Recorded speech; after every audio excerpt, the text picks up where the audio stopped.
Hey everyone, welcome to our email marketing full course by Simplilearn. Now, email marketing is one of the strongest ways to drive sales, connect with customers, and build lasting relationships. Used by over 80% of the businesses, now AI is changing the game by making email campaigns smarter, more personalized, and more efficient than ever before. In this course, you'll learn the basics of email marketing and how AI can help you improve your campaigns. We'll also cover essential topics like growing your email list and creating effective messages. Then you'll discover how AI can personalize your emails, automate replies, and craft better subject lines to get higher open rates. And you'll also see how email marketing fits into the bigger digital marketing picture and prepare you for common interview questions in this field. And by the end, you'll have the skills to design powerful email campaigns using the latest AI tools and techniques. Also, just a quick information, if you are interested to start a career in digital marketing, then you can check out Simplilearn's postgraduate program in digital marketing in partnership with Purdue University. Now, this course provides a robust and industry-relevant curriculum to help you become a certified digital marketing expert. The program covers essential digital marketing components like website creation, SEO, SEM, social media marketing, mobile marketing, ChatGPT, and many more. So hurry up and enroll now and find the course link in the description box below and in the pinned comments. Now, the problem with email is that it always hasn't been so sexy in creating value to the company. Marketers, when they got a hold of email, started asking themselves what's possible rather than asking, should we do this? And as a result, when you ask people what the problem with email is, they'll tell you, I get too much. It's not relevant. It's not important. I'm getting email from people I don't even know. And so because of that, email suffered a reputation problem. There were things that we were receiving that we didn't know how to control. Lists that we got on, that we don't know how we got on those lists. And ultimately, the messages were just spammy and not even targeted. And so this created almost a split personality now that email is the primary source of spam that I receive, but it's also the primary messaging medium from a lot of companies that I do want those messages. And so email has had a bit of a comeback because of the technology, because of mobile marketing, and because of companies using it in a way that's smarter and more targeted in creating a conversation with the customer. One study by the Direct Marketing Association shows that for every dollar that was spent in email marketing, companies received $40 in revenue. The power of email marketing is that it creates loyalty among your customers. And your customers respond to that because they get to know you. It's a way to educate, to expand, and to grow customers into knowing more about your company, which results in a higher lifetime value than most other marketing channels. Email creates value to the company. How has email been transformed from this once spam-filled marketing method to becoming one of the most powerful marketing methods now in your marketing arsenal? The first thing is most people start their day not only with that first cup of coffee, but going through their email. They're looking to see all the messages that they've received, all the marketing, deleting, reading, keeping up on the news. Mostly that's through email. But also, the proliferation of mobile devices has now increased the accessibility to email. People have their email with them all the time, and now 1 out of every 2 email opens is on a mobile device. Customers actually prefer to receive marketing messages via email rather than any other channel. They want to control that, and they have the time to deal with it when they can. And so email is the preferred method of receiving those messages, and it also contributes to a higher lifetime value in getting customers and getting new customers to your business. In this introduction course, I want to challenge you with your thinking about email. Do you really know it? A lot of people assume that they know email, and it's become a very boring subject. It's typically how I get all my spam is from email. That's what a lot of people say. But the problem is you don't know what's been happening in the email industry over the past few years. Email has become one of the most powerful ways of reaching new customers, retaining old customers, and building a lifetime customer that will continue to be a part of your business. So, what is email marketing? Well, email has been around for a very long time, of course. And in the very early days, there wasn't an email marketing service that you could use. You couldn't easily send out hundreds of emails. So what you did, you were actually using the BCC, or the blind carbon copy, in your email system to send out emails to many people. Of course, the IT department of companies in those early days, they didn't like that because it would block the email system of the company. So they come up with little email marketing solutions on the company's mainframe. But it was all very inflexible. You had to take your email, you had to take your mailing list, give that to the guy in the IT department, and if you're lucky, then maybe in a couple of days later, your email would be sent. You wouldn't get any data at all about those emails. You knew how many emails were sent, but you didn't know who would have opened the email or who would have clicked on the email. Nowadays, of course, things are completely different.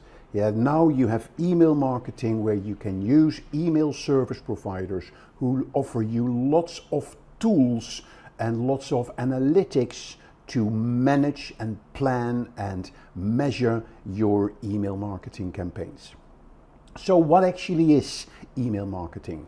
It uses email addresses from people to inform your email list about your product or service. We call these commercial emails, which is completely different, of course, from the billions of personal emails that are being sent around the internet every day. So this is a commercial email that you send to an email list about your product, your service, or a newsletter, and what have you. Additionally, you can integrate it into your marketing automation. So it can help your customers to see your latest products and offers. And you can obviously use the email list and persuade them to buy or book a demo or sign up for a trial or register for an event. We call this email nurturing, where you can send a range of emails to take people through that journey to help them to make the decision. So what are the different uses of email marketing? It can be used in relationship building with existing customers who bought a product, for instance, send them a thank you email. It could be to boost brand awareness.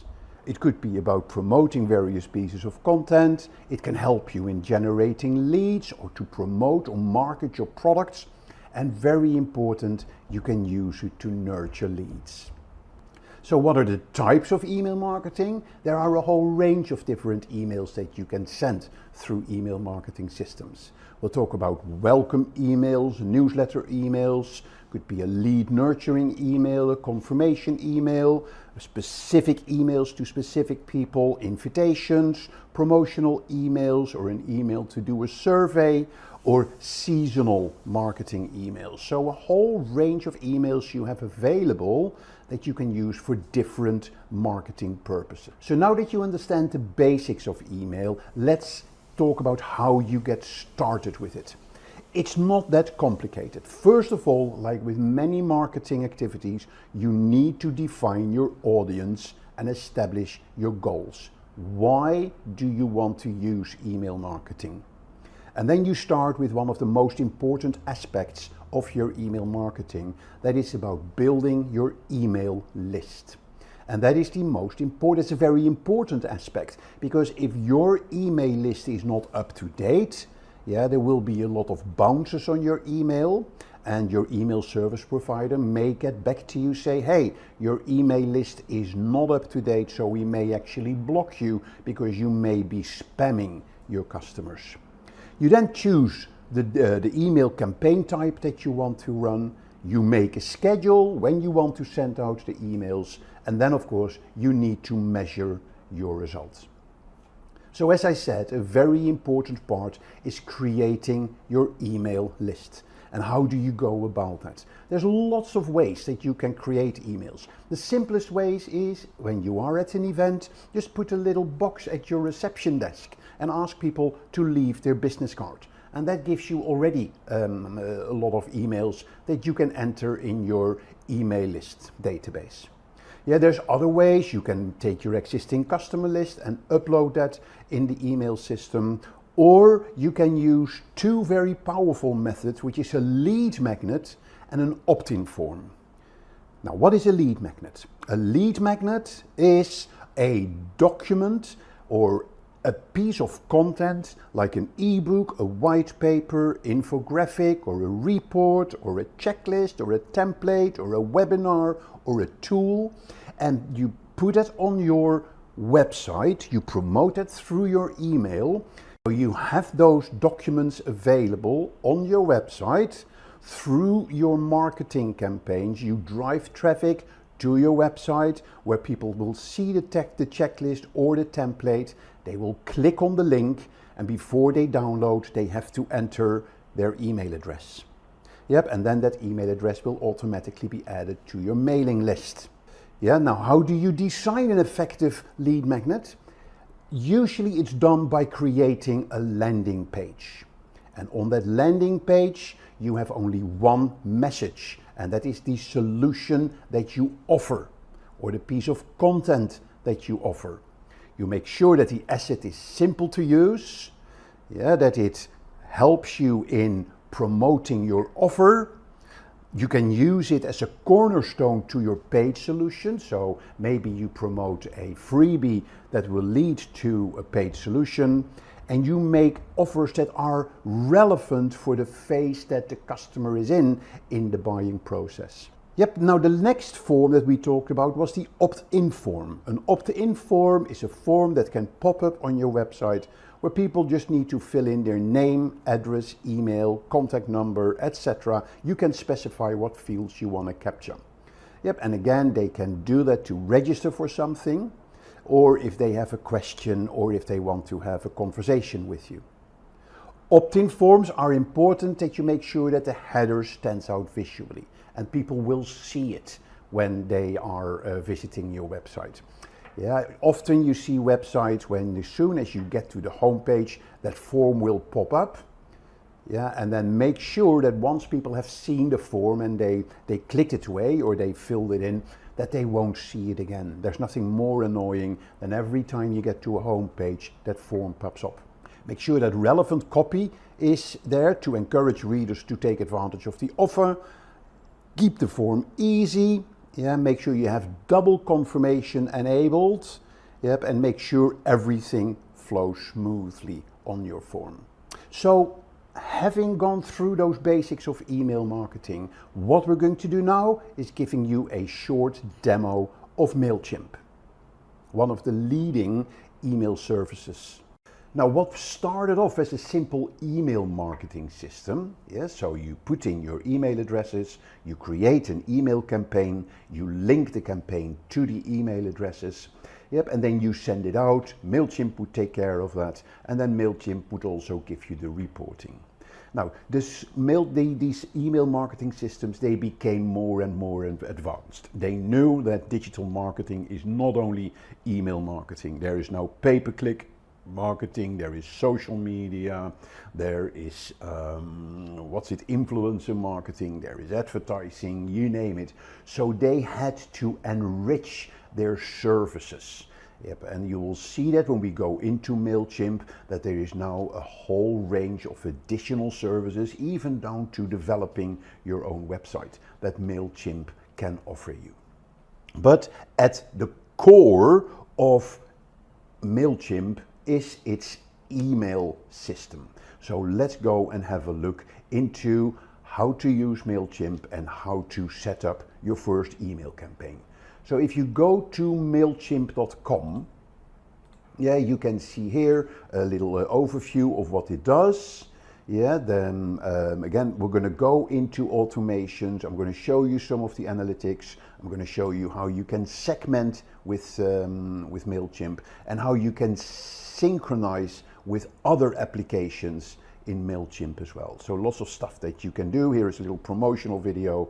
And here is the pricing. So you can see that a free version gives you limited functionality, but it does give you all the functionality you need to send emails to up to 500 contacts per month. Yep, and then it goes up to £11.70, and then the premium version gives you all the full features, $299. But let's focus on the free version. Again, that's what I kind of like of MailChimp. So let's go into my account. Yes, so I go on to, let's have a look. I'm logged in. Yeah, so here is my audience. So here you see the features that MailChimp has to offer. So first of all, there is create. You can create campaigns. Yeah, that is where you run your email campaigns and where you create your marketing campaigns. A very important part of your MailChimp is your contacts or your audience.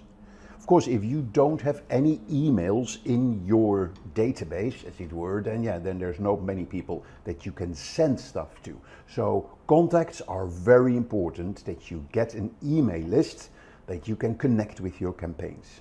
There are automations that you can do, which basically means you can send emails automatically.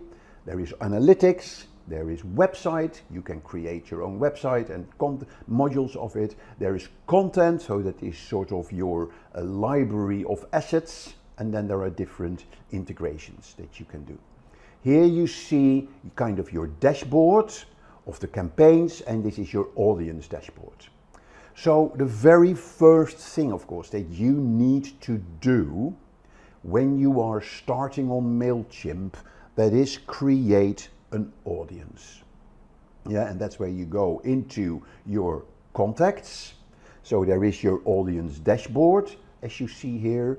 You can have an overview of all your contacts. You can create sign-up forms that you can add to your website to capture people's email addresses. There are tags that you can set to content. You can group your content into segments. And you can do surveys, and there is your inbox if people send you messages. Yeah, so lots of functionality, but your first challenge will be how to get your emails. And there's lots of ways to do that. First of all, there may be your existing customer database or your existing customer list. You probably have them in a spreadsheet. Yeah, so what I'm going to show you in a minute is how you can enter or import that spreadsheet into MailChimp. Yeah, so that is one way. Second, you can actually set up on your website a form that people can fill in to sign up for your newsletter, for instance. Or you can run a campaign where people go to a landing page, and if they download a certain piece of documentation, then they need to give you their email address. Yeah, so there's lots of ways. Another really effective way, if you're at an exhibition, for instance, have a little box on your counter where people can leave their business cards. Yeah, and then you can take all of that information and put them in your MailChimp. So the question here then is, of course, how do I bring contacts into my MailChimp audience? So let's go to all contacts. Yep, and then you see I already have 2 contacts in my MyCo. That's the name of my audience. Yeah, so I'm going to add additional contacts. I can get an overview of my contacts. I can add contacts manually. I can add a subscriber.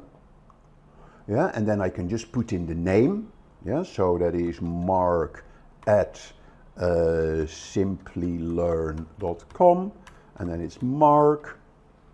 There is Simplilearn. Don't have to put in address. I can get phone number, I can get birthday, I can get company name. That would be Simplilearn. I can add a tag. So that would be training, add or create a tag. Yeah, that could be training. There's my tag. Now, very important, what the MailChimp wants to know, that the people that you have in your database, that they gave you permission to email them. Yeah, there are very strict requirements these days for people, yeah, that you need to respect their privacy. You need to have permission before you send them an email. Yep, and there's different ways that you can ask that permission. You can ask it on the website before they fill in a form. You can ask it in your newsletter. Yeah, so make sure that you have those permissions, because if people get unsolicited email through a commercial email campaign, yeah, in principle that is not allowed, and you may be subject to a fine. You may have heard of the GDPR regulations in Europe, and there is also regulations in the United States, there's regulations in Asia. Yeah, there's a real tightening of those privacy regulations when it comes to email marketing. If this person for some reason is already in my audience, then I can update, it will update their profile. So let's click subscribe. Let's see. There's probably one field I forgot. Phone number, that is 075. Yeah, so the phone number was a required item as well. Yep, and then I click subscribe. So if I now go back to all contacts, you will see that mark@simplilearn.com has been added to my database. So that is one way to get emails in your audience list. The next way is, if you go to add contacts, you can import contacts. There are three ways how you can import contacts. You can import contacts from another service. Yeah, so where you connect with another piece of software. You can upload a CSV file or a text file, and you can even copy and paste. Yeah, so if I import from another service, you can see you can import for Salesforce, from Squarespace, from Shopify, and there's probably a lot more integrations that you can have. If you want to upload a file, it will then basically ask you to upload your file. So what we need to do, we need to create a spreadsheet that we save as a CSV file. So if I go to Google Drive, and I'm going to, actually I already have a file here. Yeah, so let's open this file. So you see that I have these names in there. I'm going to take them out. Very important that you add first name, last name, company, email, and all the fields that are relevant for you. Yeah, so let's say telephone as well. So then we're going to say the first name is Jacob, last name is Jones, company is Bico, and email is jacob@jones.com. Telephone number is 01234567. Yep, then the second name is Anne-Marie, Carol, and that is carol.com,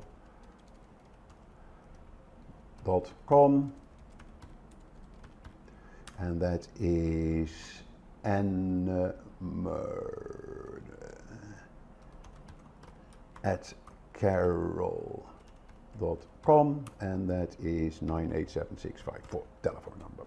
Okay, let's take out that $sign. Right. Yes, so now I have the file, and this name is MailChimp or whatever, MailChimp 1.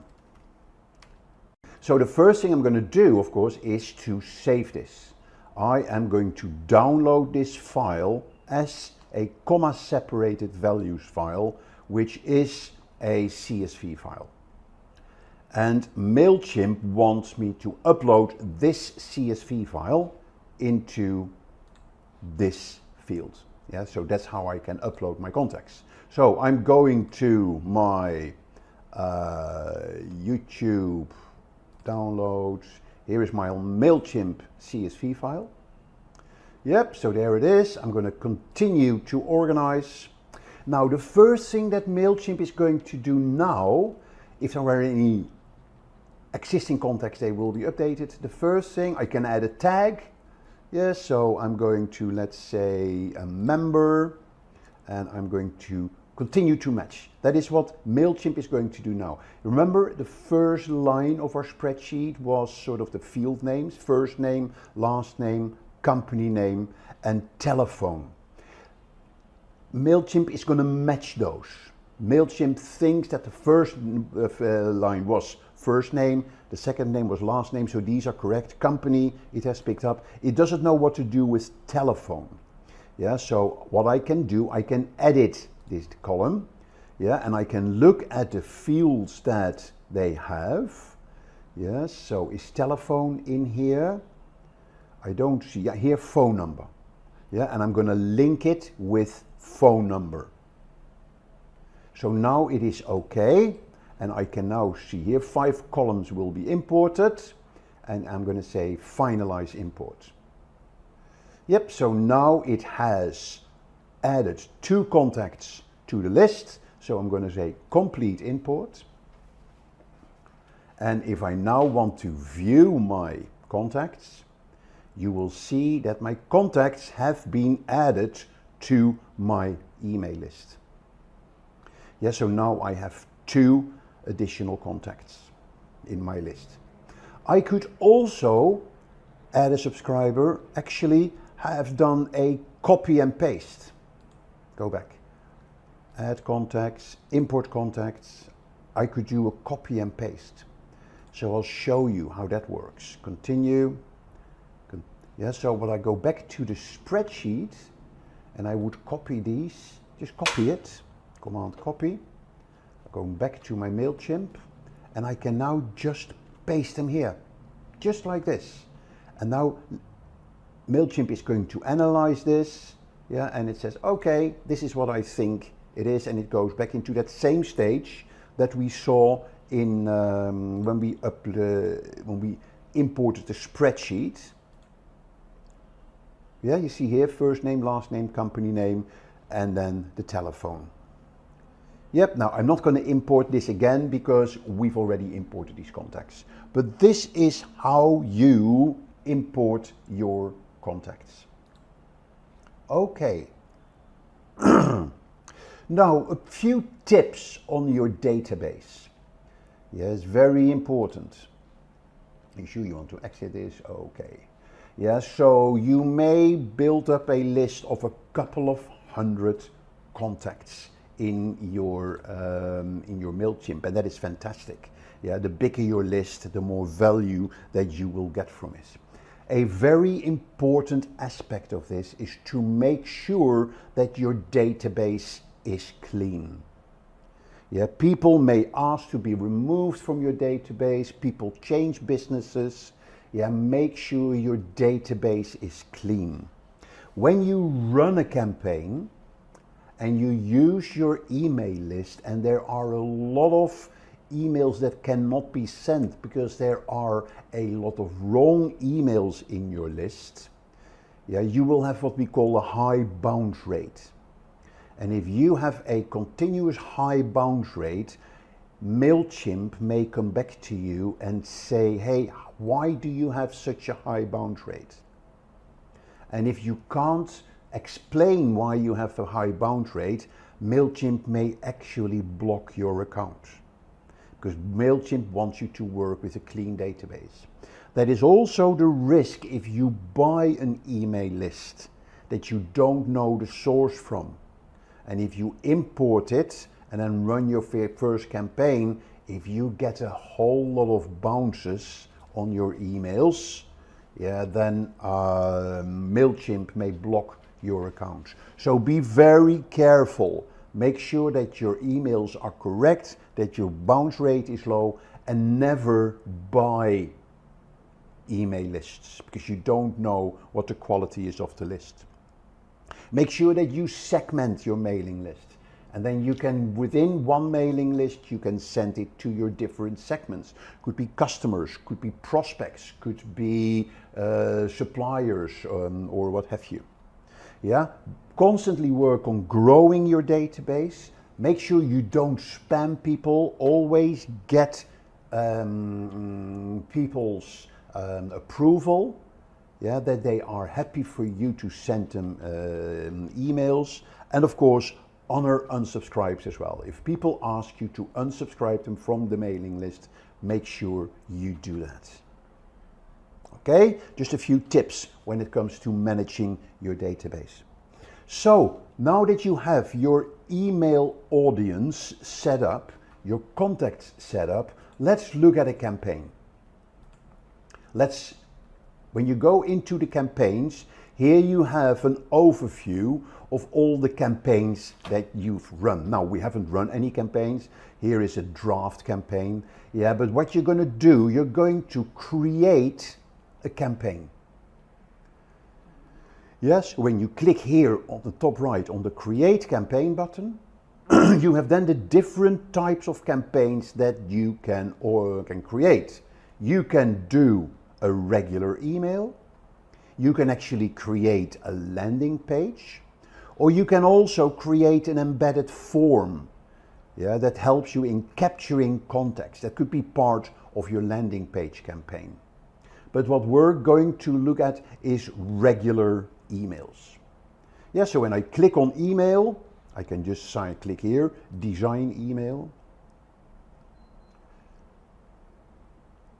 Yeah, then there is a new email builder that you can use. And since you're probably new to Simplilearn and new to MailChimp, I click straight onto the new builder because that is a lot easier to work with.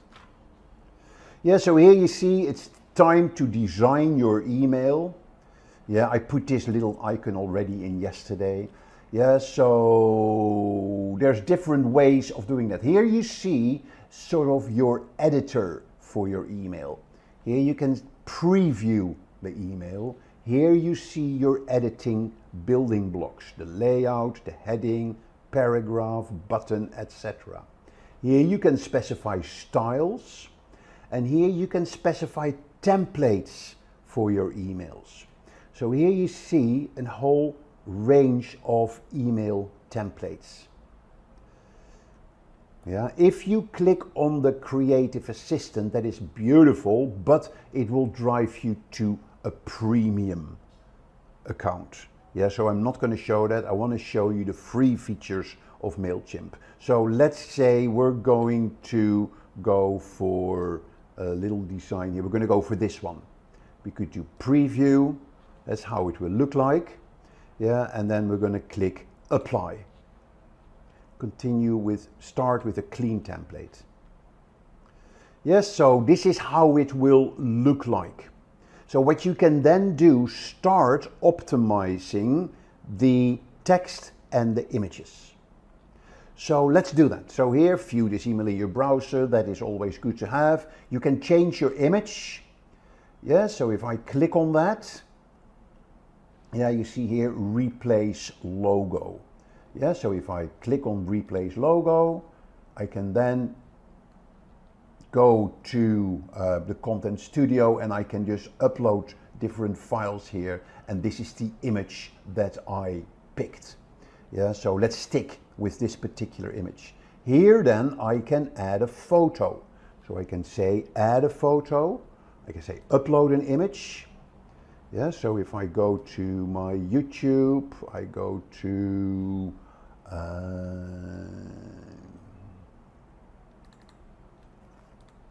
thought I had an image somewhere here, videos, banner. Yeah, so here I've added a banner as an image. I can align it left, center, right, full.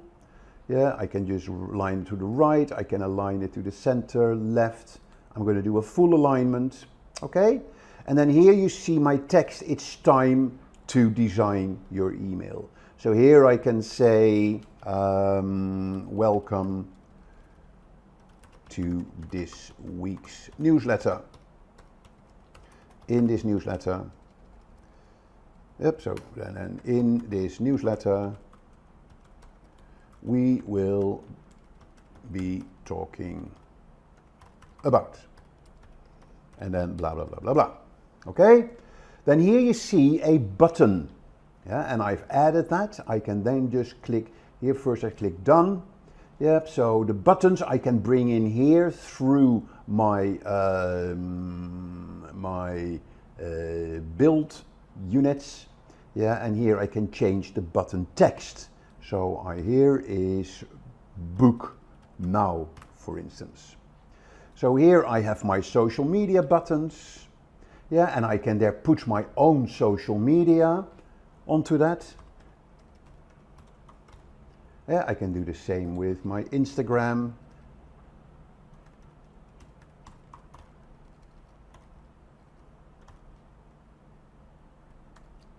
And I can do the same for my Twitter. I can add another social link. I'm going to leave it at that. Here's my logo again. Then here, this will be picked up automatically. Every email will at the bottom have details about your company, about your address, how can people unsubscribe. Yeah, and because you're using the free version, there is this item, grow your business with MailChimp. Yeah, that is a little bit of MailChimp branding that will be added to your email if you're using the free version. So keep that in mind. Okay, so then you click preview. This is how your email will look like. Yep, and then you're going to exit preview mode. And if you're happy with this, you're going to save and exit. Now here you kind of have your admin screen for your campaign. Yeah, so you see here the name. So I need to type in the name. So I'm going to name it is MailChimp Demo, for instance, and I'm clicking save. Then here I have selected all the contacts. So I can just go to my audience. I pick the audience that I've created. I can then have all my subscribers, or I can pick certain segments or tags in my subscriber base. I can personalize the to field. Yeah, and then I click save. Here is the from. So that is, it's from me, or you can edit that, have it sent from somebody else. You can add a subject. Now your subject line, of course, is very important in email marketing, because in the subject line, people will, when they read the subject line, people will decide whether or not they will open the email. Yeah, so the subject line always has to be catchy. So, and it could be 5 reasons why you should read our latest email newsletter. Yeah, or any other subject line, but they need to be short and sweet. Yeah, you could use emojis. You need to, in that one line, you need to give people the reason why they should open this email. Preview text appears in the inbox after the subject line. Yeah, so in today's newsletter, we will talk about social media and email marketing, for instance, and you click save. So that is your subject, that is your content. Yep, and then here is part of your contact. You can send yourself a test email. That is always useful, to send it to yourself and check it on your desktop and check it on your mobile. So I send myself a test email, send the test to any email. Yeah, so let me quickly check here my Gmail. that is to me, that is tube for Mark. Okay, so I'm going to send that email to tube for Mark. Okay, I can send it to multiple people and I'm going to click send test. Email has been sent. So let's check the email. So here we see the email. Test 5 reasons why you should read our latest newsletter.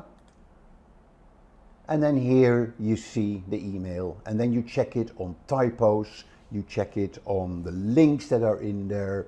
Yeah, make sure that your social media buttons work, etc. And if you're then happy with your email, you can then publish it. Yeah, and there's 2 ways of publishing it. You can schedule it. When you schedule it, you can set a delivery date and a specific delivery time. But in order to use that feature, you need to upgrade to premium. Okay, so you can send it directly. So when you click send, it will go straight away. Yep, so very important. Or you can say finish later. If you then want to share your campaign, you see here the link for the campaign. Yeah, and you could change that. Your default campaign URL, yeah, so MailChimp, generate randomly, 5 reasons why you should read our email. If you upgrade to premium, you can turn this MailChimp into your own URL. Okay, good. And then you can track your campaign, your email campaigns. But we'll cover that in a next video on MailChimp when we go into more advanced features. Okay, so I'm just going to click finish later. And if we're now having our list of campaigns, then here you see we have our MailChimp demo as a draft ready to be published. So that is the campaign, how to create a campaign on MailChimp. Right, now let's have a look at a few more things. So first of all, a new feature in MailChimp is the analytics. When you send out an email campaign, you will get basic analytics here in your campaigns dashboard as well. But MailChimp now also has an analytics dashboard. And here you see the type of data that you will get in MailChimp. And it is using sample data, so we can explore the dashboard. So here you see number of emails sent, whether it's up or down. You see the number of people or the percentage of people that opened the email. And very important, the actual percentage of people that clicked on the email or clicked on the link in the email, and that is very important. Yeah, so that's where you can really follow through on your email campaigns, yeah, on who opened it, who clicked it to the form, for instance, that needed to be filled in. So very useful information that you can get out of your campaign, and you can see that from various periods. Yeah, you can even actually in the other reports, you can actually see who are the people in my mailing list, in my audience, who actually clicked on the email, and who are the people who opened the, clicked on the link. Yeah, and then you can approach them separately. Yeah, so here you see engagements, email sent and the click rate. Yep, so here you see by email the number of recipients, the open rate, the click rate, the revenue that you made if you had that set up. So lots of data that you can get on your email campaigns. Open rates are very important and they differ by industry. Yeah, and general an open rate anywhere between up to 15% and higher are usually good open rates. Okay, so that is the analytics that you can get. And then finally, what I really like in MailChimp is that you can use MailChimp to create landing pages. So if I'm going back to my campaigns and I'm going to click Create Campaign, then I can also decide to create a landing page. Name of the landing page is Myco. Select an audience, Myco, and I'm going to click Begin. Yeah, and here you see a number of templates that I can use for my landing page. Yeah, so very simple templates. So let's take this template, accept. I'm going into the editor. Yeah, so here is the editor for the landing pages. I can add text, I can do box text, I can add dividers, images, I can change the text. Yeah, you see here bandmates. Yeah, that is the logo. I can change the logo. Yeah, so I can replace the logo and I can edit the logo and what have you. I'm just going to stick with this text for the time being. And here is my email address form. Yeah, and the beauty about it, when people fill in their email address in this form, it will automatically be added to my mailing list in MailChimp. So that is a very powerful feature. I can also create this as a separate form. Okay, so here you see the available fields that I have. Email, I can add first name if I want to.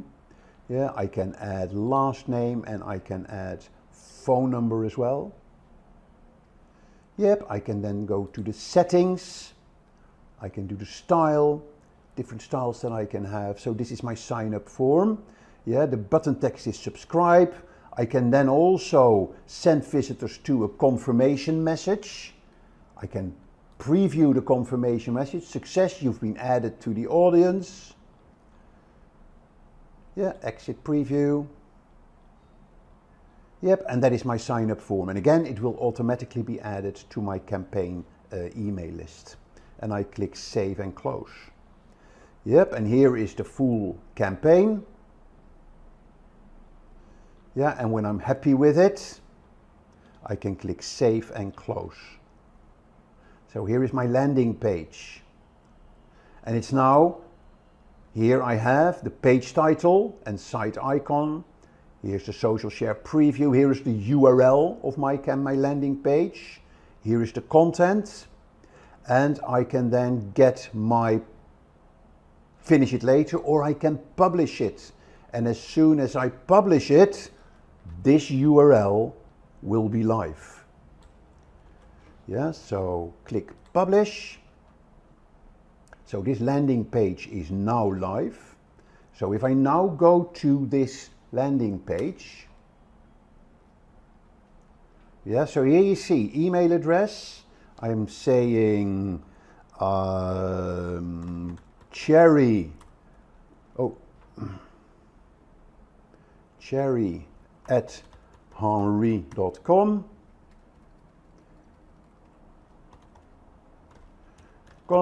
And that is Cherry Henry, and I say subscribe. So now let's check the litmus test. If I go to my contacts, and I'm going to all my contacts, and here we have Thierry Henry, the famous Arsenal football player who has just joined my mailing list. So that is the power of MailChimp.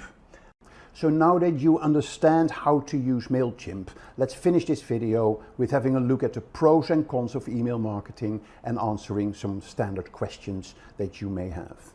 So the advantages of email marketing is that email is the most personalized form of communication, and it stays in the inbox until it is read, deleted or archived. So that is a big advantage of email marketing. It can really help in increasing brand awareness and traffic to your website. And it lets you test, email marketing software lets you test your subject lines, lets you test your headers, let you test the text you're using in your emails. And it can help you in testing your call to actions in your emails. So very powerful and very important, as you saw in MailChimp, you can target users by segments, by demography, and by tags that you set. So lots of advantages that you get from email marketing. But there are disadvantages as well.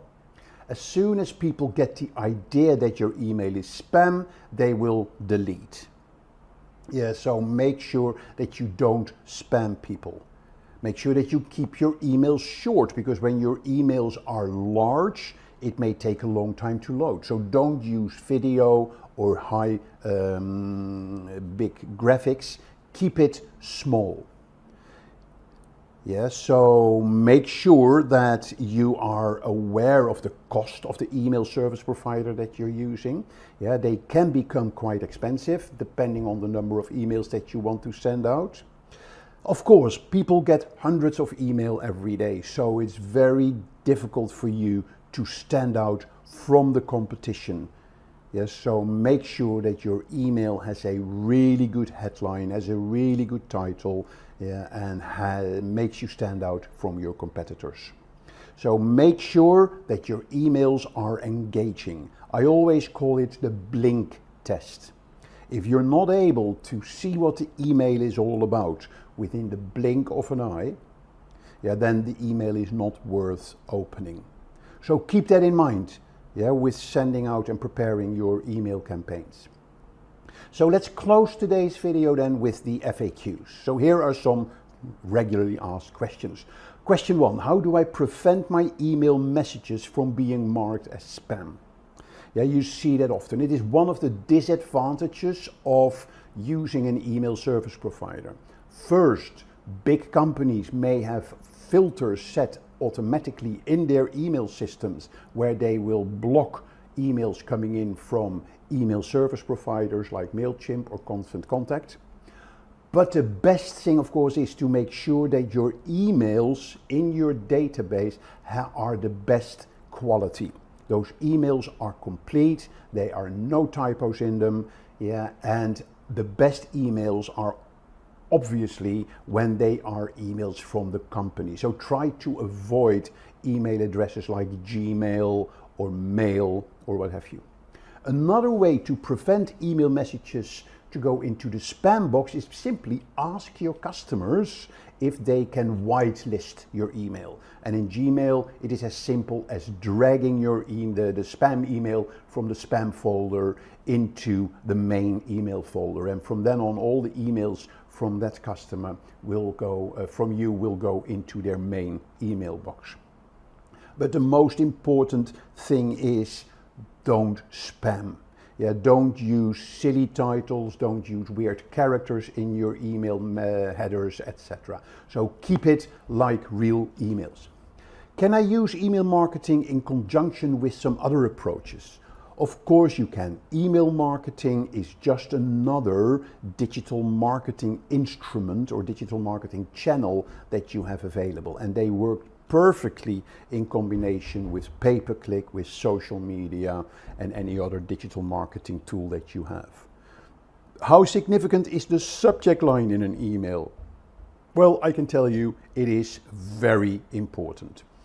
People will open their email based on the subject line. And if your subject line does not tell them in one blink why they received the email, what you have to offer and why they should open it, then they will not open the email. So your subject line is very important.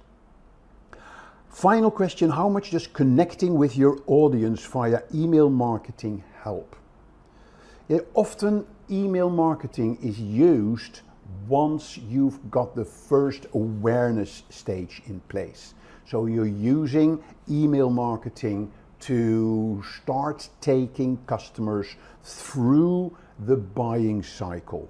You nurture the relationship and you take them by the hand through your emails from being aware to interested, yeah, to ready to buy, and then to actually buy the email. And then even after the buying process, you can still use email marketing to nurture the relationship and make them buy again in 12 months, or make them introduce you to their friends who may be interested in buying. Hey there, learner!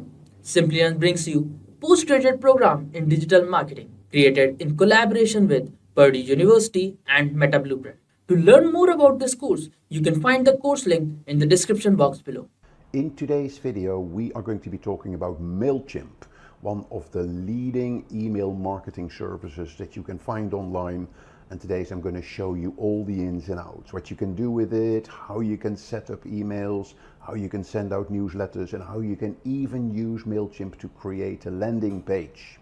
But before we go into this, if you enjoy this video, click the like button, and if you want to join the Simplilearn video community, click the subscribe button down below. So let's get into this. Email marketing. Email marketing has been around for quite some time. Email is one of the most popular forms of communication. Billions of emails are being sent around the world every single day. In the early days, there was no email marketing. In the early days, I remember when there wasn't even an attachment that you could do to an email. It was just a text-based message to your colleagues. And if you were lucky, somebody else had an email address that you could send an email outside your company.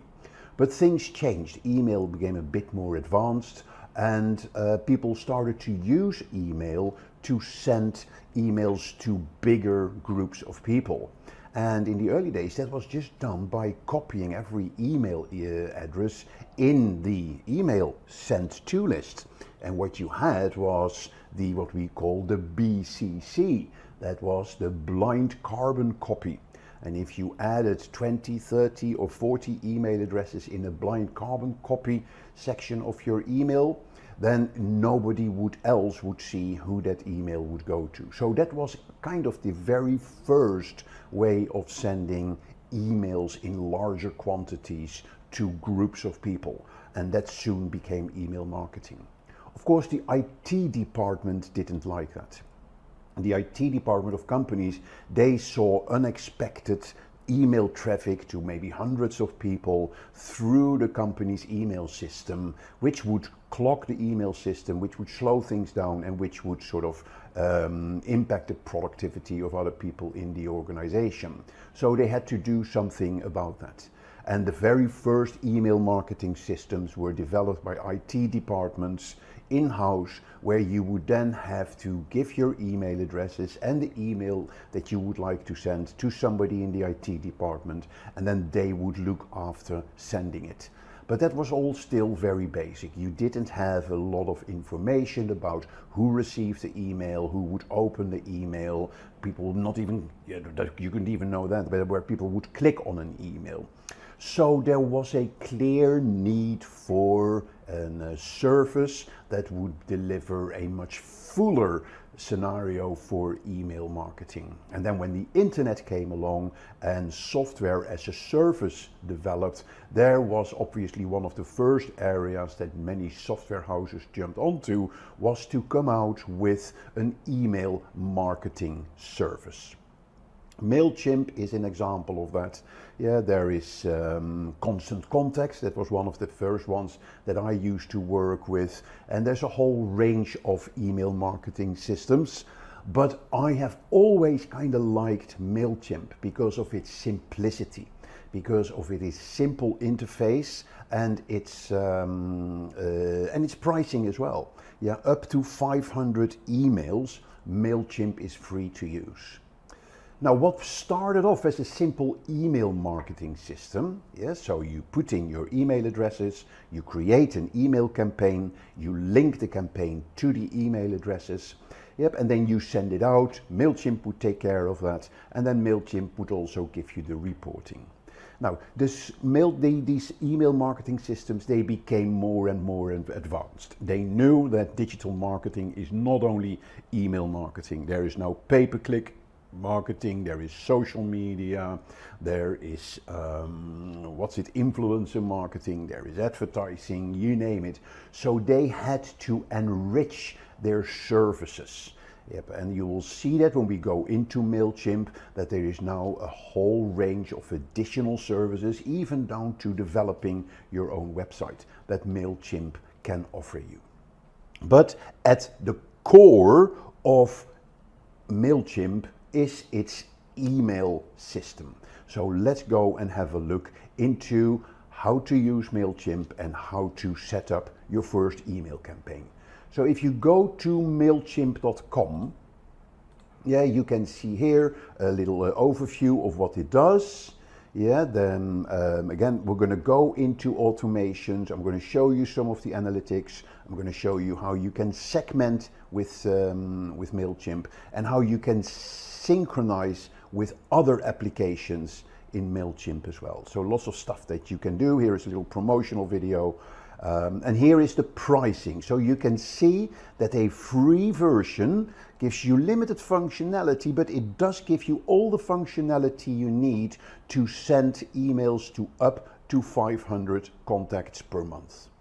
Yep, and then it goes up to £11.70, and then the premium version gives you all the full features, $299. But let's focus on the free version. Again, that's what I kind of like of MailChimp. So let's go into my account. Yeah, so I go on to, let's have a look. I'm logged in. Yeah, so here is my audience. So here you see the features that MailChimp has to offer. So first of all, there is create. You can create campaigns. Yeah, that is where you run your email campaigns and where you create your marketing campaigns. A very important part of your MailChimp is your contacts or your audience. Of course, if you don't have any emails in your database, as it were, then there's not many people that you can send stuff to. So contacts are very important, that you get an email list that you can connect with your campaigns. There are automations that you can do, which basically means you can send emails automatically. There is analytics. There is website, you can create your own website and modules of it. There is content, so that is sort of your library of assets. And then there are different integrations that you can do. Here you see kind of your dashboard of the campaigns, and this is your audience dashboard. So the very first thing, of course, that you need to do when you are starting on MailChimp, that is create an audience. Yeah, and that's where you go into your contacts. So there is your audience dashboard, as you see here. You can have an overview of all your contacts. You can create sign-up forms that you can add to your website to capture people's email addresses. There are tags that you can set to content. You can group your content into segments. And you can do surveys, and there is your inbox if people send you messages. Yeah, so lots of functionality, but your first challenge will be how to get your emails. And there's lots of ways to do that. First of all, there may be your existing customer database or your existing customer list. You probably have them in a spreadsheet. Yeah, so what I'm going to show you in a minute is how you can enter or import that spreadsheet into MailChimp. Yeah, so that is one way. Second, you can actually set up on your website a form that people can fill in to sign up for your newsletter, for instance. Or you can run a campaign where people go to a landing page, and if they download a certain piece of documentation, then they need to give you their email address. Yeah, so there's lots of ways. Another really effective way, if you're at an exhibition, for instance, have a little box on your counter where people can leave their business cards. Yeah, and then you can take all of that information and put them in your MailChimp. So the question here then is, of course, how do I bring contacts into my MailChimp audience? So let's go to all contacts. Yep, and then you see I already have 2 contacts in my MyCo. That's the name of my audience. Yeah, so I'm going to add additional contacts. I can get an overview of my contacts. I can add contacts manually. I can add a subscriber. Yeah, and then I can just put in the name. Yeah, so that is Mark at Simplilearn.com, and then it's Mark. There is Simplilearn. Don't have to put in address. I can get phone number, I can get birthday, I can get company name. That would be Simplilearn. I can add a tag, so that would be training. Add or create a tag. Yeah, that could be training. There's my tag. Now, very important, what the MailChimp wants to know, that the people that you have in your database, that they gave you permission to email them. Yeah, there are very strict requirements these days for people, yeah, that you need to respect their privacy. You need to have permission before you send them an email. Yep, and there's different ways that you can ask that permission. You can ask it on the website before they fill in a form. You can ask it in your newsletter. Yeah, so make sure that you have those permissions, because if people get unsolicited email through a commercial email campaign, yeah, in principle that is not allowed, and you may be subject to a fine. You may have heard of the GDPR regulations in Europe, and there is also regulations in the United States, there's regulations in Asia. Yeah, there's a real tightening of those privacy regulations when it comes to email marketing. If this person for some reason is already in my audience, then I can update, it will update their profile. So let's click subscribe. Let's see. There's probably one field I forgot. Phone number, that is 075. Yeah, so the phone number was a required item as well. Yep, and then I click subscribe. So if I now go back to all contacts, you will see that Mark at Simplilearn.com has been added to my database. So that is one way to get emails in your audience list. The next way is, if you go to add contacts, you can import contacts. There are 3 ways how you can import contacts. You can import contacts from another service. Yeah, so where you connect with another piece of software. You can upload a CSV file or a text file, and you can even copy and paste. Yeah, so if I import from another service, you can see you can import for Salesforce, from Squarespace, from Shopify, and there's probably a lot more integrations that you can have. If you want to upload a file, it will then basically ask you to upload your file. So what we need to do, we need to create a spreadsheet that we save as a CSV file. So if I go to Google Drive, and I'm going to, actually I already have a file here. Yeah, so let's open this file. So you see that I have these names in there. I'm going to take them out. Very important that you add first name, last name, company, email, and all the fields that are relevant for you. Yeah, so let's say telephone as well.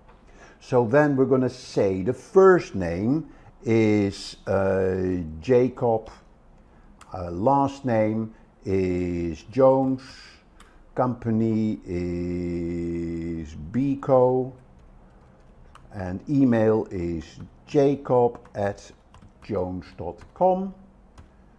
Telephone number is 01234567. Yep, then the second name is Anne-Marie, Carol, and that is carol.com,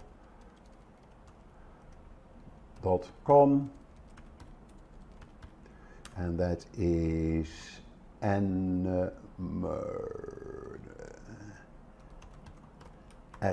@carol.com, and that is 987-654, telephone number. Okay, let's take out that $sign. Right, yes, so now I have the file, and this name is MailChimp, or whatever, MailChimp 1. So the first thing I'm going to do, of course, is to save this. I am going to download this file as a comma-separated values file, which is a CSV file. And MailChimp wants me to upload this CSV file into this field. Yeah, so that's how I can upload my contacts. So I'm going to my YouTube downloads. Here is my MailChimp CSV file. Yep, so there it is. I'm going to continue to organize. Now, the first thing that MailChimp is going to do now, if there were any existing contacts, they will be updated. The first thing, I can add a tag. Yes, so I'm going to, let's say, a member, and I'm going to continue to match. That is what MailChimp is going to do now. Remember, the first line of our spreadsheet was sort of the field names, first name, last name, company name, and telephone. MailChimp is going to match those. MailChimp thinks that the first line was first name, the second name was last name, so these are correct. Company, it has picked up. It doesn't know what to do with telephone. Yeah, so what I can do, I can edit this column, yeah, and I can look at the fields that they have. Yes, so is telephone in here? I don't see, yeah, here phone number. Yeah, and I'm going to link it with phone number. So now it is okay, and I can now see here 5 columns will be imported, and I'm going to say finalize import. Yep, so now it has added 2 contacts to the list, so I'm going to say complete import. And if I now want to view my contacts, you will see that my contacts have been added to my email list. Yeah, so now I have 2 additional contacts in my list. I could also add a subscriber, actually have done a copy and paste. Go back. Add contacts, import contacts. I could do a copy and paste. So I'll show you how that works. Continue. Yeah, so when I go back to the spreadsheet and I would copy these, just copy it, Command copy, going back to my MailChimp, and I can now just paste them here, just like this. And now MailChimp is going to analyze this, yeah, and it says, okay, this is what I think it is, and it goes back into that same stage that we saw in when we imported the spreadsheet. Yeah, you see here first name, last name, company name, and then the telephone. Yep, now I'm not going to import this again because we've already imported these contacts. But this is how you import your contacts. Okay. Now, a few tips on your database. Yes, very important. Are you sure you want to exit this? Okay. Yeah, so you may build up a list of a couple of 100 contacts in your MailChimp, and that is fantastic. Yeah, the bigger your list, the more value that you will get from it. A very important aspect of this is to make sure that your database is clean. Yeah, people may ask to be removed from your database, people change businesses. Yeah, make sure your database is clean. When you run a campaign and you use your email list and there are a lot of emails that cannot be sent because there are a lot of wrong emails in your list, yeah, you will have what we call a high bounce rate. And if you have a continuous high bounce rate, MailChimp may come back to you and say, hey, why do you have such a high bounce rate? And if you can't explain why you have a high bounce rate, MailChimp may actually block your account, because MailChimp wants you to work with a clean database. That is also the risk if you buy an email list that you don't know the source from. And if you import it and then run your first campaign, if you get a whole lot of bounces on your emails, yeah, then MailChimp may block your account. So be very careful. Make sure that your emails are correct, that your bounce rate is low, and never buy email lists because you don't know what the quality is of the list. Make sure that you segment your mailing list, and then you can, within one mailing list, you can send it to your different segments. Could be customers, could be prospects, could be suppliers, or what have you. Yeah, constantly work on growing your database. Make sure you don't spam people. Always get people's approval. Yeah, that they are happy for you to send them emails, and of course honor unsubscribes as well. If people ask you to unsubscribe them from the mailing list, make sure you do that. Okay, just a few tips when it comes to managing your database. So now that you have your email audience set up, your contacts set up, let's look at a campaign. When you go into the campaigns, here you have an overview of all the campaigns that you've run. Now, we haven't run any campaigns.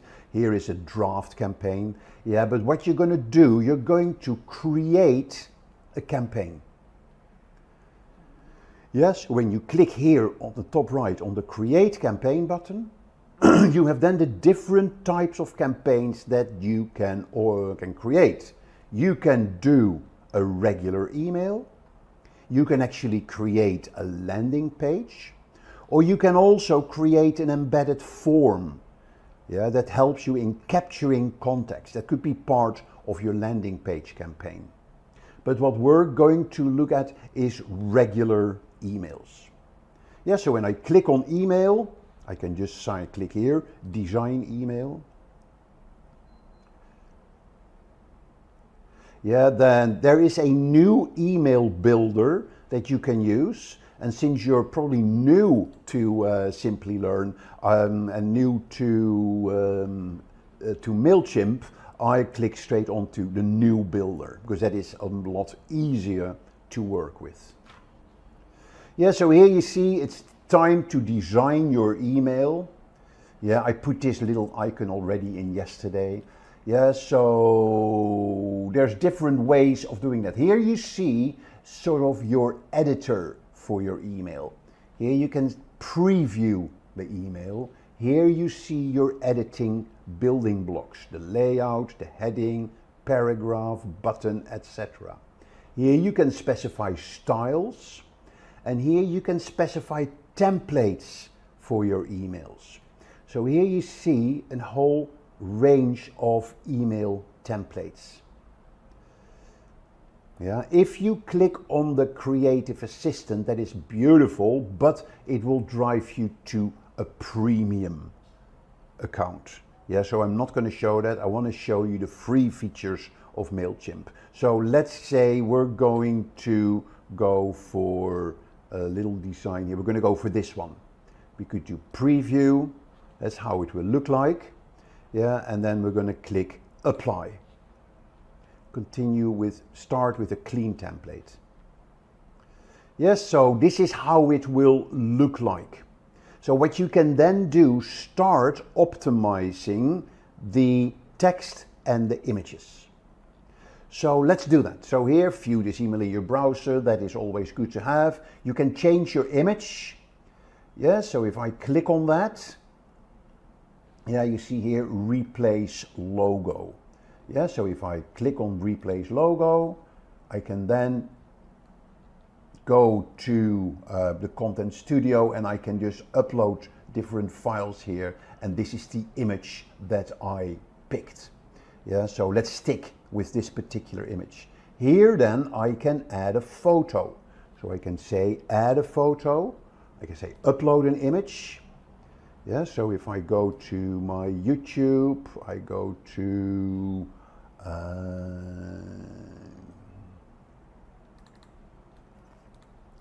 thought I had an image somewhere here, videos, banner.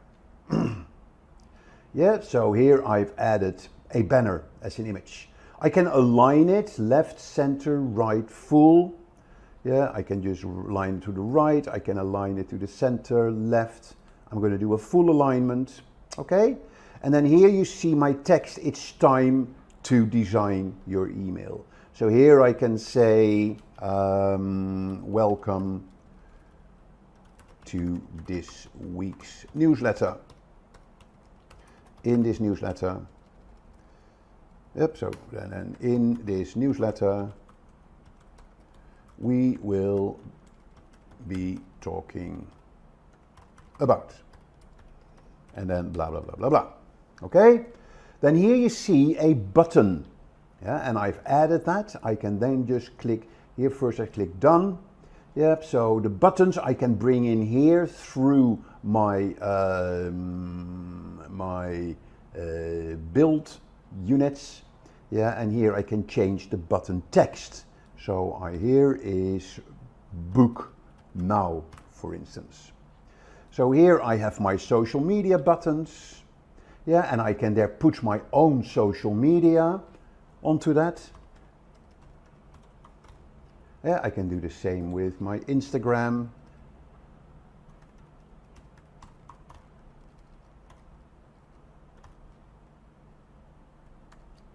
And I can do the same for my Twitter.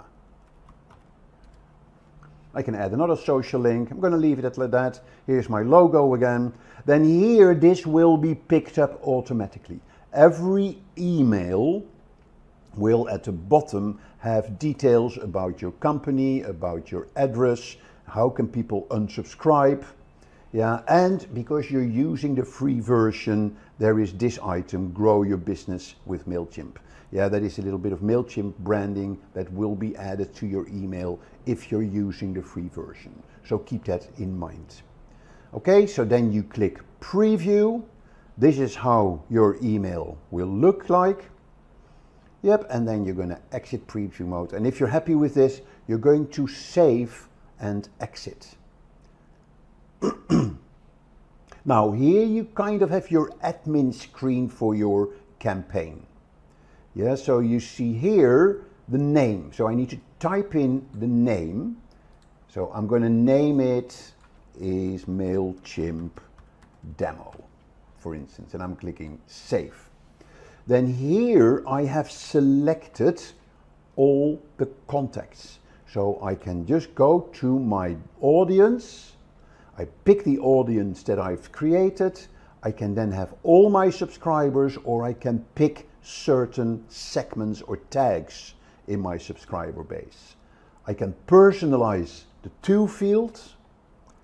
Yeah, and then I click save. Here is the from. So that is, it's from me, or you can edit that, have it sent from somebody else. You can add a subject. Now your subject line, of course, is very important in email marketing, because in the subject line, people will, when they read the subject line, people will decide whether or not they will open the email. Yeah, so the subject line always has to be catchy. So, and it could be 5 reasons why you should read our latest email newsletter. newsletter. Yeah, or any other subject line, but they need to be short and sweet. Yeah, you could use emojis. You need to, in that one line, you need to give people the reason why they should open this email. Preview text appears in the inbox after the subject line. Yeah, so in today's newsletter, we will talk about social media and email marketing, for instance, and you click save. So that is your subject, that is your content. Yep, and then here is part of your content. You can send yourself a test email. That is always useful, to send it to yourself and check it on your desktop and check it on your mobile. So I send myself a test email, send the test to any email. Yeah, so let me quickly check here my Gmail.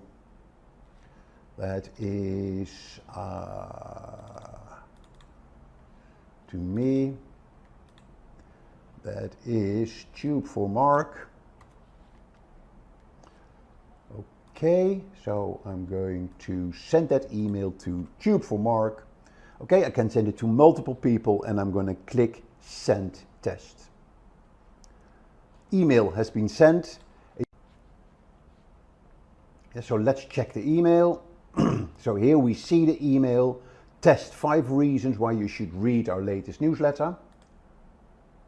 And then here you see the email and then you check it on typos, you check it on the links that are in there. Yeah, make sure that your social media buttons work, etc. And if you're then happy with your email, you can then publish it. Yeah, and there's 2 ways of publishing it. You can schedule it. When you schedule it, you can set a delivery date and a specific delivery time. But in order to use that feature, you need to upgrade to premium. Okay, so you can send it directly. So when you click send, it will go straight away. Yep, so very important. Or you can say finish later. If you then want to share your campaign, you see here the link for the campaign. Yeah, and you could change that. Your default campaign URL, yeah, so MailChimp, generate randomly, 5 reasons why you should read our email. If you upgrade to premium, you can turn this MailChimp into your own URL. Okay, good. And then you can track your campaign, your email campaigns. But we'll cover that in a next video on MailChimp when we go into more advanced features. Okay, so I'm just going to click finish later. And if we're now having our list of campaigns, then here you see we have our MailChimp demo as a draft ready to be published. So that is the campaign, how to create a campaign on MailChimp. Right, now let's have a look at a few more things. So first of all, a new feature in MailChimp is the analytics. When you send out an email campaign, you will get basic analytics here in your campaigns dashboard as well. But MailChimp now also has an analytics dashboard. And here you see the type of data that you will get in MailChimp. And it is using sample data, so we can explore the dashboard. So here you see number of emails sent, whether it's up or down. You see the number of people or the percentage of people that opened the email. And very important, the actual percentage of people that clicked on the email or clicked on the link in the email, and that is very important. Yeah, so that's where you can really follow through on your email campaigns, yeah, on who opened it, who clicked it, to the form, for instance, that needed to be filled in. So very useful information that you can get out of your campaign. And you can see that from various periods. Yeah, you can even actually in the other reports, you can actually see who are the people in my mailing list, in my audience, who actually clicked on the email, and who are the people who opened the, clicked on the link. Yeah, and then you can approach them separately. Yeah, so here you see engagements, email sent and the click rate. Yep, so here you see by email the number of recipients, the open rate, the click rate, the revenue that you made, if you had that set up. So lots of data that you can get on your email campaigns. Open rates are very important and they differ by industry. Yeah, and general an open rate anywhere between up to 15% and higher are usually good open rates.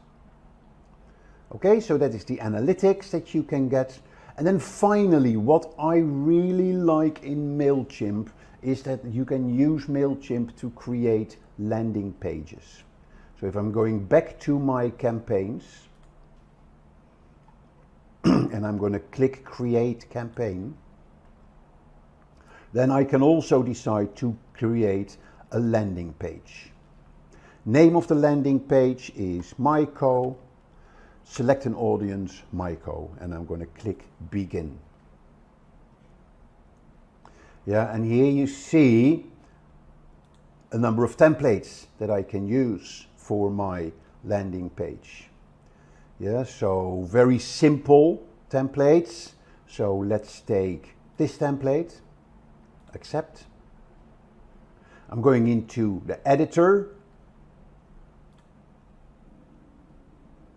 Yeah, so here is the editor for the landing pages. I can add text, I can do box text, I can add dividers, images, I can change the text.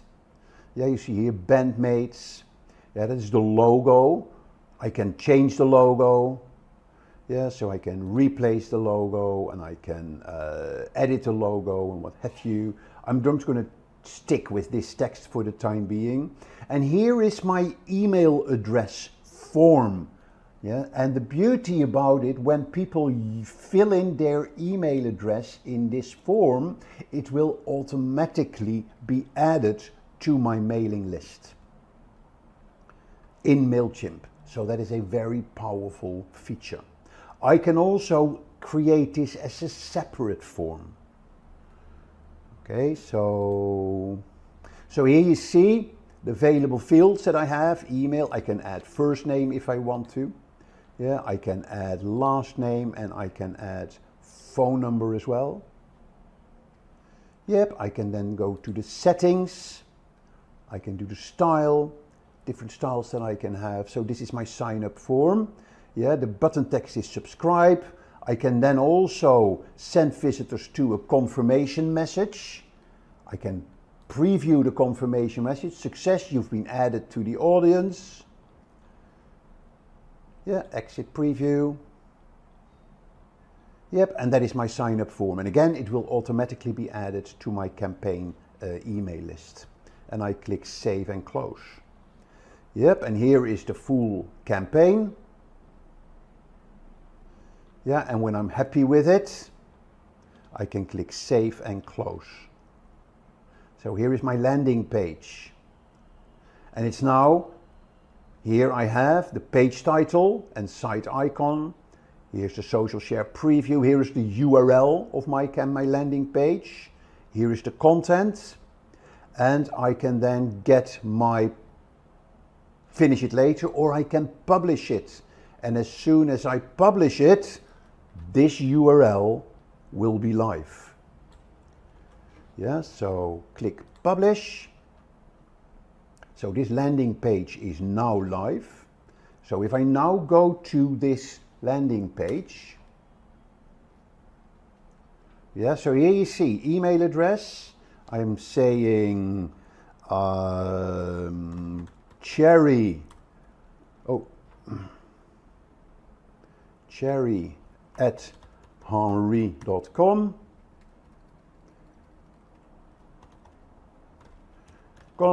And that is Cherry Henry, and I'd say subscribe.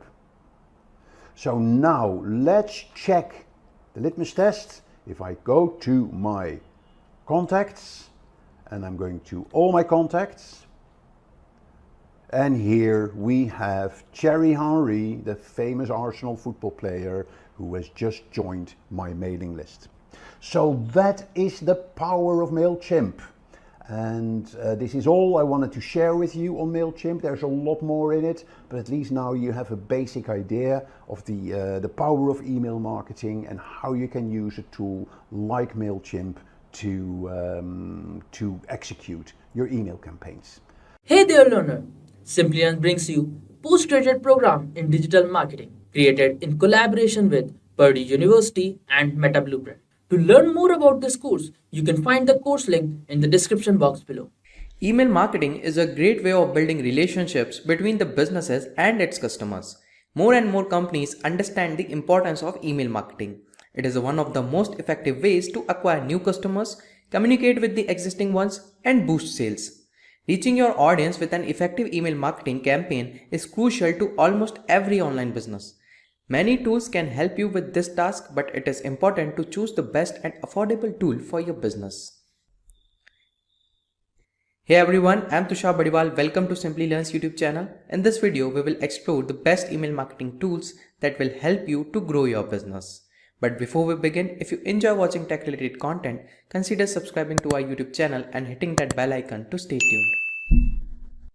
So before we move on to the list, what form of marketing do you think is the best? Let us know in the comment section below. So let's start with the first and the most famous tool on our list, which is MailChimp. MailChimp is a comprehensive marketing platform that helps you track off and communicate with your clients, customers, and other interested parties.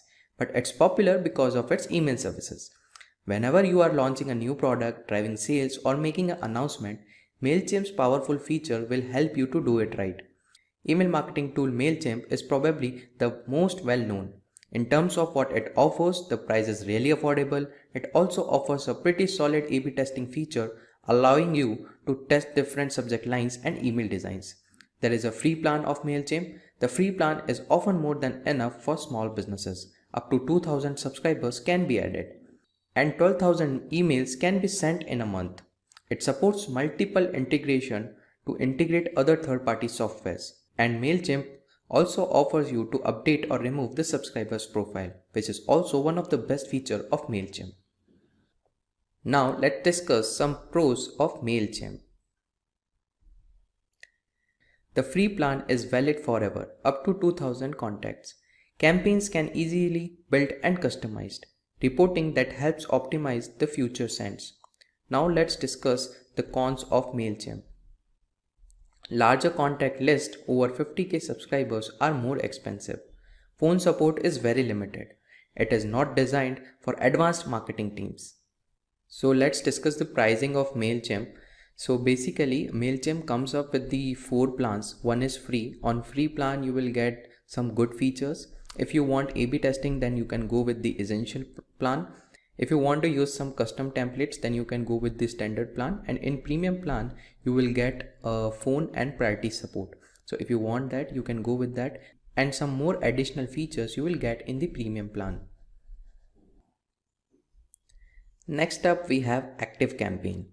ActiveCampaign is a customer experience automation software that facilitates email marketing due to the fact that it is designed to manage contacts and sales processes.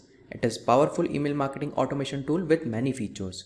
You need automation to save time and money if you have a large email list. You need to be able to create drip campaigns, automatically send out broadcasts, and build workflows. All these tasks are easily done with ActiveCampaigns. So now let's discuss some pros of ActiveCampaign. Great automation feature that simplify customer interaction. Helpful, friendly, and fast customer support. There are 850 plus integration with the most popular software programs. Now let's discuss some of its cons. Challenging learning curve. There are several limitations with the light plan, including active campaign branding. The price of plans increases rapidly as the number of contacts increases. So let's explore the different plans that active campaign has. If you see, there is an option of how much contacts do you have. So if you increase that, right, these plans will increase. If you see, there are 4 plans: light, plus, professional and enterprise plan. So if number of contacts increases, your plan price will also increase. If you want to see the detailed features, you can go through the active campaign pricing page and you will just explore these different features. The next tool on our list is MailerLite. MailerLite is one of the leading email marketing and automation platform. The platform helps marketers design and deliver engaging, personalized email campaigns. It is the best tool to get all the essentials at a lower price point and provide a platform for small businesses, non-profit, bloggers and marketers to manage, track and analyze email campaigns. The platform has email templates, email builders and autoresponders, drip campaigns and email analytics. So let's discuss the pros of MailerLite. Email can be designed easily with a drag and drop interface. A free plan for up to 1000 contacts is available. There are a variety of email templates to choose from. Let's discuss some of its cons. It does not include CRM functionality, though it allows for integration. Active campaigns and others have automation that can be triggered directly from the website traffic, which is missing in MailerLite. In order to set up an account, a lot of information about the company is needed. So now let's discuss the pricing of MailerLite. MailerLite also comes up with 4 plans. First plan is free, so you can get up to 1000 subscribers. The same procedure for the billing method is followed by the MailerLite as well. If you see, if we scroll up, once you increase this number, the price of all the 4 plans will increase, and once you decrease the count of subscribers, the price will decrease. The plan will depend on the number of subscribers. Once you increase that, the plan will automatically increase. The last enterprise plan is the custom pricing. For that you need to contact them and their sales team will give you a customized plan for you. Another best email marketing tool is HubSpot. HubSpot is the best all-in-one marketing suite as it has a great tools and reporting of all your marketing campaigns across various channels like website, social media, email marketing and many more. It is best for B2B service companies. HubSpot has an email marketing tool that you can use to design newsletters and send them to your customers. If you want to know how to use the tool, HubSpot has a ton of resources for you. You will find a lot of beginner stuff there along with some advanced tips. If you want to get little more technical, HubSpot also offers a downloadable API. Now let's discuss some of its pros. Deliverability rates in check with email health tabs. Pay only for those contacts to whom you are marketing. A bunch of helpful online training resources. Let's discuss some of its cons. It does not offer a free forever plan or a lower cost plan. It is not suitable for businesses looking solely for email marketing tools. Adding a separate CRM like Salesforce is difficult. Now let's discuss the HubSpot pricing. If you go to the hubspot.com products/marketing/email, you will find this email marketing tool section. Here you can check out, they have mentioned this feature is available for free with additional functionalities in premium editors of Marketing Hub. See the pricing page for more information. So then we just need to go into the pricing section. Once we go into the pricing section, you can check out the different plans that HubSpot offers. Under that you will find email marketing as well. So as we discussed in the cons as well, this tool is not for someone or businesses looking for only for email marketing services, because it offers more than just email services. Next is Sendinblue. Sendinblue is one of the most powerful email marketing software you can use. Sendinblue is best for building your customer base. In minutes you can send email newsletters to thousands of subscribers with its simple interface and powerful features. Sendinblue is designed for e-commerce businesses, retailers, agencies and even bloggers. It has an easy to use interface, powerful features, and a robust set of tools that allow you to manage subscribers' database. It can send any type of email marketing ranging from marketing newsletters to transactional emails like order and shipping confirmations. Now let's discuss some of its pros. A wealth of transactional email and SMS features and includes basic CRM functionality, impressive range of automation and integration. Now let's discuss some of its cons. There is a daily limit of 300 emails per day for the free plan. Setting up an account for the first time can be challenging. There is a separate charge for advanced template creation. So now let's have a look at the pricing of Sendinblue. If you see, all the 4 plans will come with unlimited contact storage. The first plan is free, that also comes with unlimited contacts. So that is the best thing about the Sendinblue. Then there is a light plan, premium plan, and the enterprise plan. If you want to get some customized plan, you can click on this get code button and their sales team will reach out to you and they will create a custom plan for you. According to your needs, you can contact them. So now that we have covered 5 tools, does any tool satisfy your business needs yet? Let us know in the comment section below. GetResponse. GetResponse is a well-known email marketing service provider. It is an all-in-one marketing solution that helps to manage, track and automate your email marketing campaigns. It has a simple drag and drop interface and offers a wide range of features. GetResponse provides a free plan that startups can use to build their email list. It also offers features such as automation, split testing and landing pages. Let's discuss some of the GetResponse pros. The webinar feature stands on its own and eliminates the need for third-party webinar tools, fast website builder and AI design tools. Now let's discuss some of its cons. In comparison with emails and landing pages, building forms is more limited and intuitive. Max plan subscribers only have access to the dedicated customer support. So now let's check out the GetResponse pricing. If you see, there are 4 plans. Again, the best part is that it also offers a free plan where there is unlimited newsletters, 1 landing page, website builder, connect your domain, sign up forms and pop-ups. So in free plan you will get lot of stuffs. Also up to 500 contacts you can use in the free plan. Then there are separate plans for email marketing and then for marketing automation. In marketing automation, all the features that you will get in email marketing, you will automatically get in the marketing automation, and some extra features that you will get, they are listed here. If you see on e-commerce marketing, here also all the features of free email marketing and marketing automation will be there, plus there are some additional features which you can explore here. Next is ConvertKit. Nathan Barry discovered a new email marketing software called ConvertKit for bloggers, creators and authors. It's considered one of the best email marketing solutions. Now let's discuss some of its pros. The charge is based on the numbers of unique subscribers you have. You won't get charged for duplicate subscribers like MailChimp and Aweber. Auto sending. Your broadcast may automatically be resent if they have not been opened. Now let's discuss some of its cons. Subscribers who are inactive are automatically tagged cold by default. Split testing is only possible for subject lines, not sender names and sending times. So now let's check out the pricing of ConvertKit. If we scroll down on the pricing page, there are 3 plans. As we already discussed, it is especially made for creators and authors.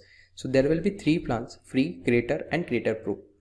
So in free you will get 300 subscribers, and if you want to go with the creator plan, then you have to pay $9 per month and $25 per month for the creator pro plan, and that is for the 300 subscribers only. If you increase this 300 subscribers, these numbers will automatically increase on all the plans. But if you increase the count of the subscribers, these numbers will increase automatically. On all the plans, there is a very good functionality that ConvertKit provides, that is unlimited landing pages. Even in the free plan also you will get unlimited landing pages and unlimited forms and unlimited email sending.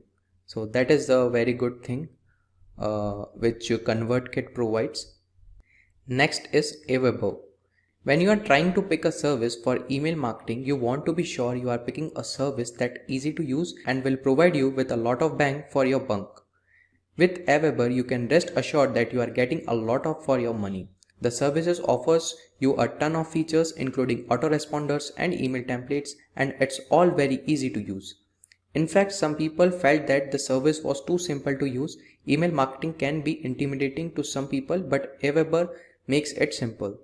Now let's discuss some of its pros. With so many pricing options, no matter what your budget is, there is sure to be a plan that fits your needs. If you use Aweber, you can offer your subscribers a single opt-in and double opt-in option. You can import files and email addresses straight into an autoresponder cycle. Let's discuss some of its cons. Landing page builders are nice, but A/B testing is not supported. Templates are available in a wide variety, but some are not trendy. With the standard email builder, RSS cannot be converted or edited into email templates. Now let's check out the pricing of Aweber. If you see, there are two plans, Aweber Pro and Aweber Free. Aweber Free plan will offer you up to 500 email subscribers, landing pages, web push notification, drag and drop builders, and many more features. So in free plan you will get lot of stuffs. But if you see, there is a Pro plan. If you increase the number of subscribers, then your per month price will increase. If you see, if I have selected a subscriber range from 2500 to 5000, then it will cost me $46.15 per month. So all the features that are available in the free plan you will get in Pro, and here are some additional features like unlimited email list, you can create advanced email automation, and many more features you will get in the Pro plan. The next tool is Constant Contact. Constant Contact is the leading provider of marketing and communication products for small businesses. With Constant Contact, you can send beautiful emails, manage your contacts, create a custom blog, and engage with your customers, all from one place. Whether you are starting a business, a non-profit, or a blog, Constant Contact has the right tools, trainings, and support to make your business grow. Let's discuss some of its pros: landing pages, logo makers, and forms, and good deliverability. Let's discuss some of its cons. Phone support only on weekdays Eastern Time. Automation can be difficult for beginners. So let's discuss the Constant Contact pricing. So there will be two plans, Core and Plus. So there is no free plan in the Constant Contact. In Core plan, you will get some good features like custom list, grown tools, email marketing, 300 plus email templates. And whatever you get in Core, you will get in the Plus plan. Everything that you will get in Core plan, you will automatically get in the Plus plan. Plus there are some additional features that you will get in the Plus plan. For example, additional list growth tools, automated emails, auto-generated segments, and personalized kick-off call, and conversion sales and reporting, and the extra features that you will get in the Plus plan. The Sender is another email marketing tool you should consider. Sender is a real-time email marketing automation tool that allows marketers to send personalized email to their customers at a moment's notice. The tool has a drag and drop interface and a ton of features including A/B testing, opt-in forms, and a variety of templates that can be customized. Marketers can also send automated follow-ups to their contacts using their drip campaigns. Let's discuss some of its pros. It is easy to use Sender's interface and different features. The customer service department is very active, fast, and resourceful. Let's discuss some of its cons. It may be difficult to integrate with other applications. The payment process is not straightforward and not very easy to understand. So now let's explore the Sender pricing. The best thing about Sender is it offers a free forever plan. You don't need to invest a single rupees to get the basic stuffs. Like you can get up to 2500 subscribers, up to 15,000 emails per month. You can send email automation features. You will get contains Sender branding. So if you don't want that Sender branding, then you can go with the premium plans like standard, professional, and enterprise plans. And on enterprise plan, there is a custom price that once you reach out to their sales team, the Sender's sales team, you will get a customized plan for you. So next is professional, $29 it will cost you, and the another plan is standard that will cost you $8. In standard you will get 30k emails per month, and in professional plan you will get 60k emails per month. There are some other features which you can explore by going to the Sender's pricing page. So as of now, we have discussed several tools. Let's have a look at a few more email marketing tools. Benchmark, best for small agencies and consultants. Mosent, best affordable option. Campaign Monitor, the best choice for creating personalized emails. Email Octopus, the best choice for web developers. Autopilot, best for advanced marketing automation. So we have explored 10 plus amazing email marketing tools in this video. Which tool do you think is best for your business and why is that tool best? You can mention it in the comment section below. It will be helpful for others also to know more about the tool. Today, I'm talking about something that could seriously boost your career, the top 10 digital marketing certifications. So if you're interested in digital marketing, you probably already know how powerful this field is. It's all about helping brands reach people online, creating content that stands out, and using smart strategies to make an impact. And here's the best part. Companies need skilled digital marketers more than ever right now. Why? Because everything is going digital. And that's great news for people like you who want a career in this space. So there are so many roles you can go for, from social media manager to content creator to SEO expert. Plus, digital marketing careers offer excellent salaries and there's plenty of room to grow. But here's something important to keep in mind. If you really want to stand out and land the best jobs, getting certified is key. Certifications show that you're serious about your skills, you know the latest tools, and you're ready to hit the ground running. It's like having a badge that says, I'm ready for this. So in this video, I'm going to share the top 10 certifications that can help you build and level up your digital marketing skills. So if you're excited to kickstart or grow your digital marketing journey, stick around and let's dive into these certifications. So first on our list is a professional certification in digital marketing by SP Jain School of Global Management. So it's recognized as a top-ranked institution, SP Jain, in collaboration with Simplilearn.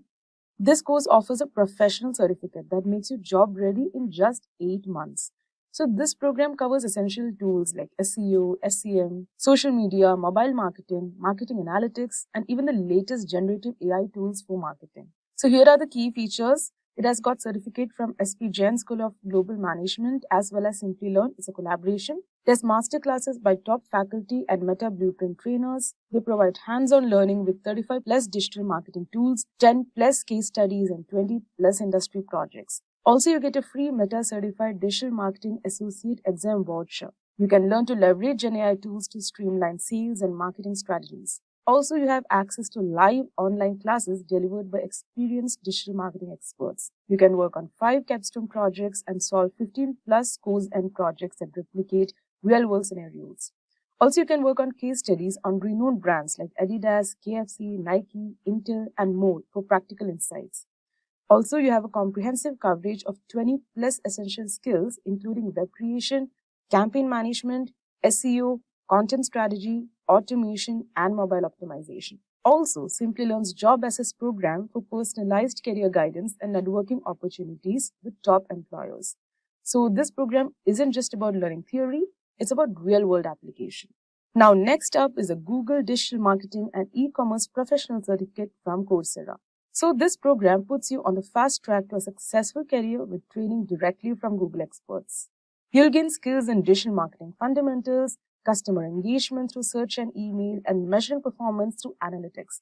And the best part is designed for beginners, so no degree or prior experience is needed. Now, the key features of this course is that it has professional level training from Google experts.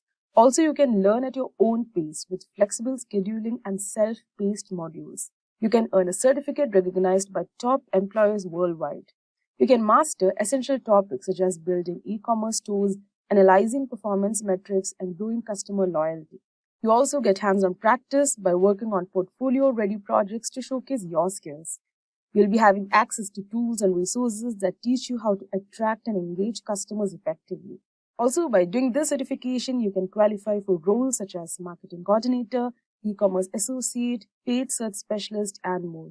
So this is a great option for those new to digital marketing and wanting a well-rounded foundation with the credibility of Google behind them.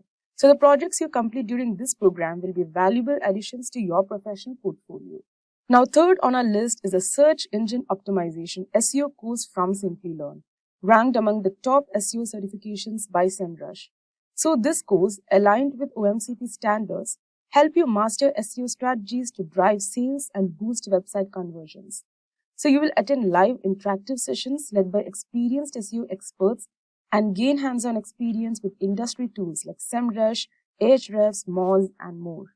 So the key features of this course include access to comprehensive SEO content as per OMCP standards. You'll get a free 1-year access to the SEO ranking platform to enhance your SEO learning.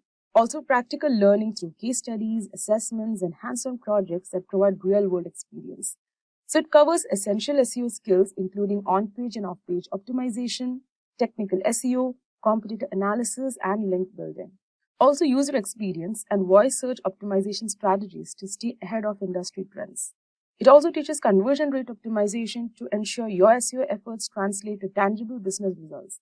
You can also master tools like SEMrush, Ahrefs, Moz, and Google Keyword Planner for data-driven SEO. So if you're mainly aiming to become an SEO expert or boost your skills in optimizing websites, this course offers everything you need, from technical SEO to voice search optimization and conversion strategies. So the combination of expert-led training and practical projects will equip you with the needed skills to excel in this digital space. Now next is the Digital Marketing Certification course by HubSpot Academy. So this free course is perfect for small business owners, marketing managers, and anyone looking to break into the digital marketing space. So the course focuses on a human-centered, inbound-first approach to create a solid digital marketing strategy and compelling content that engages users and ranks well on search engines. So this course is completely free and provides unlimited access once you create a HubSpot Academy account. It also gives you personalized training recommendations tailored to your learning goals. It covers key digital marketing aspects like SEO, social media, and email marketing. It also has a globally recognized certification, which is available in 5 languages. Also learn to optimize your website and build advertising strategies that expand your audience reach. So this course not only helps you build skills, but also provides a globally recognized certification that sets you apart in the job market. Now, fifth on our list is a technical SEO course by Bastian Grimm on SEMrush Academy. So this free course is tailored for those new to technical SEO or professionals looking to deepen their knowledge. So whether you're an SEO consultant or working agency side, Bastian Grimm's in-depth modules will help you grasp complex technical SEO concepts, including crawling, indexation, and HTTP response codes. So the best features are that it's developed by industry experts at SEMrush. It covers essential topics such as international SEO and potential issues to avoid. It is engaging, up-to-date content that aligns with the ever-changing SEO landscape, and also it has practical applications that strengthen your understanding and implementation. So this course equips you with the technical know-how to tackle complex SEO challenges and ensures your skills remain sharp in this evolving field. Now next, we have the Digital Marketing Specialist course by Simplilearn. So this comprehensive program covers 35 plus digital marketing tools and includes over 20 projects and 10 case studies, providing you with a practical experience to master domains like SEO, SEM, social media, and email marketing. So some of the key features of this course is, it is industry-recognized Digital Marketing Specialist Certificate. It has classes led by digital marketing experts. You can learn to use generative AI tools for marketing efficiency. We also get free Meta Certified Digital Marketing Associate exam voucher worth $99. Also, you'll be doing 5 capstone problem statements and 15 plus quizzing projects. You'll also be working on real-world case studies from brands like Adidas, KFC, Nike, and Intel. Also, we have Simplilearn's JobAssist program for career support. So with a combination of advanced training and practical exposure, this program is perfect for those looking to become experts in the digital marketing field. So 7th on our list is a postgraduate program in digital marketing by Purdue University in partnership with Simplilearn.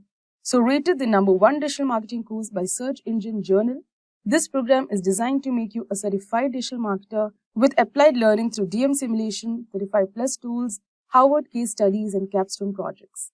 So this program is designed to take you from beginner to advanced digital marketer with a mix of live interactive classes and hands-on projects. So you don't just learn concepts, you actually create and promote your own website through the course, which is a rare opportunity to gain real-world experience. Now, one of the biggest highlights of this course is its focus on applied learning.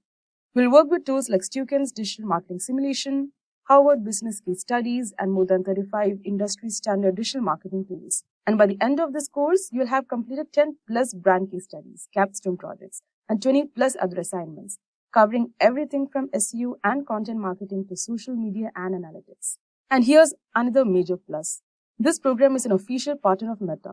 So you'll have master sessions with Meta Blueprint trainers and receive a $99 Meta exam voucher. You'll even get hands-on practice with Meta's business code chatbot.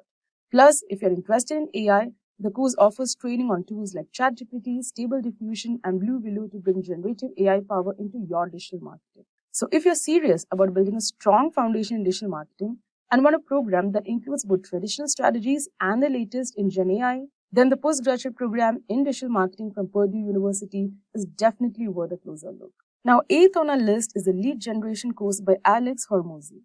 So this course is ideal for those looking to master lead generation and scaling strategies from a proven expert in this field. So the program covers everything from the basics of lead magnet creation to advanced content methods and cold outreach techniques. So some of the key features of this program includes comprehensive framework for attracting and converting leads, modules on creating the first 5 client frameworks in effective cold outreach, a detailed strategies for paid advertising. They have got playbooks for leveraging referrals, affiliates, and agencies, and they have got hands-on exercises that guide you through building successful lead gen strategies. So if you're an entrepreneur, marketer, or business owner, this course offers essential tools to boost your lead generation efforts and scale your business effectively. Now, 9th on our list is the Meta Social Media Marketing Professional Certificate. Designed by Meta experts, this program is perfect for those looking to build job-ready skills in social media marketing. So in under 5 months, you'll gain the expertise needed to establish an online presence, create engaging social media posts, and launch ad campaigns on Facebook and Instagram. So some of the key features of this courses are, it provides professional training from Meta and Apple, 6 course series covering major platforms like Facebook, Instagram, LinkedIn, and YouTube. And they've got portfolio-ready projects such as creating social media pages and content calendars. You also gain hands-on experience in building ad campaigns with Meta Ads Manager. Also, they have got optional learning on generative AI tools for advanced social media strategies. So by completing this course, you will earn a Meta Professional Certificate and the Digital Marketing Association Certificate, showing your skills to potential employers. Now, rounding out our list is the Complete Digital Marketing course by Udemy. 12 comprehensive courses in one, covering everything from social media marketing and SEO to email marketing and analytics. So they provide 22.5 hours of on-demand video content, 35 articles, and 8 downloadable resources for continued learning, strategies, and more. Also, they have got flexibility to learn on mobile and TV. And also, at the end, you'll get a certificate of completion to showcase your expertise. So this course is ideal for those who want an all-in-one solution to learning digital marketing, whether you are starting from scratch or enhancing existing skills. And that's a wrap of our list of the top 10 digital marketing certifications to boost your career. From foundational courses to specialized certifications, each of these programs can help you stay competitive and current in the fast-evolving digital landscape. So remember, investing in the right training can open doors to incredible opportunities. And it's all about finding the program that best fits your goals and career path. According to Forbes, the global digital marketing industry is expected to cross $786 billion by 2026. Think about that for a moment. $786 billion. And that's what's fueling this massive growth. 2 words: artificial intelligence. AI is transforming the way brands connect with their audiences, making campaigns even smarter and more personalized and incredibly efficient. But here's the kicker. This isn't just about big brands dominating the market. Small and medium businesses are leveraging these tools to compete on a level playing field, reaching audiences they never could before. It's a digital revolution, and you have a front row seat to be a part of it. Entrepreneurs like Jeff Bezos have embraced digital marketing to create customer-centric empires, proving that authentic storytelling through social media is the ultimate game changer. Even Forbes highlights how AI-powered tools like ChatGPT are reshaping ad strategies, customer experiences, and content creation. And what does all of these mean for you? If you're looking to grow your career, the future of digital marketing is calling. It's exciting, dynamic, and packed with opportunities. So let's dive into the roadmap for mastering digital marketing in 2025. In today's video, we will cover why digital marketing is thriving and is in high demand, the core skills you need to succeed, and the future trends like AI and voice-activated marketing. I'll walk you through a step-by-step roadmap to kickstart your career, discuss essential certifications and tools like Google Analytics, and explore career levels and salaries. So let's break down these step by step and answer all your burning questions. So first, let's start by understanding why digital marketing is thriving in 2025. So as we know, by 2025, 75% of global ad spend will be on digital platforms because businesses need to go where their customers are, and today customers are always online. This is happening because of the rise of e-commerce. Platforms like Amazon and Flipkart are driving massive online shopping trends, and digital marketers are essential for capturing this audience. The second one is data-driven advertising. Companies now have the ability to understand customer behavior better than ever before. Global reach. A small business in India can now sell products to customers in the US with just a few clicks. This is all happening because of digital marketing. This growth is creating a huge demand for skilled digital marketers who can drive results, and the best part is you can start your journey today. Now let's talk about the core skills that are required for every digital marketer, especially in 2025. Well, to thrive as a digital marketer in 2025, you will need a mix of technical, analytical, and creative skills. Let's break it down. At first, you need to have a strong understanding of SEO, which is search engine optimization. You must learn how to optimize websites so that they rank higher on search engines like Google. Second one, you should know about PPC, which is pay per click advertising. You should master platforms like Google Ads that create paid campaigns and deliver instant results. Content marketing. From blogs to videos, crafting engaging content is key to attracting and retaining customers. Hence, learning content marketing is very crucial. Next is social media marketing. Build communities and run targeted ad campaigns on platforms like Instagram, LinkedIn. The next one is data analysis. Tools like Google Analytics will help you track performance and improve campaigns. Also, you can use tools like HubSpot to streamline repetitive tasks, making your campaigns more efficient. These aren't just skills, they are your toolkit to dominate the digital marketing space. So now that you know what core skills are required, let's have a look at the future trends in digital marketing. The future of digital marketing is both exciting and fast-paced. Here's what's shaping 2025. At number one, we have artificial intelligence. AI is no longer just a buzzword. We have tools like ChatGPT that can write ad copy, analyze data, and even predict customer behavior. Imagine having hyper-targeted campaigns just created in minutes. Next one, we have immersive technologies. AR and VR are revolutionizing the customer experience. Think virtual try-ons for clothes or immersive virtual tours for real estate. We will also have voice-activated marketing. With smart speakers like Alexa and Google Home, voice search is exploding. Optimize for conversational keywords to stay ahead. The next one is ethical marketing. Consumers demand transparency. Brands that prioritize sustainability and ethical practices are leading the way. The future isn't just about technology. It's about creating meaningful, human-centered marketing experiences. Alright, let's break down this step by step. Now, if you're wondering how to start and grow in digital marketing, here's your ultimate roadmap. And trust me, whether you're just a beginner or looking to switch careers, this guide will set you in the right path. So the first step is learning the basics. First things first, you should learn the basics of marketing.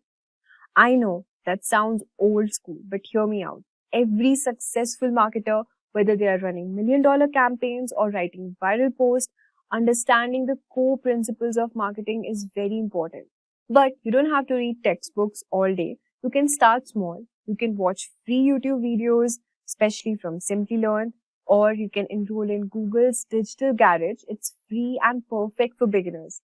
Get familiar with concepts like the 4 P's of marketing, which is product, price, place, and promotion, and the buyer's journey as well, which is awareness, consideration, and decision. Also, if you want to enhance your career in digital marketing, you can check out Simplilearn's postgraduate program in digital marketing in partnership with Purdue University. This course provides a robust and industry-relevant curriculum to help you become a certified digital marketing expert. The program covers essential digital marketing components like website creation, SEO, SEM, social media marketing, mobile marketing, and many more. You'll gain hands-on experience through live interactive learning Stukin digital marketing simulations, case studies, and Capstone projects. Additionally, you will receive a Meta Certified Digital Marketing Associate exam voucher and a Hootsuite Certified Professional credential. So hurry up and enroll now. You can find the course link mentioned in the description box and in the pinned comments. So let's move on to the second step, which is understanding digital marketing channels. Now, once you have got the basics, it's time to explore the core digital marketing channels. Think of these as the tools in your toolkit. Each one has specific purpose. We have SEO, which is search engine optimization. Imagine this as planting a garden. You want your website to boom at the first page of Google when someone searches for a related topic. Learn about technical SEO, keywords, and link building. Tools like SEMrush and Ahrefs will help you find the right keywords and track your progress. The second one is pay-per-click advertising. This is your shortcut to the top of the search engine. With platforms like Google Ads, you pay to get your ad shown to the right audience. Mastering Google Ads can open doors to jobs as a campaign manager or paid media specialist. It's high impact and in demand. Next is social media marketing. Social media isn't just about posting cute pictures. Platforms like Instagram, LinkedIn are marketing powerhouses. Learn to engage your audience, run targeted ads, and analyze performance tools like Hootsuite. Next one is content marketing. Think blogs, videos, and infographics. Content builds trust with your audience and keeps them coming back for more. Tools like Canva and Grammarly are great for creating and polishing your content. The next one on the list is email marketing. Did you know that email marketing has the highest ROI of any channel? Learn to segment your audience and automate campaigns using tools like MailChimp. Each channel serves a unique purpose, but together they are unstoppable. The next is you can build your online presence. Before you market for others, you need to market yourself. This is where you build your personal brand. You can create a website or blog. Platforms like WordPress and Wix makes it easy to get started. No coding needed. Write about what you're learning in digital marketing, SEO tips, campaign ideas, or even tool reviews. This shows potential employers that you are serious. You can also set up social media pages, create professional profiles on LinkedIn, Instagram, and Twitter. Share posts about industry insights, tips, and your learning journey. But why is this really important? Well, the employers will Google you. If they find an active blog or LinkedIn page full of insights, you'll instantly stand out. Plus, it's a great playground to test what you're learning. The next step is gaining certifications. Certifications are your golden tickets in digital marketing. They prove your skills and make hiring managers take you seriously. Here are some must-haves. First on the list is Google Ads certification. Learn how to create and optimize PPC campaigns, which is paid per click campaigns. Google Ads specialists are in high demand, especially for freelance gigs. Google Skills Shop offers free certification program. The next one is Google Analytics 4. GA4 is a game changer for tracking website performance. It also shows how people interact with your site, what's working and what's not. Companies love marketers who can turn data into actionable insights. The next step is gaining hands-on experience. Here's where the magic happens. You learn the most by doing freelance projects. Start small, offer to run social media campaigns or Google Ads for local businesses. For example, creating a Facebook ad for a neighborhood cafe and track how many new customers they get. The next one is internships. Interning at agencies or startups gives you exposure to tools like Google Ads, HubSpot, and Hootsuite. Next we have is mock projects. If you can't find clients, create hypothetical campaigns. For example, designing a strategy for a fictional online store and including it in your portfolio. Experience builds confidence and credibility. When you show real results, even for small projects, you're already ahead of the competition. The next step is specializing in a particular niche. As you gain experience, you'll discover what excites you the most. Maybe it's SEO or maybe you love creating content. Specialization makes you an expert and experts are paid more. SEO specialist help website rank higher on Google. You can also specialize yourself in PPC manager who will manage high budget ad campaigns and drive ROI. You can also think of becoming a content strategist if you love creating engaging content that build brand loyalty. Specialization doesn't mean limiting yourself, it means being the go-to person in your chosen field. And thus, by following all these steps, you'll have the skills, certifications, and experience to thrive in digital marketing. The next we're going to talk about is career levels and salaries in digital marketing. Your salary in digital marketing depends on your experience and specialization. Let's talk about the entry-level roles. Roles like SEO analyst, social media coordinator, content writer, you can expect around 3 to 6 LP in India and around $50,000 to $70,000 in the US. Talking about the mid-level roles, roles like digital marketing specialist, PPC manager, content strategist, you can expect around 6 to 12 lakh per annum in India and around $70,000 to $100,000 in the US. For senior level roles such as digital marketing manager, SEO manager, paid media director, you can expect around 15 to 30 LPA in India and around $120,000 in USA. Leadership roles, roles like digital marketing, chief marketing officer, you can expect around 40 plus LP in India and $150,000 in the US. The key is growth in specialization and consistent skill building. To stay ahead in this dynamic field, join online communities and continuously learn new tools like ChatGPT. Most importantly, adapt to industry changes and keep experimenting. Digital marketing is your ticket to an exciting and rewarding career. Whether you're starting fresh or looking to scale up, this roadmap will guide you every step of the way.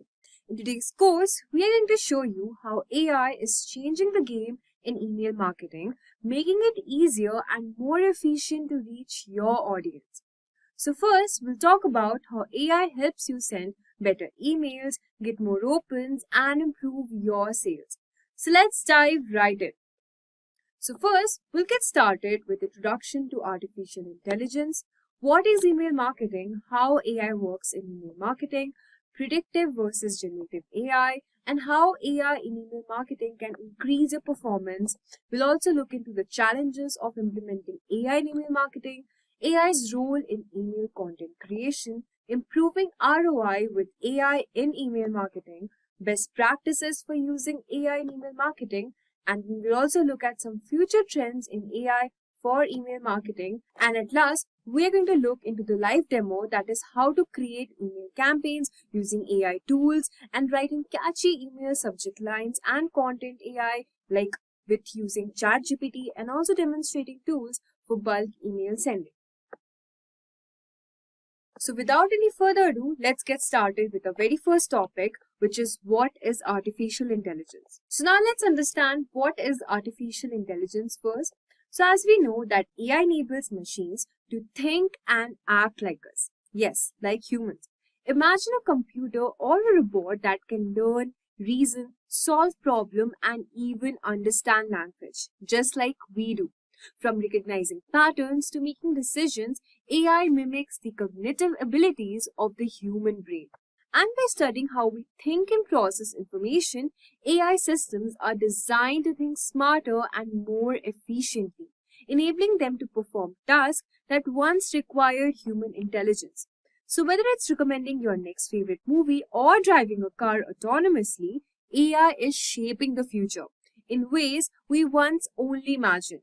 Now tell me, does this sound intriguing, making you wonder how AI accomplishes all this? Yes. So in the following part, we will learn what email marketing is, how AI works in email marketing, and many more.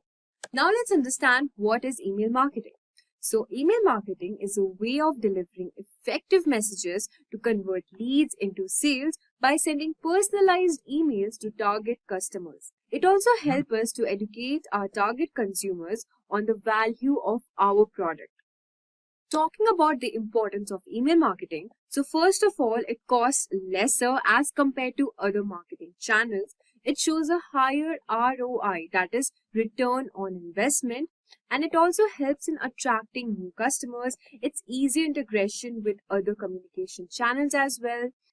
Then it will also help you in assisting and creating targeted and personalized messages.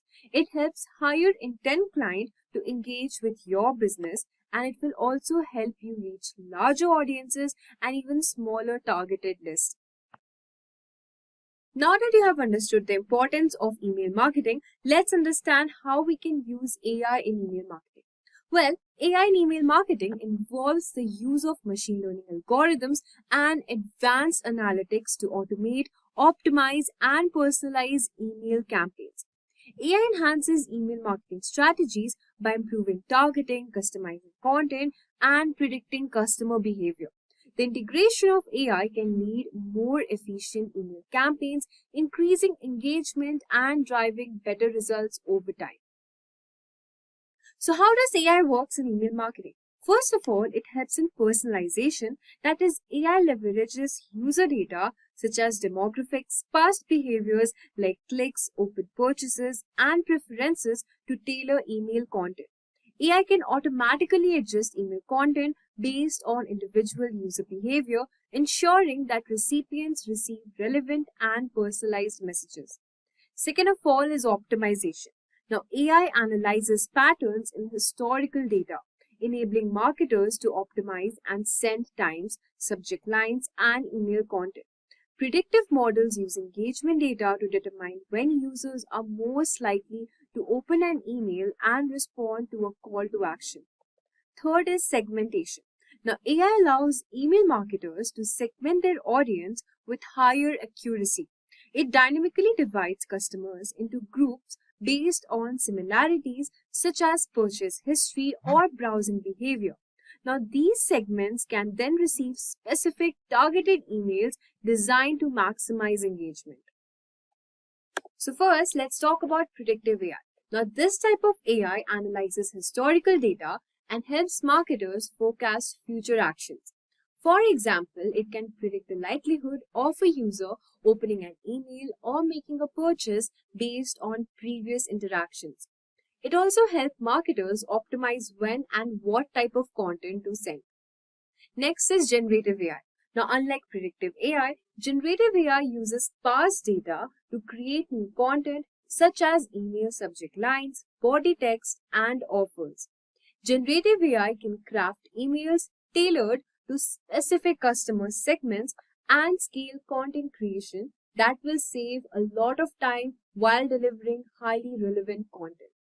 Now, together, these AI tools automate tasks, improve personalization, and also optimize email campaigns for higher performance.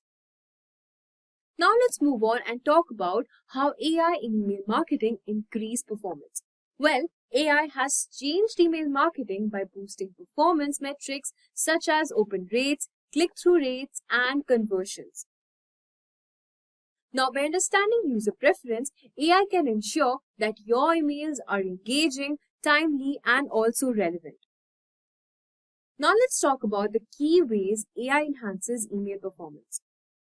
First of all is personalized and targeting messaging. So, AI helps marketers deliver personalized email content at scale. So, it uses customer data to tailor emails for different segments, ensuring each recipient gets content that resonates with their preferences and their interests. Now, this level of personalization drives higher engagement. Second thing we are talking about is the optimized timing. Now, predictive AI analyzes when customers are most likely to interact with your emails based on your past behaviors. For instance, it can predict that a particular customer tends to open emails around 8 a.m. on weekdays. Now, by sending emails at the optimal time, AI ensures higher open rates and minimizes the chance of emails being ignored. Third, we are going to talk about is behavior-based segmentation. Now, AI dynamically segments email lists based on real-time behaviors such as product views, cart abandonment, or past purchase history. Now, this will help marketers deliver highly relevant messages like sending a cart reminder to customers who have abandoned their shopping cart or sending product recommendation based on your browsing history. Now, let's talk about the fourth way to enhance our email performance. That is using email A/B testing. Now, AI significantly streamlines the A/B testing process by automating and analyzing tests for subject lines, contents, and call to actions. So, by continuously learning from customer responses, AI refines the campaign strategy, which leads to higher conversion rates and better messaging. For example, AI can test different subject lines, determine which one performs the best, and implement it across all the future campaigns. The fifth one is enhancing customer experience. Now, as AI learns more about the individual recipient, it can refine the customer experience by tailoring content more effectively. AI can dynamically alter the design, layout, and content of the email depending on the user's preference, past interactions, and demographic data. Now let's look at an example from a marketer's perspective. Now, one marketer shared that their A/B testing improved 10x by using AI, not just the subject lines, but also for the user behavior analysis.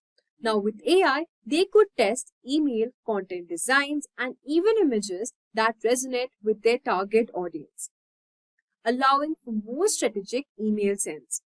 So now that you have understood an example from a marketer's perspective, let's move on and talk about what are the challenges with AI in email marketing. Now, despite the many benefits of AI, marketers face several challenges when adopting and integrating AI into their email campaigns. Now, these challenges can hinder the effective use of AI unless addressed properly. So, the first challenge of implementing AI is the data quality and availability. Now, AI heavily relies on data to make accurate predictions. If the data you provide is inconsistent or incorrect, now AI cannot generate useful insights.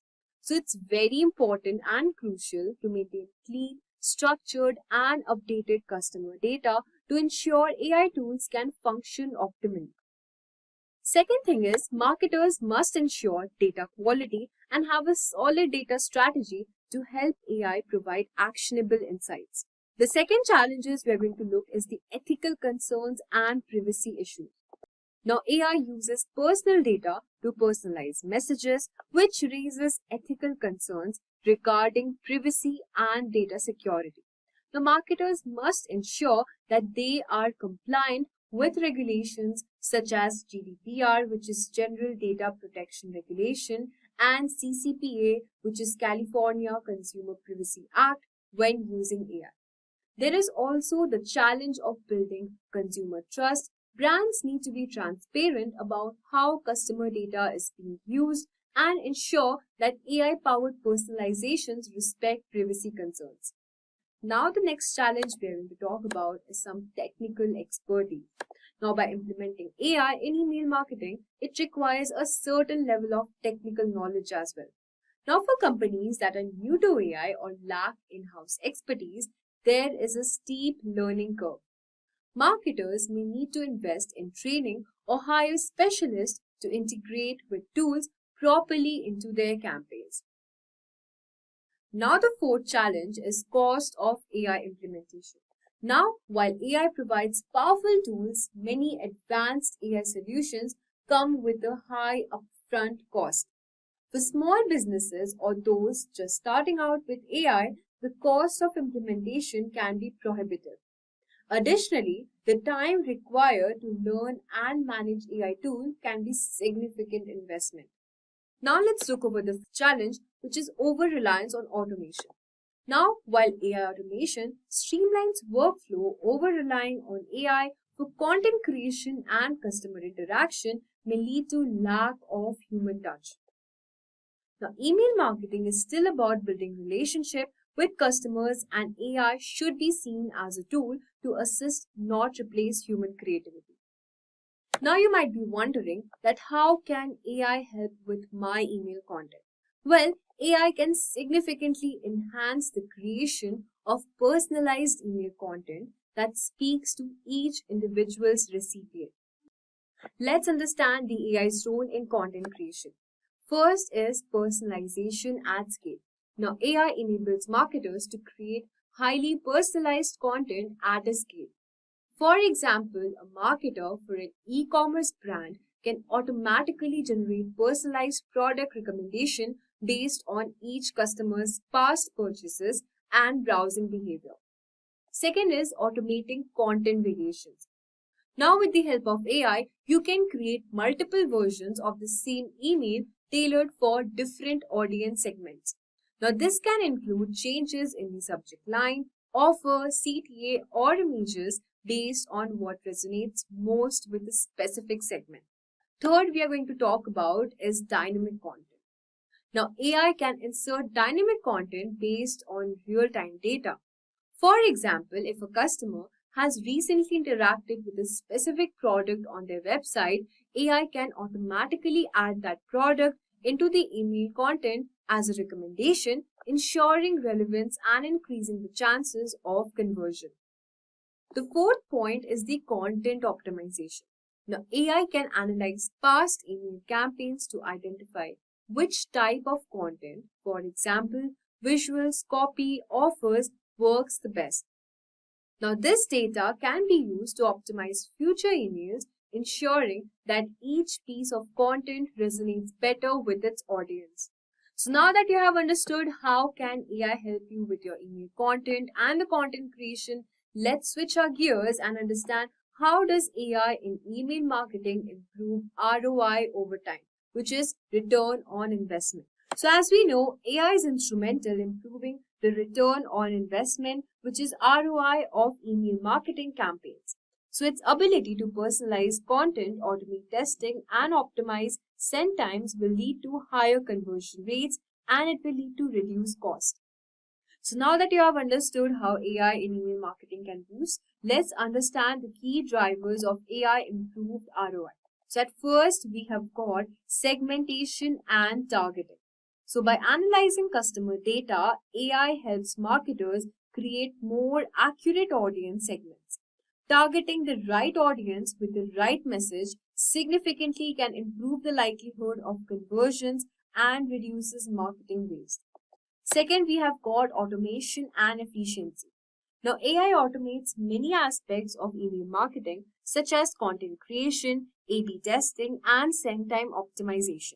Now, this automation frees up time for marketers to focus on strategy, resulting in cost savings and increased efficiency. Then we've got predictive analytics. Now, AI uses predictive analytics to identify which customers are most likely to convert, allowing for better targeting and resource allocation. By focusing on high value leads, marketers can maximize their ROI over time. Then we've got enhanced customer engagement. Now, through personalization and relevance, AI will help increasing customer engagement, which will lead to higher open rates and click-through rates, which is the CTR. Now, over time, this will lead to greater brand loyalty, repeat purchases, and an increase in customer lifetime value, which is the CLV. So guys, now let's understand what are the best practices for also using AI in email marketing. Now, to successfully implement AI in email marketing, marketers should follow certain best practices to ensure the technology is used ethically, effectively, and in line with the business goals. So first we have got establishing clear goals. Now, setting clear objectives for AI use in email marketing, determining what you want to achieve, whether it's increased personalization, better targeting, or higher engagement, is very important. Second, we have got ethical AI usage. Implement ethical AI practices by ensuring transparency and compliance with privacy regulation, which is the GDPR. Respect customer data and inform them of how it will be used. Then we've got start with easy to use tools. So for beginners, start with no-code AI tools like send time optimization, content generation, and subject line testing. So as you become more comfortable, you can expand to more complex AI applications. Then we have got leveraging data.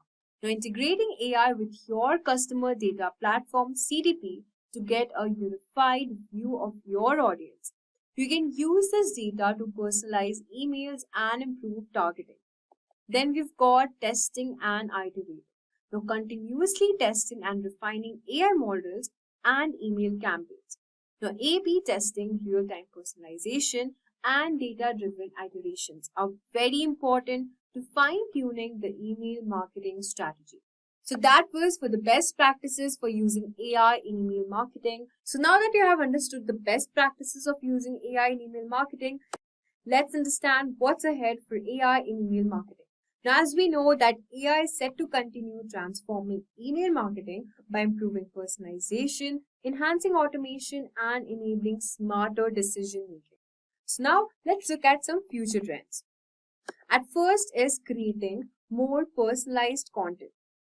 So generative AI will be able to create highly personalized email content for individual users, not just for customer segments. Second, we've got faster campaign execution. Now, as we know that AI tools evolve, marketers will be able to deploy email campaigns more quickly, reducing turnaround times and accelerating content creation. Then we've got data-driven creativity. AI will enhance creativity by providing data-driven insights into which types of content, images, and designs are most likely to resonate with customers, making marketing much more efficient and also impactful. Then we've got trust and transparency. So as marketers focus more on first-party data, AI will help build trust with customers by ensuring transparency and compliance with data privacy regulations. Now that we have understood the future trends and what's ahead for AI in email marketing, now in the next session, we will understand the live demo on how to create email design in Canva using MailChimp as well. So now let's see how you can create email campaigns using Canva and also MailChimp. So first, we'll just head over to Canva. So for this, you just have to first sign up if you don't have an account already, or else you can just log in into your Canva account. Now from here, as you can see, this is the dashboard, and you can just select any particular, you can create designs, whether it's for your presentation, social media, website, doc, anything, may it be your emails, anything. Also, you get plenty of templates available here, as you can see, and you can also, browse as per as your category wise. If you're making for your Instagram post or for some educational website, or maybe for marketing or cards and invitation, you've got plenty of templates from which you can just select and simply change the content if you want to, and your template and your particular card, email, newsletter would be just ready in few minutes. So guys, now we'll just head over to this home section, and then we can just search our content, which would be our email newsletter for now. And as you can see, we've got plenty of templates available. Alright, so I want to create an email newsletter for my skincare brand. So from here, I'll just select category. So I'll just search your email newsletter and I'll just type for skincare. And let's see what templates am I getting. Alright, so these are pretty number of templates. But remember, these are the pro versions, so we'll just have a look at the free versions available. Alright, so really like this one, we'll just click on this template, and then we'll just click on customize this template from here. Okay, so this would be a template for my skincare brand, and from this section you can just head over to the design if you want to change the design of your template, and you can just alter the styles from here. These are the color palettes and the image palettes combination. So let's suppose if you want to make it quite dark, you can just use this particular color palette. Or if you want to make it light, I mean whatever color you think looks good. I think this one looks much more better, so we'll just keep it as this particular template color selected. And then from the elements, you can just use any elements if you want to, or you can also generate your own using the AI image generator. And then we can just change, let's suppose my newsletter and my email campaign, I want it for like 50% off sale, so I'll just enter here 50% sale. Okay, and I think the text color is quite light, so we'll just change the color of the text to maybe black. So this looks better. You can also use charts, polls, quizzes, tables, frame if you want to. Let's suppose I also want to add a sticker of maybe like a sale or something. Alright, we have this glow up thing here. So if I add this, is it looking good? I don't think so. So we just adjust it.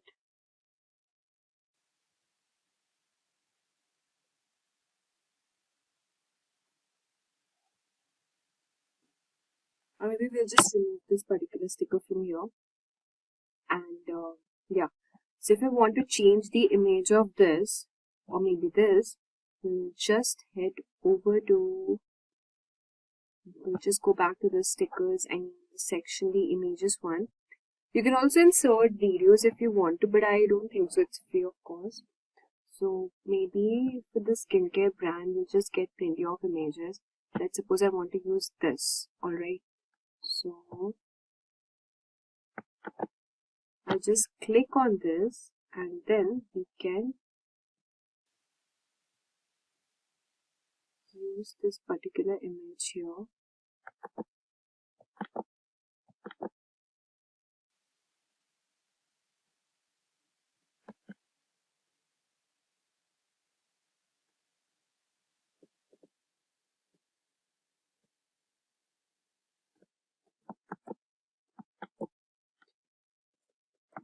So I think the previous one was better because this is in a portrait mode. So we would want something more like the landscape version.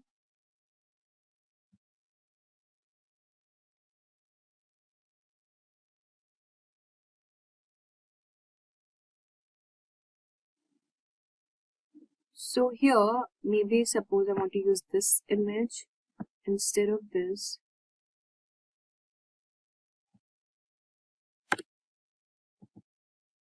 Alright, we'll just keep it here.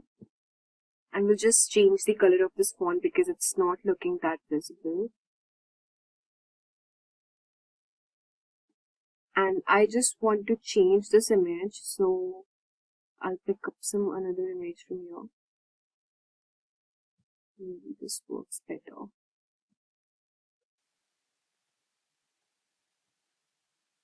Okay, so I think this is better, right? And for this, we'll just click on this black color thing.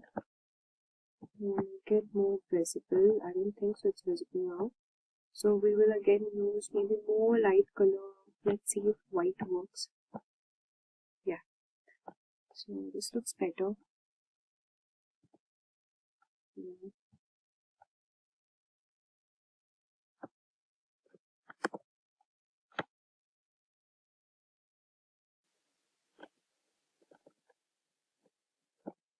We'll even make this more white and let's see. So I think this looks better now. And if you want, you can also change the content more. So yeah, this looks a bit not that much interactive. So we'll just put some more emojis. Okay. We also have this effects option from here. So you can use such effects also. Let's say if you want this particular or this shape. I think this shape is better, right?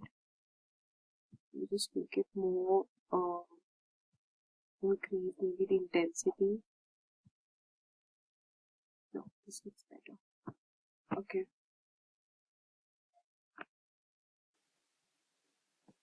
If you want, you can also add shapes from here, but I don't think so it's of any use for me now. Okay. We also have these mockups, very different mockups and the collections also. I think this is this is fine now, and we'll just type something.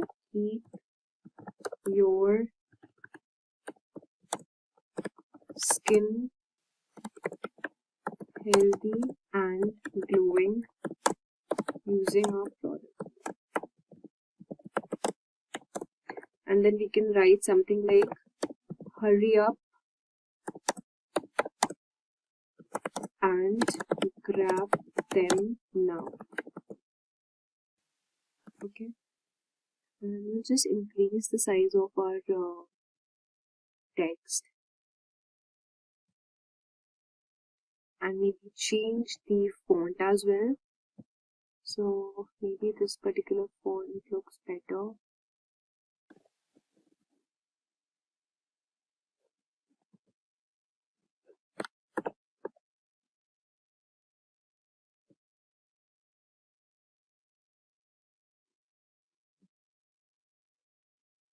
So we'll just keep the adjustment here, maybe in between, and you can remove the punctuations if you want to. And for this hurry up, I want to increase the size of this.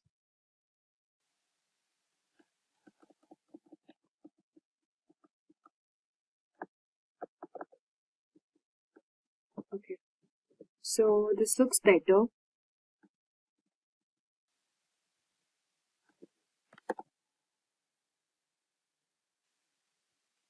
And in place of our products, we can write limited sale. Okay, and yeah, this looks pretty much convincing now. We have given 50% sale, glow your skin naturally, limited sale is there, hurry up and grab now, and that's pretty cool for now. So this is how our page would look like, and here you can just edit and give your website name, your product website name. So we can also add one more page here, and here again you can use another template. Let's check if we could use some more templates from here.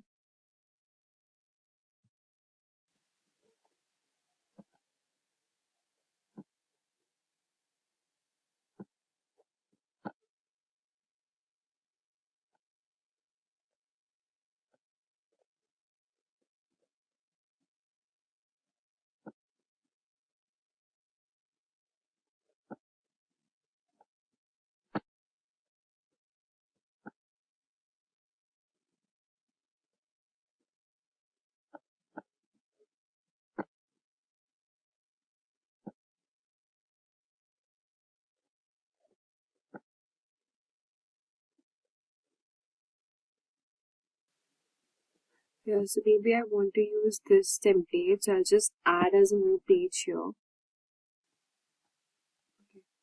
so we'll just remove this.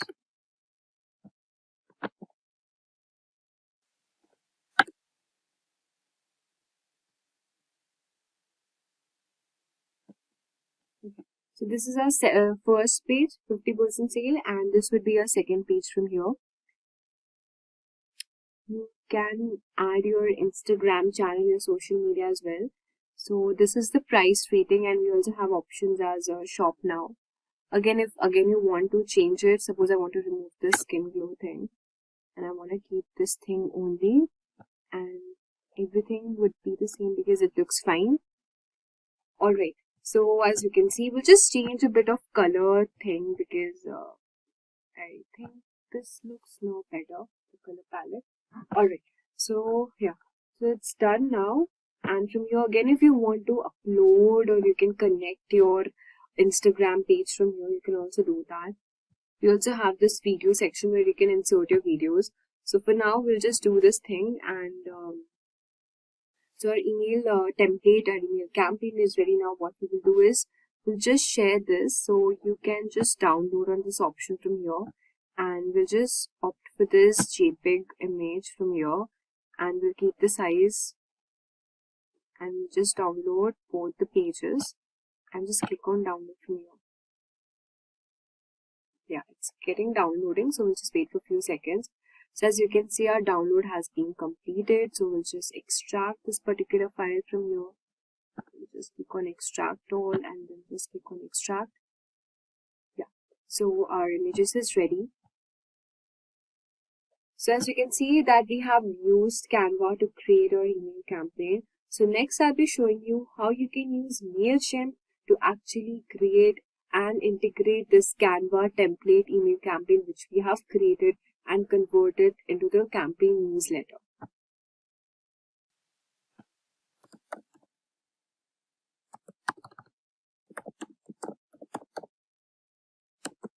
So we'll just head over to mailchimp.com first, and yeah, this is our website ready. So we'll be using the free version now. So as you can see that you can turn your emails into revenue. So Mailchimp is actually an email marketing company. So where you can get plenty of options. With that, you can grow your audience with high quality leads. You can also use refine the segmentation. You can create email campaigns much more faster using generative AI. You also get these automations, email automations options from here. So if you want the paid version, you also get that. So we have got this offer starting, which is 50% off for 12 months. Alright, so we'll just click on login. And now since we already have our account,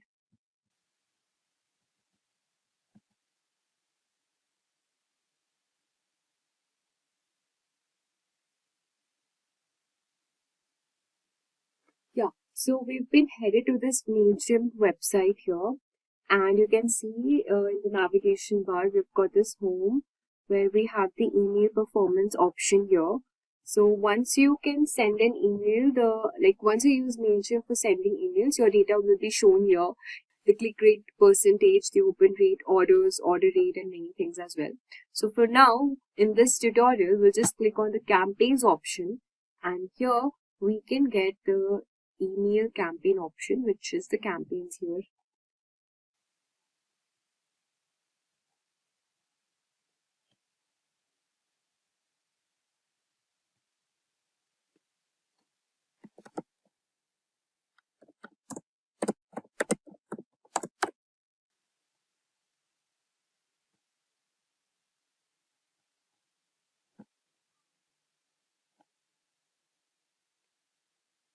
Okay, so for this, we'll just have to click on create for now, and then in the email section, you get this regular plain text or template. So if you want to use a regular template, or you can use anything you want to, and we'll just use a regular one for now, and you can just enter your email name.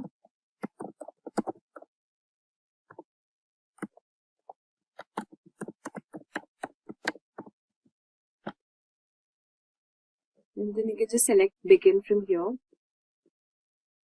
Alright, so now this is an option where how do you want to design your email. So you can use the template or blank image, or you can just customize it as per your needs. So the first option is to whom are you sending the email. So you can actually import your contacts from here. So it would be better for you, like if you create a sheet, and you can also connect to a store, or you can upload a file and then copy paste the contacts if whatever you want to. So whomever are you sending these particular emails in bulk, you can simply enter their contact address, and then all the email, the newsletter, the email campaign which we are generating will be sent to them.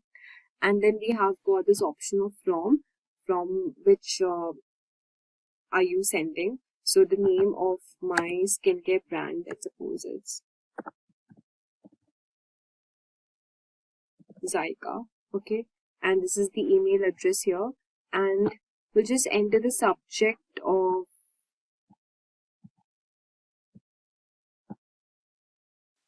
just click on save here, and the subject would be, let's suppose my subject name would be 50% off on, this would be April sale. Okay, and you can add also an emoji from here which would make it look more interactive. I've added this heart emoji, and then the preview text will be limited sale, limited stock. Okay, and then you can again add an emoji.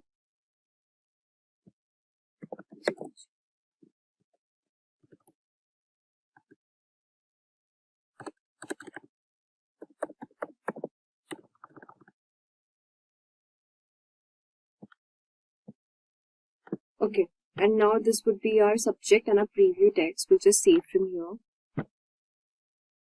Okay. Now the main part begins, which is designing our email. So we'll just click on this design email from here. Yeah, So we've got these templates, the basic layouts, the fully designed one, crafts, code your own, whatever you want to select. So let's suppose I want, these are the free version mostly. So we'll just click on the basic template from here. Okay, we'll just click on apply. Yeah, so it says that you can add your text from here. So this will just remove these options.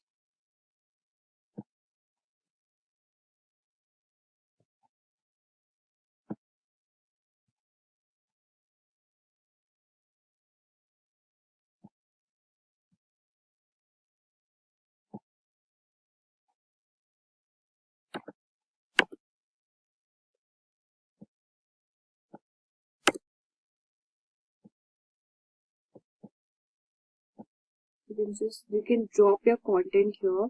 So we'll just click on this image option.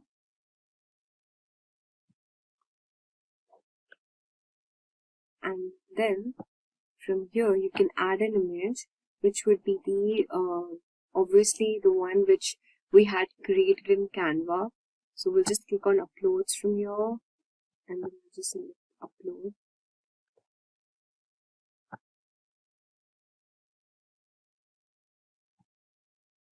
So this is our first image. We'll just click open. So our image is being uploaded. Yeah. So as you can see, this was the image you remember we had created before. Alright. So this is the first page, how it looks like. And again, you can drop your content here, which would be the text you want. I think this looks better. And then you can edit your image, which would make it more enhancing. So after editing our image, we'll just actually crop it. Okay, we'll just click on this. So we'll just actually crop it from here. Limited save, we'll just keep it till here, right?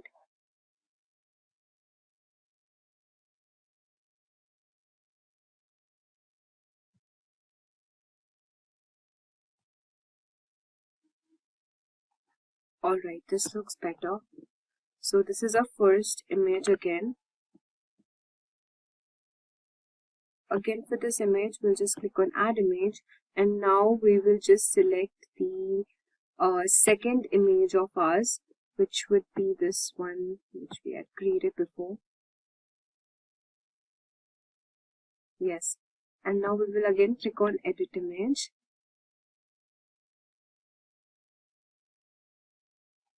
And you can basically chop this part because it's not needed.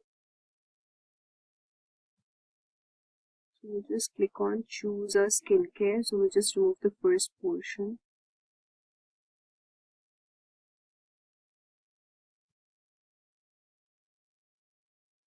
Alright, we want to keep it till here only. And then just select on save. Now you see this is ready and we don't need this thing, so we'll remove it. And these are the websites, the social media websites, whatever you want to select. So if you want LinkedIn, Pinterest or whatever, so let's suppose I want the Pinterest, and you can enter your link also from here. Then we have LinkedIn. You can also select Instagram, Facebook or whatever you want to. And then we have got this option as follow links to your social channel. Then we've got the share option where your recipients post to their social channels. And then I think it's fine. So if you want to change the style of the icon from here, we are using the dark icons.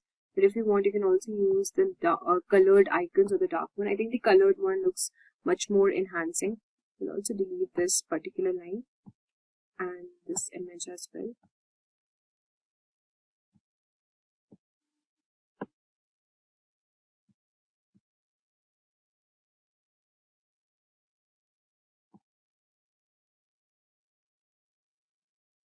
Yeah. So our email newsletter is ready now.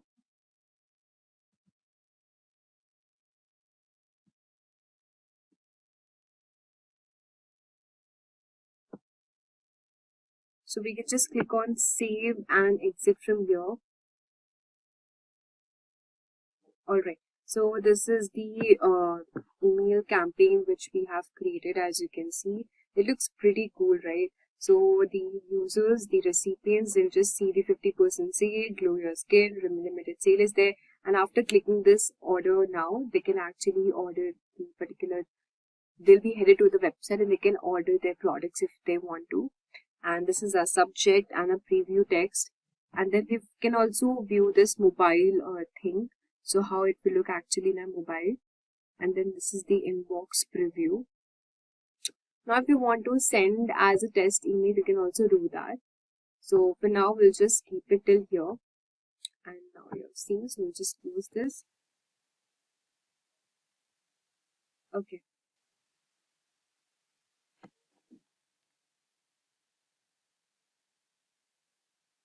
So guys, we have learned how to actually create our email campaigns using this MailChimp as well as Canva. Now the last thing would be you can actually schedule your content. You can just select the send time. You can actually schedule whatever time you want to. I think for this you will have to upgrade your plan, but it's best if you find a particular time for posting your email campaign. I mean, maybe on weekends day, usually people log in the afternoon. On the weekdays time, people actually log into their email. I mean, suppose around maybe in the morning. So that would be fine. So you can actually schedule according to the post and the engagement, how the viewers and the audiences are using the mail. Alright. Now, in this session, we have done with this particular thing. And now the next we'll be learning about how we can use ChatGPT in email marketing. So in this particular lecture, we'll see how we can use ChatGPT in email marketing. So the first thing is, first we have to go to ChatGPT here. You can just log in from your account, and the thing is, you can actually customize your GPT as per as your need. So we'll just click on this ChatGPT option. We'll just click on this Explore GPTs from here, and we'll just select the Create option. Alright. Yeah. So as you can see, if you want to create your customized GPT for crafting email or asking me feedback on a particular project update, so ChatGPT will create a concise, polite, and direct message that will encourage a response with the information needed. So you can actually provide custom instructions to ChatGPT. You will need to customize your settings. So once you're logged in, as I told you before, just click on New GPT, and you can set your preferences. That is, you can fill out the prompts to tell the ChatGPT. So crafting a clear prompt is very important. So with your context and your preferences set, you can instruct ChatGPT to write the email which you need. Remember, be specific about the tone, that is, whatever tone you want to select, may it be polite, urgent, or formal.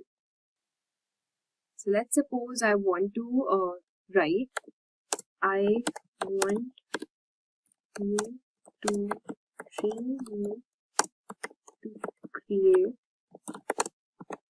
emails regarding category would be maybe a resignation mail. Okay, so I'll just give you this thing, and it will actually create a customized GPT first. You just wait for a few seconds.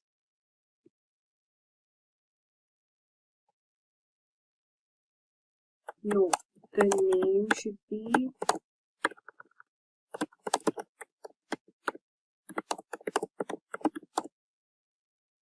email assistant. Okay. Yeah. So it's actually creating a profile picture for my GPT here. So as you can see that our profile picture is also set for our customized GPT, which is our email assistant, and we'll just click on yes from here. So now we are creating actually our customized email assistant. There you can actually start with your email, I mean whatever email you want the GPT to make it for you. Just write good to go. So now in the preview chat, we can actually write our prompt regarding the mail we want to generate. So let's say I'll just give a prompt like write a resignation mail with natural tone, thanking my employer for this opportunity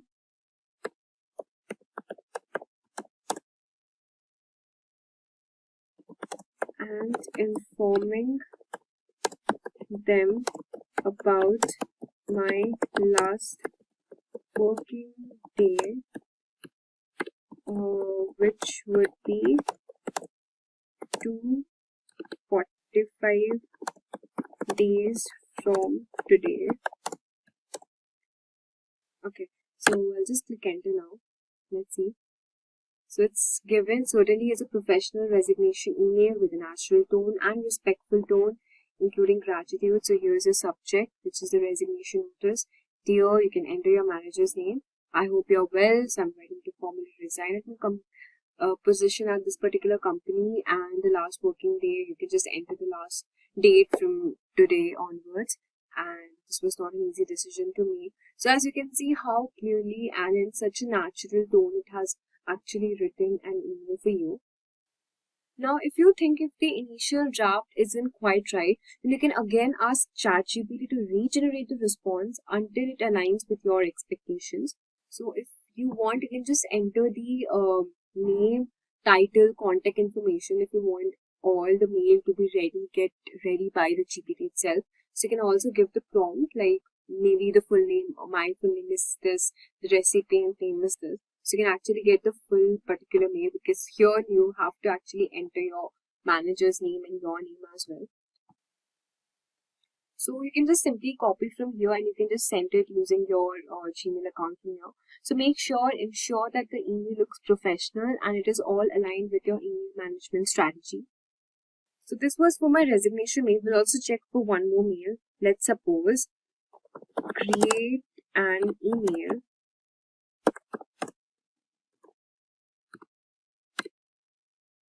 asking for a follow-up regarding a particular project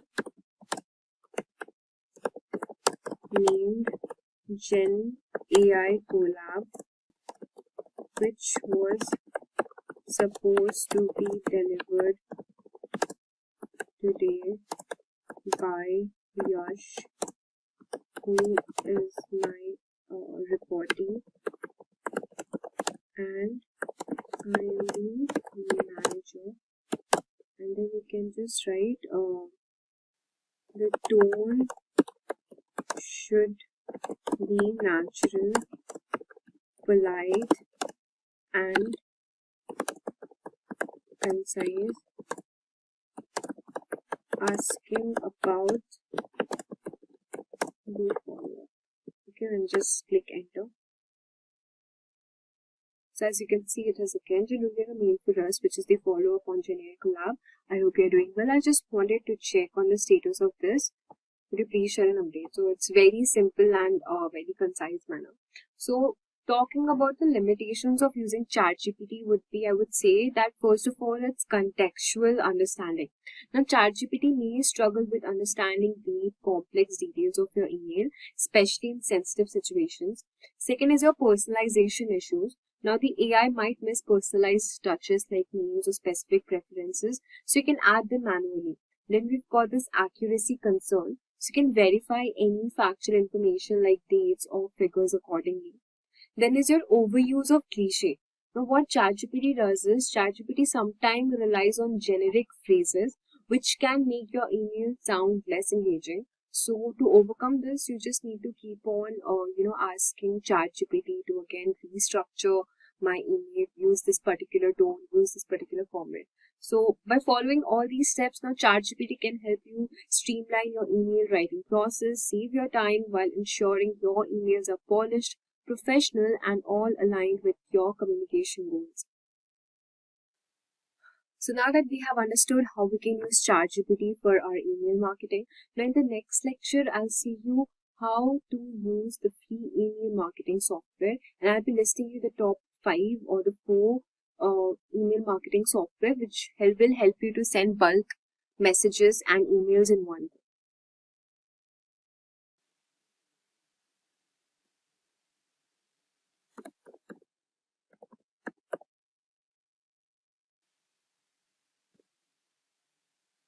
So in this session, we are diving into the free email marketing software that will help you and allow you to send bulk emails without spending a dime.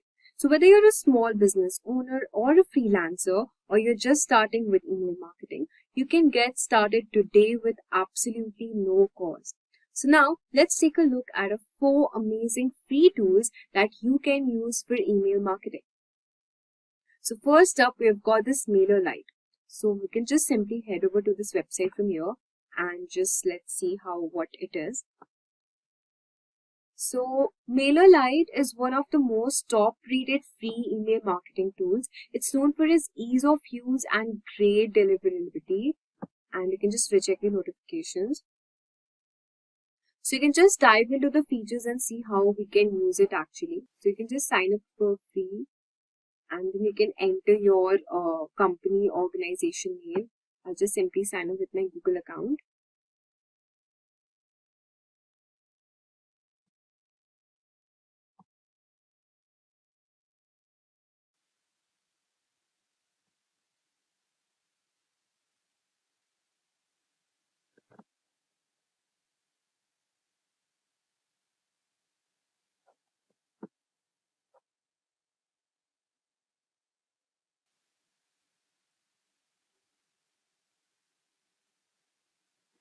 So from here, you can just enter your account name.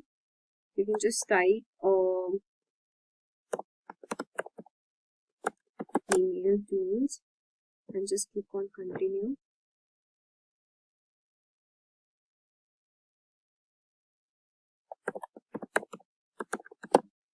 So you just have to accept this terms and condition as well and just click on continue again.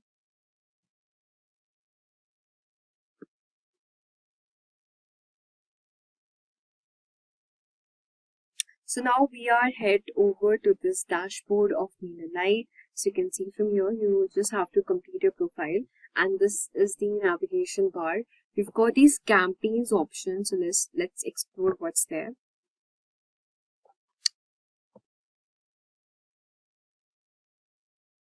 So I think we'll just have to complete our profile thing first.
So we've got these 2 options from here, the product, which is the mailer check and the mailer send. So with the help of mailer check, you can take control of your email list and increase open rates and ROI with quick, reliable insights.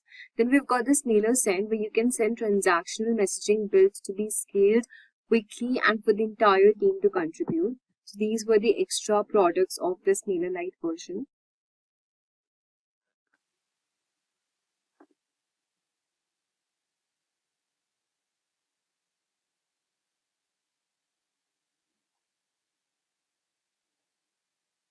So this is the dashboard, and it's saying our performance reviews as well.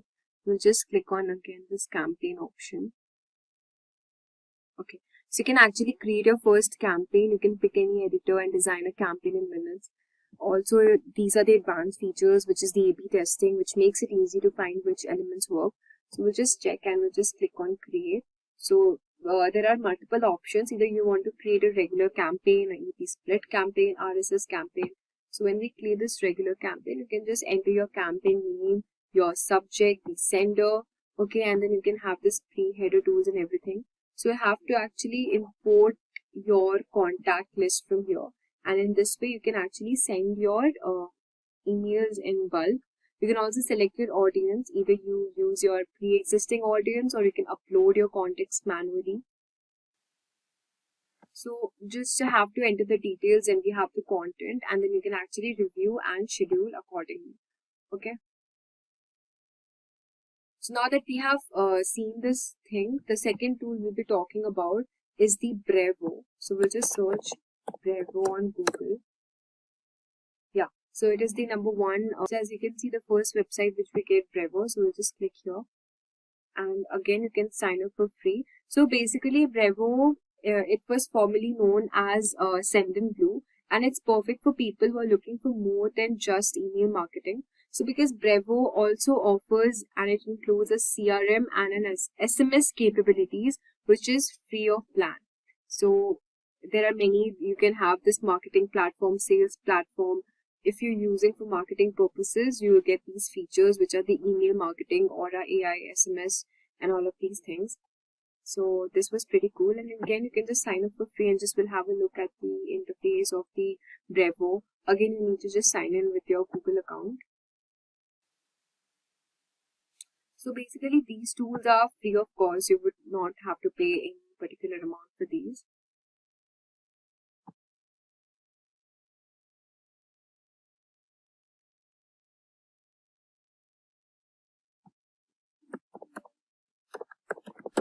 You can enter your company name and your website and just click on continue.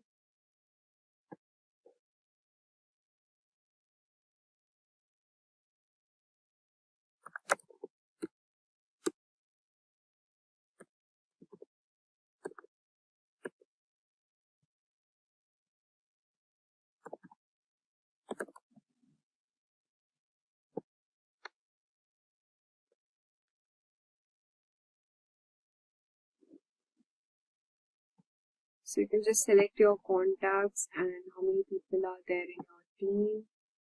And do you sell online? Yes or no? Of course, we sell online. You can just click on continue here.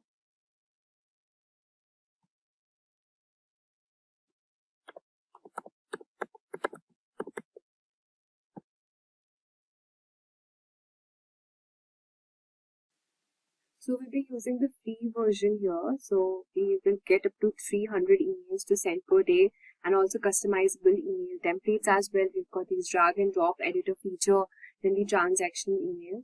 So you can just click on the free version and just click on continue with free plan, and you'll be redirected to the website and the interface of Brevo here. And yeah, so you can see that you have this campaigns option, the contacts option. So here you'll have these lists of contacts. So you can actually load a list or a segment of your contact. Then you've got this company, the landing pages, and then we've got these campaigns options. So maybe WhatsApp, web push. So for now we're just looking for email. So we'll just click on email and you can just enter your campaign name, which is maybe 50%.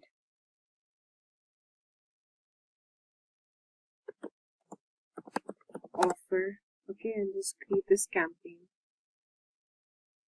Okay, so here you just have to manage the sender, the recipients. You can add your recipients. Again, I told you, just import the contact list file, then you have the subject, and then you can start designing your template. So you've got these plenty of this template gallery. You can use any particular template from here you want to use, and then your email campaign would be ready. So it's like same as how we used it for the other tools also.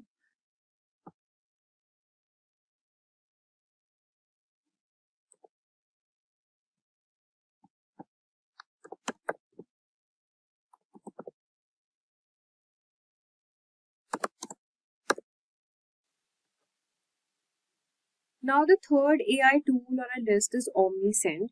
And let's head over to this website first and see what this tool is like. So this is the third AI tool which we are discussing. So basically, OmniSend is especially great for e-commerce businesses. Now, if you run an online store or anything, OmniSend's free plan has some cool features that will allow you to create and check out. So we'll just click on Start for Free and we'll just see the features of the OmniSend.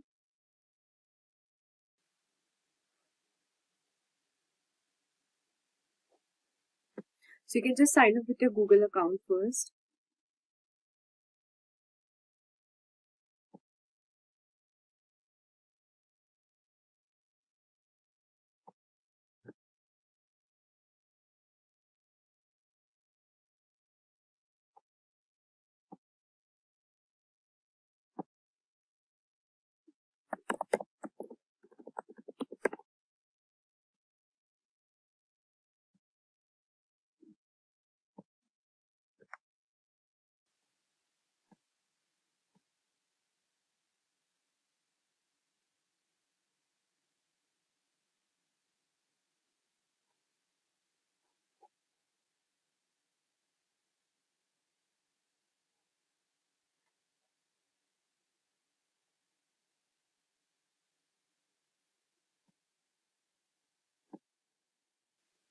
So as you can see, we have head over to this website from here. You can actually connect your Shopify account to this OmniSend, where you can personalize your brand email, set up automations like cart abandonment, segment and target your customers also. So we've got these campaigns option from here. So just click on that campaigns option. We also have this automation forms, audience reports, and many things. So we'll just, for now, we'll just be looking at the email campaign. So you can actually create an email campaign. It must be the same as the other free AI tools, but this is one more additional feature we have got in here. Yeah, so you can actually enter your subject line, sender's name, the same thing which we did before. Then you can email template. We've got the email template from here. You can actually choose your email template like how you did for your Canva and Mailchimp as well.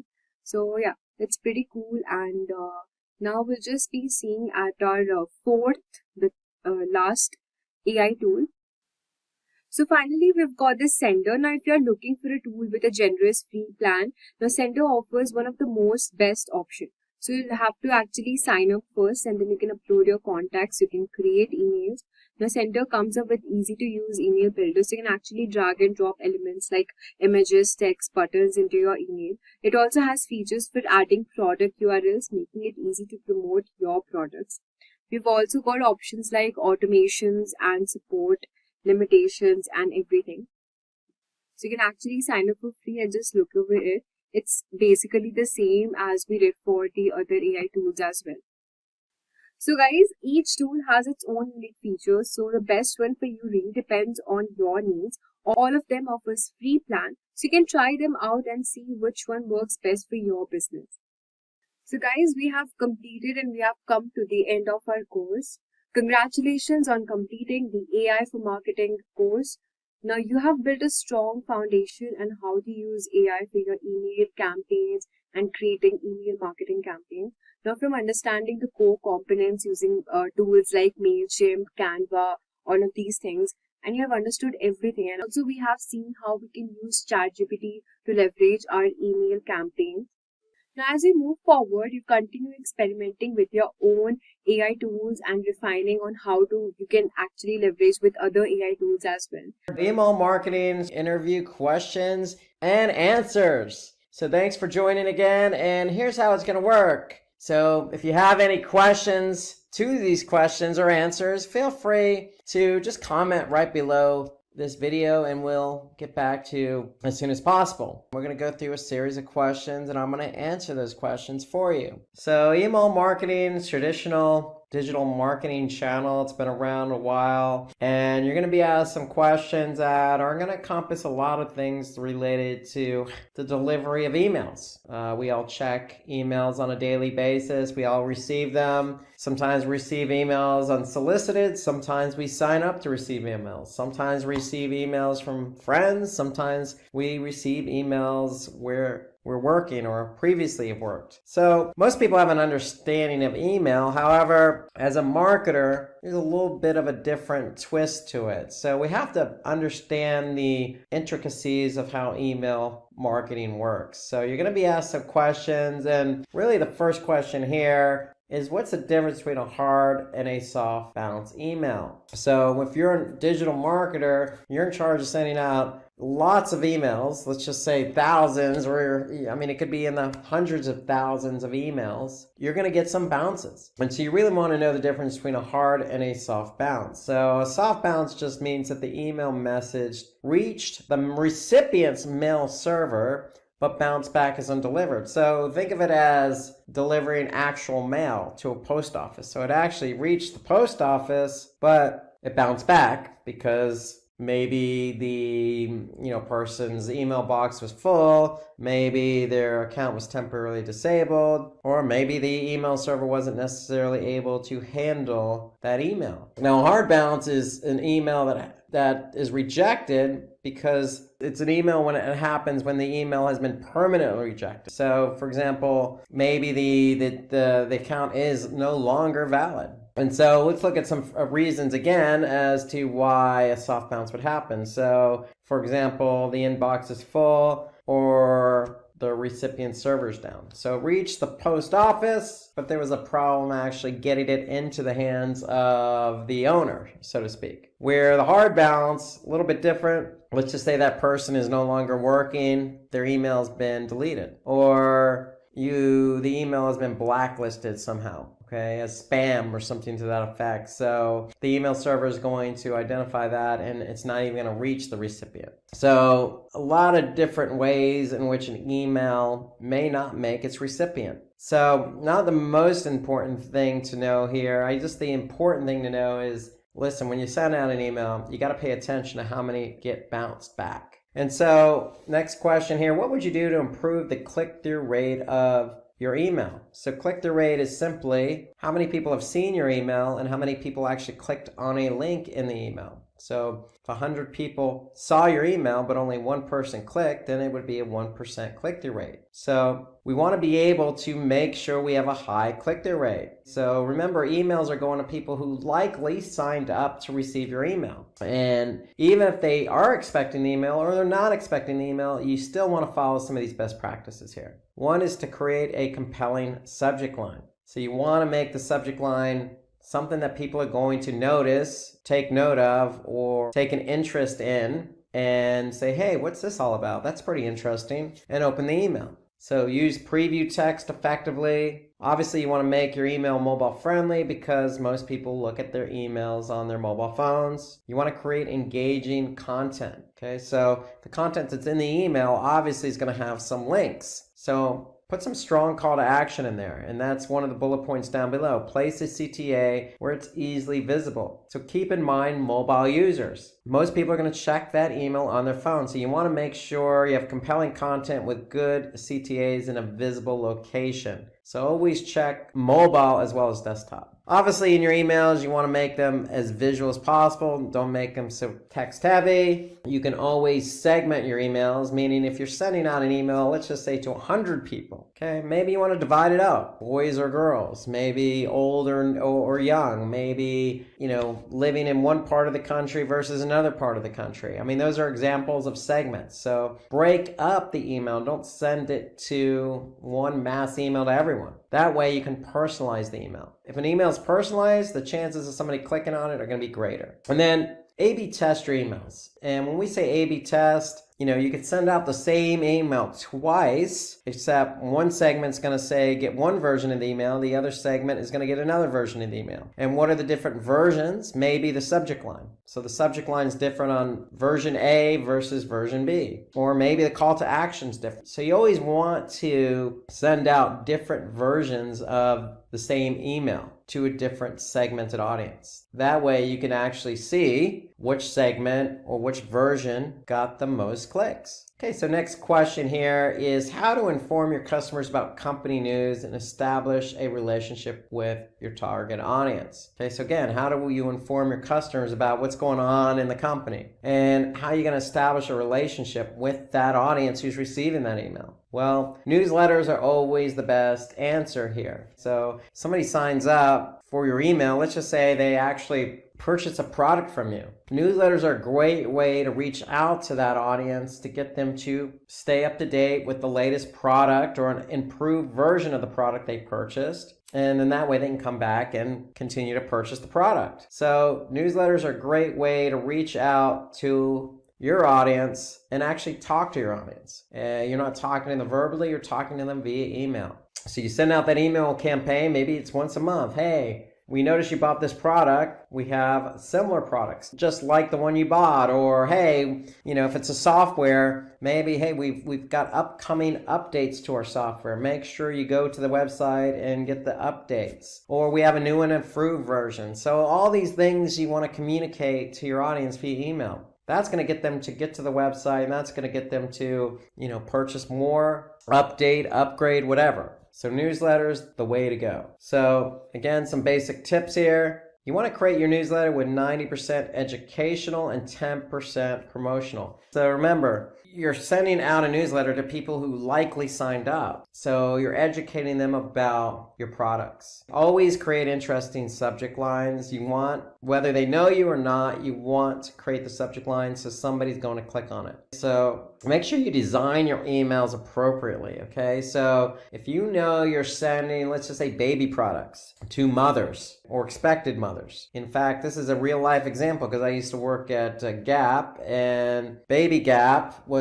one of the emails groups I was responsible for. So we created an email template with softer colors. Your yellows, your light blue. It wasn't black or dark red or anything that's going to be, heavy. We knew who our audience was and we designed the template accordingly. And of course, using compelling images. So if we're selling baby products, you're going to put baby product images in there. I mean, it's common sense, but you'd be surprised. You got to pick and choose your images carefully, especially if you're sending to an international audience, because images can be misconstrued. And just like we mentioned with the click-through rate, you always want to have a clear CTA. Always make sure you have a CTA in a visible position, because most people are going to look at that email in a mobile phone. Okay, and then always make sure you include your contact information in the newsletter. So somebody knows where to find you, how to contact you, where to go. Maybe they have a product they want to return. Okay, so you always want to put that contact information.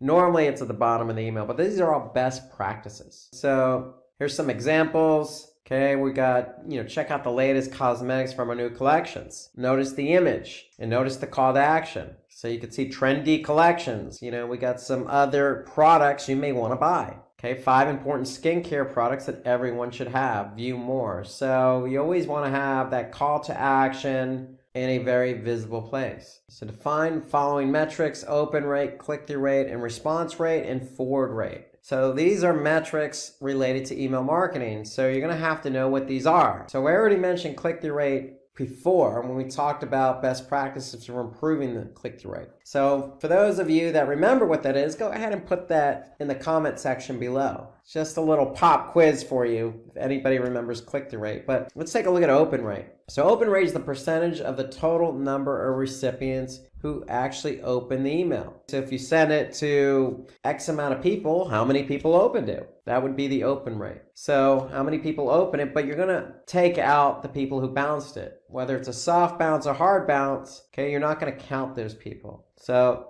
if you had, let's just say 20 people open the email and you sent it to 100 people, then, and you had nobody bounce, then it would be a 20% open rate. Okay, click-through rate, again, pop quiz. It's just how many people actually clicked on any of the links in your email, and that's just divided by the number of emails you've sent out. Okay, response rate. Okay, so response rate is the percentage of the total recipients who clicked on the link of your email campaign and actually completed an action. So what is that action? Well, it could be downloading something, watching something, purchasing something. So that's the response rate, similar to conversion rate. If you're working in a digital marketing channel and you're driving traffic to the site, you want that traffic to do something. Well, it's no different in email marketing. We want people to take action. We're just going to divide that by the number of emails delivered, and that gives you your response rate. So let's just say you did send in 100 emails. You did get 20% open it, and of this 20, let's just say one person went on to purchase. Well, you'd have a 1% response rate. And then a forward rate, simply the forward rate refers to the rate at which your subscribers share your email with others, friends, family, etc. And you may have that as a call to action in your email. In fact, that's a best practice. So it's just the number of clicks on a share divided by the total number of delivered emails. And you're going to multiply that by 100 to get the percentage. And so most email marketing platforms do measure forward rate. Okay, let's take a look at how to recapture inactive customers. What you want to do here is re-engage subscribers with gamification. Opt for subject lines like, "We have been missing you," or "Did we do something wrong?" You want to run a poll or a competition to re-engage with your subscribers. Again, trying to get people involved. These first three are all about getting people involved. So personalize your emails. Talk to that person as if, "Hey, look, I haven't heard from you in a while. How about coming back and taking a look at our new products?" Just as you would a friend. So design always matters, especially knowing that you're talking to customers who haven't been active. Okay, this is a segmented audience, somebody who's inactive. So you want to have the right design, the right message, the right subject line that fits with that customer's inactivity. So you want to try and do everything you can to get that customer back. And then you want to follow a consistent schedule. Okay, so ideally, when you schedule an email, you want to schedule the best time. So you have to know your audience, obviously. And then you can always ask for feedback. Why are they inactive? Why haven't they purchased in a while? So the whole idea here, from gamification, like trying to, make a game out of it, so make it competitive, to adding polls, to really personalizing it, these are all things that you can do to get your customers back. So what are the different ways to segment buyer personas? So again, when we talk about segmentation, we're talking about taking a smaller piece of the entire pie. So what's one way to break up that pie, if you will? By geography. Okay, so with geography, you could target your audience based on that area. And it could not necessarily have to be by a part of the country. It could be all the way down to the province, the state, the actual city, the county. Okay, if you live in a small village, okay, all the way up to the continent. Okay, so think about how you would break out the segment by geography. Now, obviously, if you break it out, let's just say the United States to the southern part, well, the southern part, in the winter in the United States, the southern part is not going to be as cold as, say, the northern part. So that should tell you, hey, if we're going to send out an email in the winter, we're not going to use snow and blizzards as our theme. We're going to use probably a little bit of sun. So breaking it out by geography helps you understand where your audience lives. You also have demographic segmentation, and this is simply just age, education, income, gender, where people work, okay, nationality, anything that's going to identify that user. So this is the best way to segment. If you know who your audience is by income or gender, you're talking to a group of like-minded people. If they're all the same age, from the same generation, then you could talk to them appropriately. Okay? You're not going to talk to an older person the same way you would a younger person. So think about demographic segmentation, because it really helps you hone in on your messaging. And you have behavioral segmentation. So behavioral is based on your audience's behavior. Have they purchased before? Have they never purchased? Were they searching for something? How long did they stay on the site? What products were they looking at? Are they a lifetime customer? So you can look at behavior and decide how you want to break out your emails by behavior. And this is a really good way. If you're not even sure who your audience is or where they live and how old they are, you could certainly break out your audience by behavior, because you know who these people are based on what they've done previously, because you're going to track that information with analytics. So, one way is obviously if somebody's purchased. That's a good way to segment, because you know these people believe in you, believe in your business, believe in your product. So the way you can message to somebody who's purchased before is going to be different than somebody you don't even know who they are, if they purchased or not. Okay, so behavioral segmentation to me is one of the easiest ways to segment your email list. How would you drive repeat customers through email marketing for the below scenario? Okay, so this is a pop quiz, if you will. Again, for those of you that got click-through rate correctly, kudos. Let's see if you can go 2 for 2 here. Okay, so if you know the answer to this, go ahead and comment below. But let's just say give a few examples of subject lines to drive engagement for audiences based on the following. So if I had an audience between 20 and 30 years old that were female, and the product were sandals. Okay, what would some of your subject lines be? So I'm going to give you a minute to think about that and put it in the comment section below. Now remember, this is an interview-based question, so you're going to have to think on the spot. I'm going to give you a minute, but if somebody presented that to you in an interview, you need to be able to, react fairly quickly and come up with some really attractive subject lines here. Okay, so here you go. Here's another one. So give a few examples of subject lines to drive engagement for 20 to 30 females for footwear. So you got Friday sale coming up. Buy branded sandals at the lowest price. Okay, so I like this one because it's got a strong call to action. Buy. Here you go. This is even better because 50% off on branded sandals and free shipping. I mean, who can't beat free anything, including shipping? And if it's 50% off, I mean, these are key things. So you're putting the promotion and the percentage off all in the subject line. So that's really going to grab somebody's attention. Weekend sale for women starts now. Okay, with a little emoji. That never hurts. So those are all good subject lines. They all tend to work because they all have an element of a best practice in there. So here you got, the Friday sale coming up is just giving people notice. Okay, the stronger call to action on the buy, you're putting the promotion in the subject line, and you're using an emoji to really just drive home the point. So all these subject lines will work. And hey, at the end of the day, remember, you want to test your subject lines. Okay, moving on to the next question. Speaking of testing, what is A/B testing, and give some examples of A/B testing?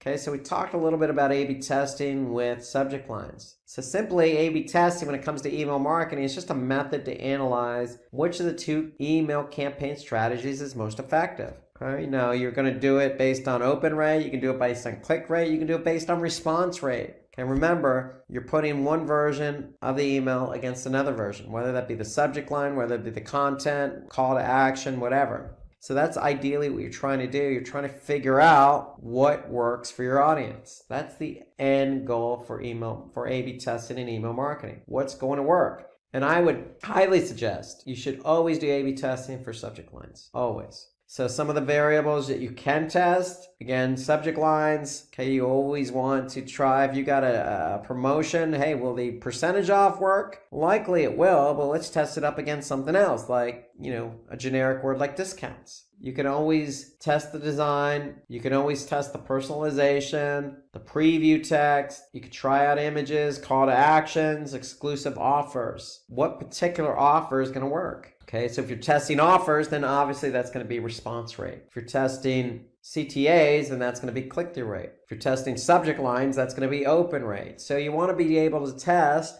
different elements of the email to figure out what works and what doesn't work. Okay, so how to prevent email from getting into spam. So if you're an email marketer, this is your worst nightmare. You don't want your emails to get spammed. So that doesn't bode well for you. So most email marketing platforms like MailChimp or Constant Contact measure spam. So some of the important ways to prevent this is, hey, improve your open rate. Remember, going back to the second question, you want to have really good subject lines here. Okay? And you want to segment your audience. So if you know who you're talking to and you have a cool subject line that's going to get somebody to react and open, then that's going to prevent somebody from spamming your email. Okay, you can always customize your from to make it look like it's coming from, in this case, Rob Sanders. Check if you have included an unsubscribe link. Okay, so give people the option to unsubscribe. If they don't have the option to unsubscribe, they could just report you as spam. Make sure your emails work on different devices. Okay, you want to optimize your images for email. Make sure they're not big and they don't fit on a mobile device. Okay, prefer more text and fewer images. and then avoid grammatical issues. You want to come across as professional. You don't want somebody looking at your email like, who sent this? Why are you sending this to me? I don't want to hear from you again. I'm going to spam you.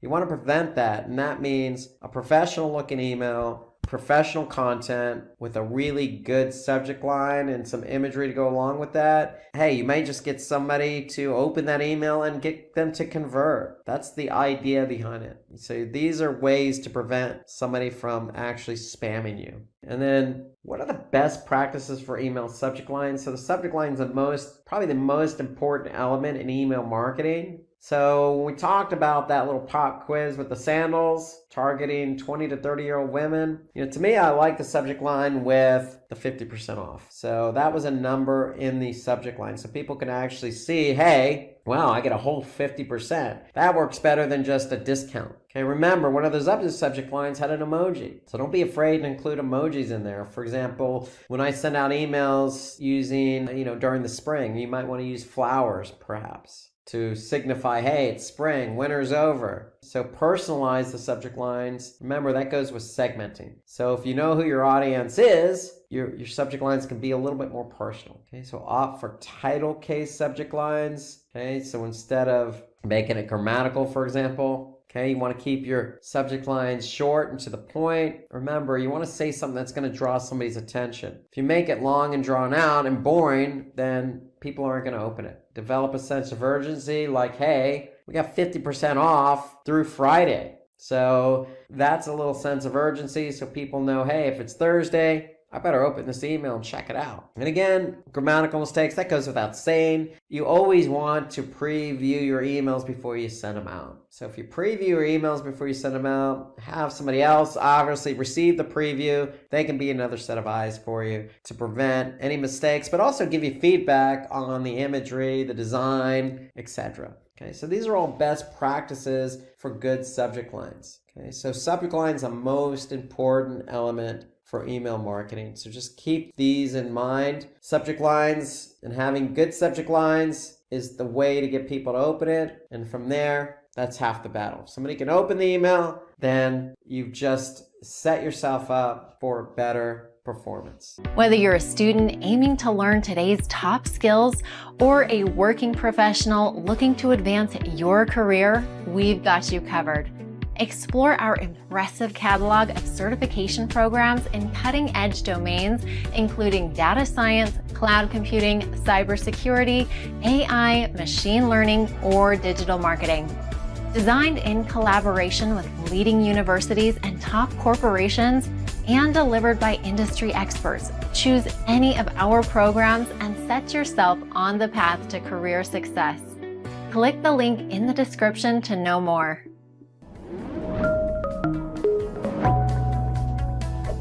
Hi there, if you like this video, subscribe to the Simplilearn YouTube channel and click here to watch similar videos. To nerd up and get certified, click here.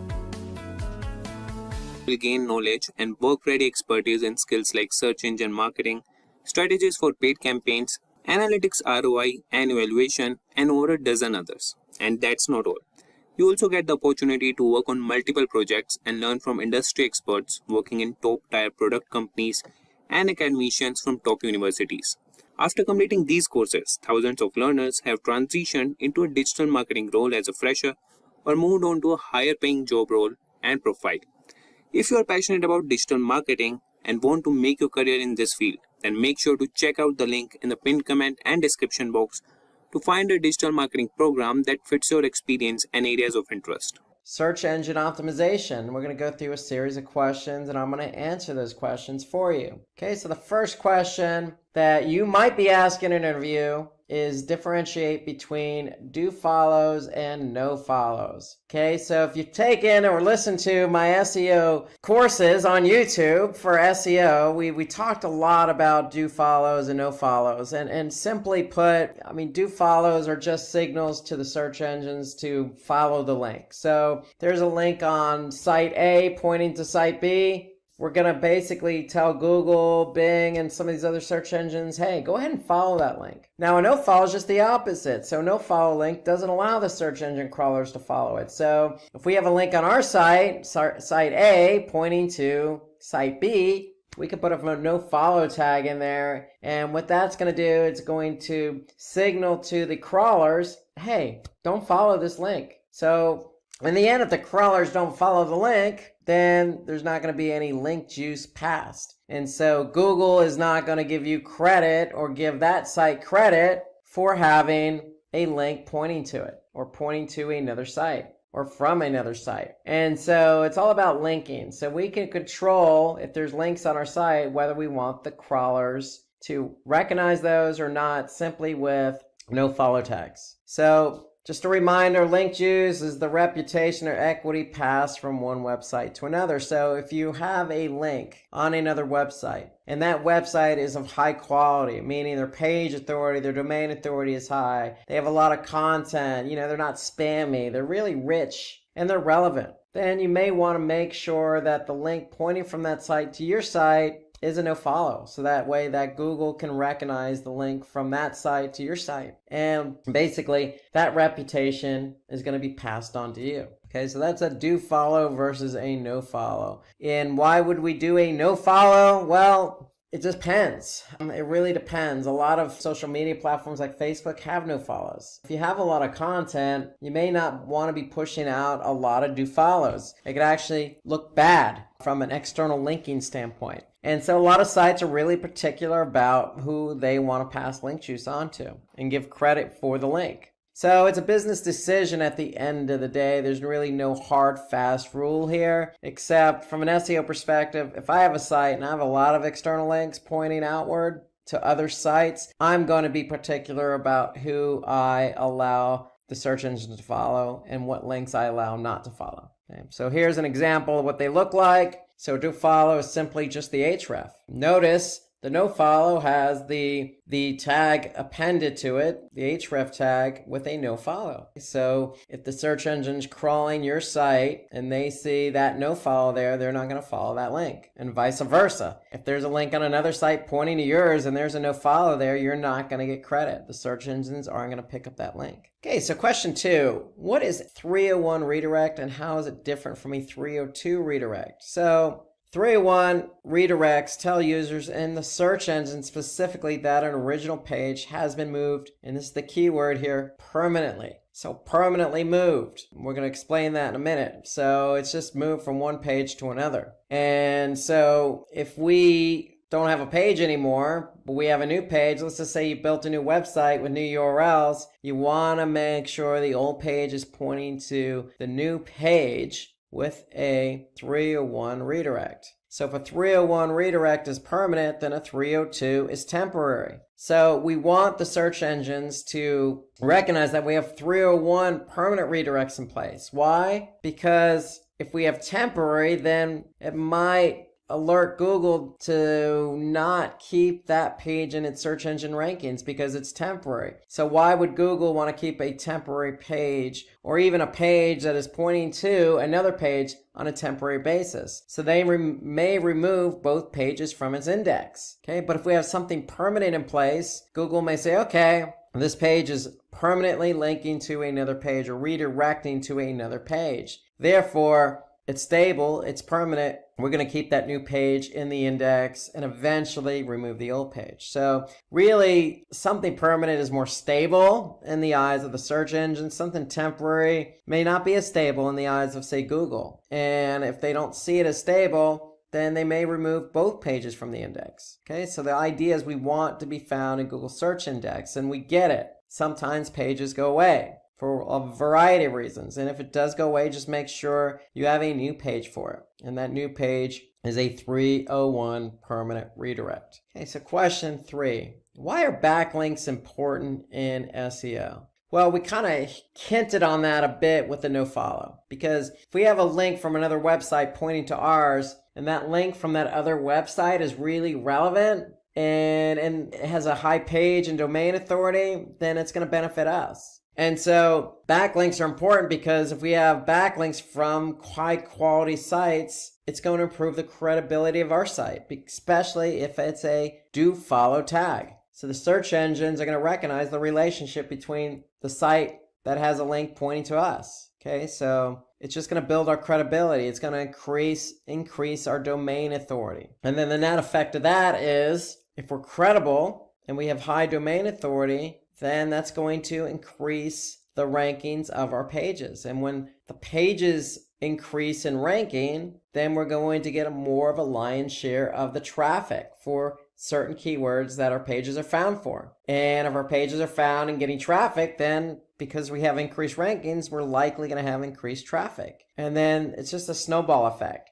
So more traffic leads to more engagement and conversions. So the whole idea for SEO is, remember, you have an on-page strategy and an off-page strategy. Building external links is part of an off-page SEO strategy, and we want to make sure that we are relevant in the form of a link or in the form of content on other high-quality sites. Being on a high-quality site only benefits us because, again, it increases our domain authority. Google sees us as more relevant. Therefore, our pages are going to benefit by ranking higher, and therefore, when we rank higher, we get more traffic. So it's a snowball effect. So having backlinks is important because it snowballs all the way through to conversions. Okay, so what are the best practices to rank your videos on YouTube? This is a great question, really great question. Given the importance of videos, especially with SEO, because videos are found. YouTube in itself is a search engine. So if we have a video, how are we going to get it to rank on YouTube? Well, first things first, you never want to put a video out there and want it to rank if it's not engaging or informative. So make sure you go ahead and follow the best practices of having engaging and informative content in your video. Now, once you have that video in place, you want to optimize it. And then some of the key factors for optimizing the video are,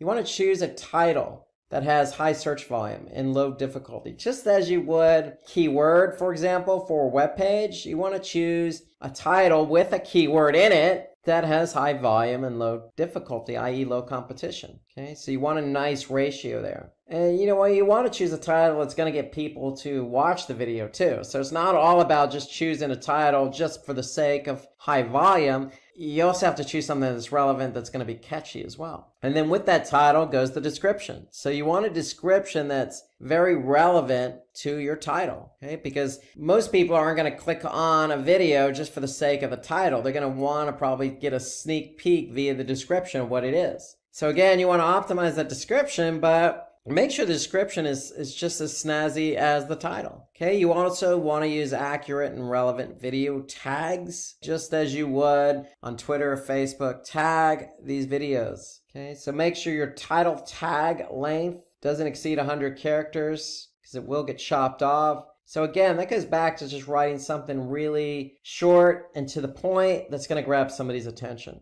Okay, you also want to upload a captivating thumbnail, something that's relevant, that's going to grab somebody's attention. And then again, we set it similar to the video tags. We want to use relevant hashtags. Again, just as you would with Twitter and Facebook, go ahead and throw some hashtags in there that people could see because people search via hashtagging. And then this goes without saying, you did all the work, created a really great video. It's engaging, it's informative, you optimized it. Feel free to promote your video on other social media platforms. Okay, don't just stick with YouTube per se. So the benefit here is if you post it on Facebook or LinkedIn or whatever platform of your choice and it gets engagement, people click on the link, go to YouTube, they're going to like it, and then other people are going to see that engagement. They're going to see how many people liked it or how many subscribers you have. So promote your videos to help you with the ranking of the video on YouTube. So that does play into it.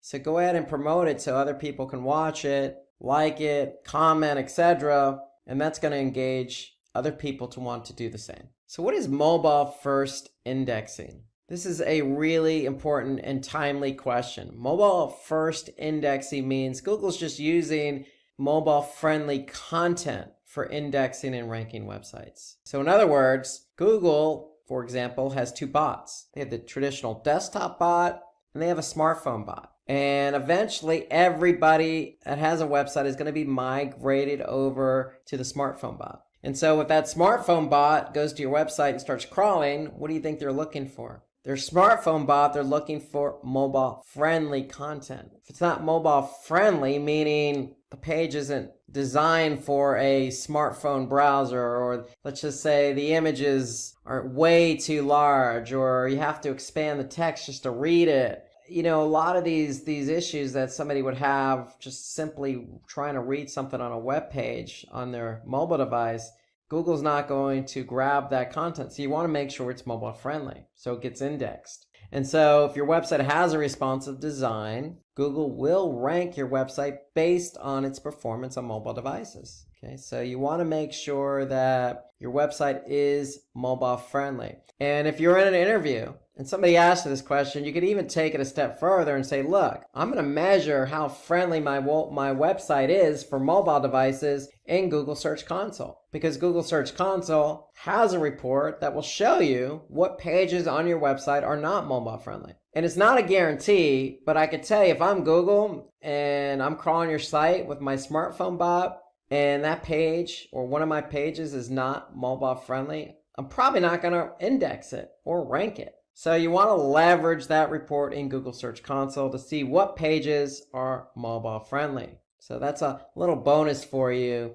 to really impress the interviewer who asked you this question. Because how are you going to know if one of your pages is mobile friendly or not if you don't look at a report? So keep an eye on Google Search Console's mobile usability report. Okay, number 6, list down the most important local SEO ranking factors. Okay, so organic local ranking is just as important as anything else in organic search. Because if you have a local business, you want to use the likes of, say, Google My Business to show up when somebody types in, looking for a florist or looking for a coffee shop. So what you want to do is you want to create a web page for every product and service. Okay? You also want to opt for your business listings on Google My Business. And there are plenty of other local business directories out there like Yelp, for example, or Bing even has one. So go ahead and also make sure you have a business listing as well. But since Google in the United States has a huge market share, you want to start with Google first. You want to update your NAP citations on your website, maintain consistency of your NAP. Okay, so NAP is name, address, phone number. So you want to make sure that that's current and consistent. So if you have a number on your website, make sure it's the same number on Google My Business. Okay, you can embed a Google map on your website.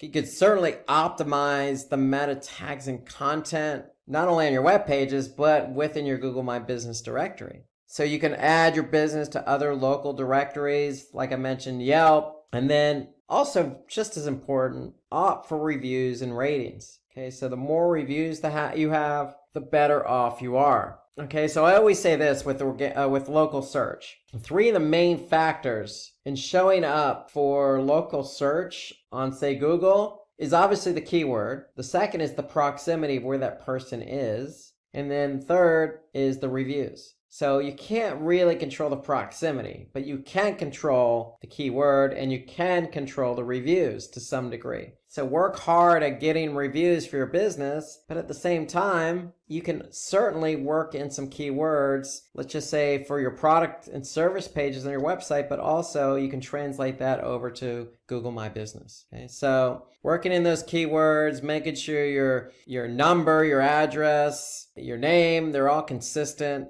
And really just spreading the business out on other directories. That's really, all these are really key factors for local SEO. Okay, so question number 7, how to avoid duplicate content, getting penalized for duplicate content. So for example, if you have 2 different versions of a web page, you may result in a duplicate content issue. So it's just SEO 101. You never want to have two or more pages with the same content. So what do? Well, we can avoid this in having Google penalize us by, again, setting up a 301 redirect. Remember, 301s are permanent. We can also use what they call a canonical tag. And a canonical tag basically alerts the search engines as to which page is the original. Okay, so if we have an original page, we want to point to that page with our canonical tag. And then the third option is opt for preferred domain in Google Search Console. Okay, so if you have multiple domains, make sure you set up a primary one in Search Console. So those are ways to work around it. Of this 3, I would always go with the canonical tags, because that's just a tag that's going to sit on the page. It's going to alert Google as to what the original is, just in case they get their hands on the duplicate. So all the pages that have the same content are going to have the same canonical tag pointing to one page. So again, 3 ones are permanent.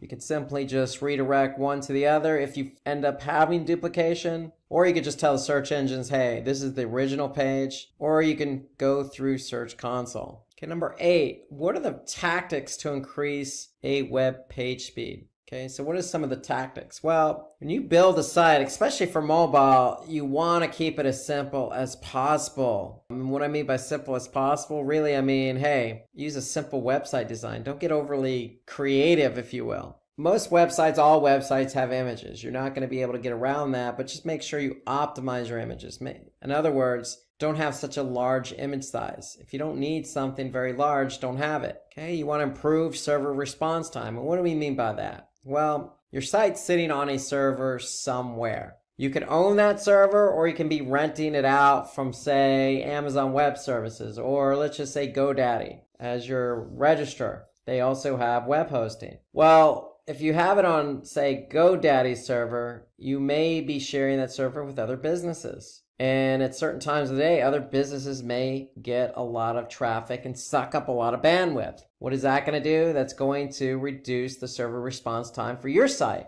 And so you want to make sure you have an idea of, what server your web page or website is on. And you want to be able to have some control over that. Because if your server response is slow, that's going to slow down everything else in terms of loading in the browser, and that's not going to be good for SEO. Okay, optimize your code. We mean by optimize, minifying. When we say minifying, we mean get rid of some of the redundant code. If you have CSS, get rid of the JavaScript you're not using. So that's what we mean by optimizing code. Reduce redirects. Okay, ideally, you just want to have one redirect in place. You don't want to create a daisy chain, so to speak, of redirecting and redirecting after that. That's never going to bode well, and it's going to slow things down as well. Enable browser caching. So if you enable browser caching, basically, if somebody comes back to the page they've been on, say, 2 days ago, they're probably going to see a cached version of that page. And then opt for the content delivery network as well. So these are some of the ways to reduce page speed. Now, if you're curious about the page speed of your website, you can always go to Google's Page Speed Insights tool. And all you have to do is just Google Page Speed Insights, or even just something generic like Google Page Speed. And you're going to get this tool, Page Speed Insights. And all you need to do is just plug in a URL. When you plug in the URL, Google is going to analyze the URL for both mobile and desktop. And so here we could see Google gives a score. So we could see the score for mobile, and we could see the score for desktop just by clicking on desktop. And so here I could see some of the issues that the site may be having in terms of page load time for their desktop. If I flip over to mobile, here I could see some other issues. For example, they have a server static assets with efficient cache policy. Now, if you're not sure what the heck that means, you can always just click on it and you can see some specifics here. Or you can just always Google it as well. Here you got to reduce the impact of third-party code. Okay, so that's another thing. Reduce JavaScript execution time. So again, going back to some of the comments we made about coding. Okay, sometimes too much code or code not functioning as well as it should will tend to slow down the site. Okay, so you can use Page Speed Insights. You can always get a glimpse of how pages are loading simply by also going to, for example, Google Analytics. Under Behavior, okay, you can go to Site Speed. And if you click on Overview, okay, what Google does is they do a sampling of pages over time. And in this case, based on 89 page views, they have an average page load time. And so you can get a sense of how quick specific pages load your site overall simply by looking at the Site Speed Overview report in Google Analytics to get a sense of how quick your pages are loading. Now, there are certain factors that do affect load time. So obviously the way the page is built, with the code, the images, etc., but also the browser. Each browser loads differently. Okay, so you want to take a look at it by browser, also by country. Every country has a different network. Okay, you can be in the United States and have worse network service than you do, say, in Ivory Coast in Africa. Okay, so it really depends on the network you're on. So, and also the page. Every page is built differently. So you want to get a sense of what pages are loading quicker and which pages are not. You can simply just go to page timings in Google Analytics and you get a sense of what pages do not load fast and which ones do. And maybe hone in on the pages that aren't loading fast and address those pages first. Okay, so you have two tools at your disposal, one Google Analytics and one PageSpeed Insights. Okay, so let's look at question number 9 here. So when should an individual target short tail and long tail keywords? Okay, so remember, short tail are usually 1 to 2 keywords, very broad in nature. Long tail keywords are maybe 3, 4 keywords in a query, or maybe an entire sentence. Those are considered long tail keywords. So usually short tail keywords have higher volume, but also higher competition. Longer tail keywords usually have lower volume, but also lower competition. But the great thing about long tail keywords, the conversion rate will tend to be a little bit higher than, say, a short tail because it's less vague and more specific. So you can use short tail keywords if you're trying to drive a lot of visitors because those keywords are going to be vague or broad in nature. Long tail keywords are used for targeted pages such as product pages and articles. So if you have a specific product with a long name, you can certainly optimize that page for that product name. Again, the product name may have low volume, but if somebody types in exactly that product name,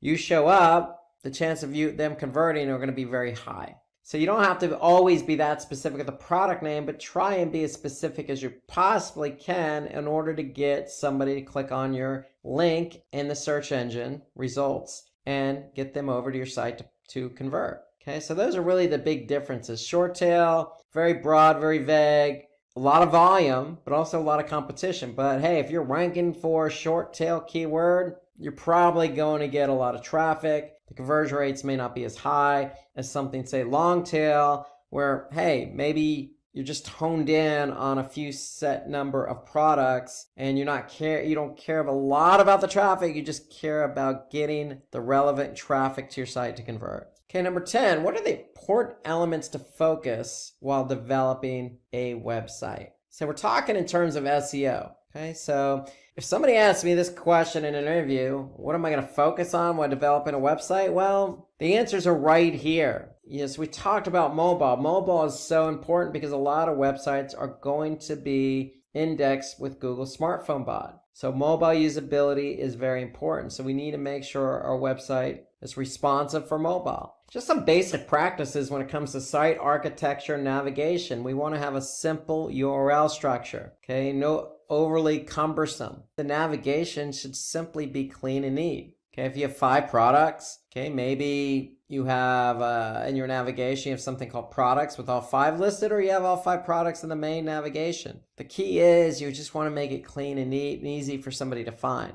The rule of thumb is if it's good for the end user, it's probably going to be good for Google. But if it's complicated for the end user, it's probably going to be complicated for Google. You always want to create a sitemap. Now, what is that sitemap? A sitemap is simply just a formatted file that includes all your URLs and assets, your images and your videos. They're going to be sitting on your server as well. So you want Google or these bots to be able to find your pages and assets. And by the way, you want to take it a step further and make sure you upload that sitemap, which is sitting in the root directory, meaning domain.com/sitemap.xml. Okay, you want to take that sitemap and make sure you input that sitemap location in Google Search Console. That way, Google Search Console has a one-way ticket to grab the elements in the sitemap. Another important element to focus on while developing a website is having a robots text file. And all a robots text file is, it's like a lock, I always say, to a house. So if you lock a door in your house, nobody's going to be able to get in that door. So that's all a robots text file is. You're telling Google and these other bots that are coming to crawl your site, what's locked and what's not locked, meaning what they have access to and what they don't have access to.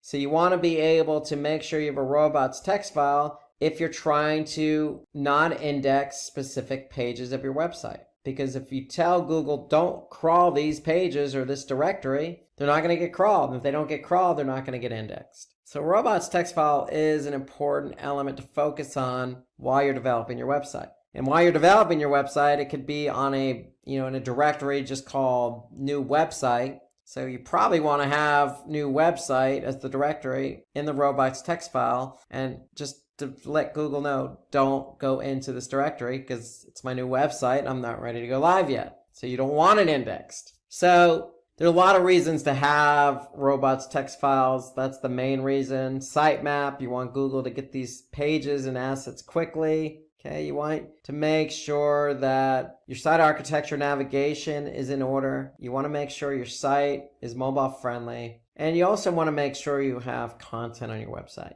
That's the key, because that's what's going to keep people on the website and engaged. And when I say content, I don't necessarily just mean words. I also mean videos.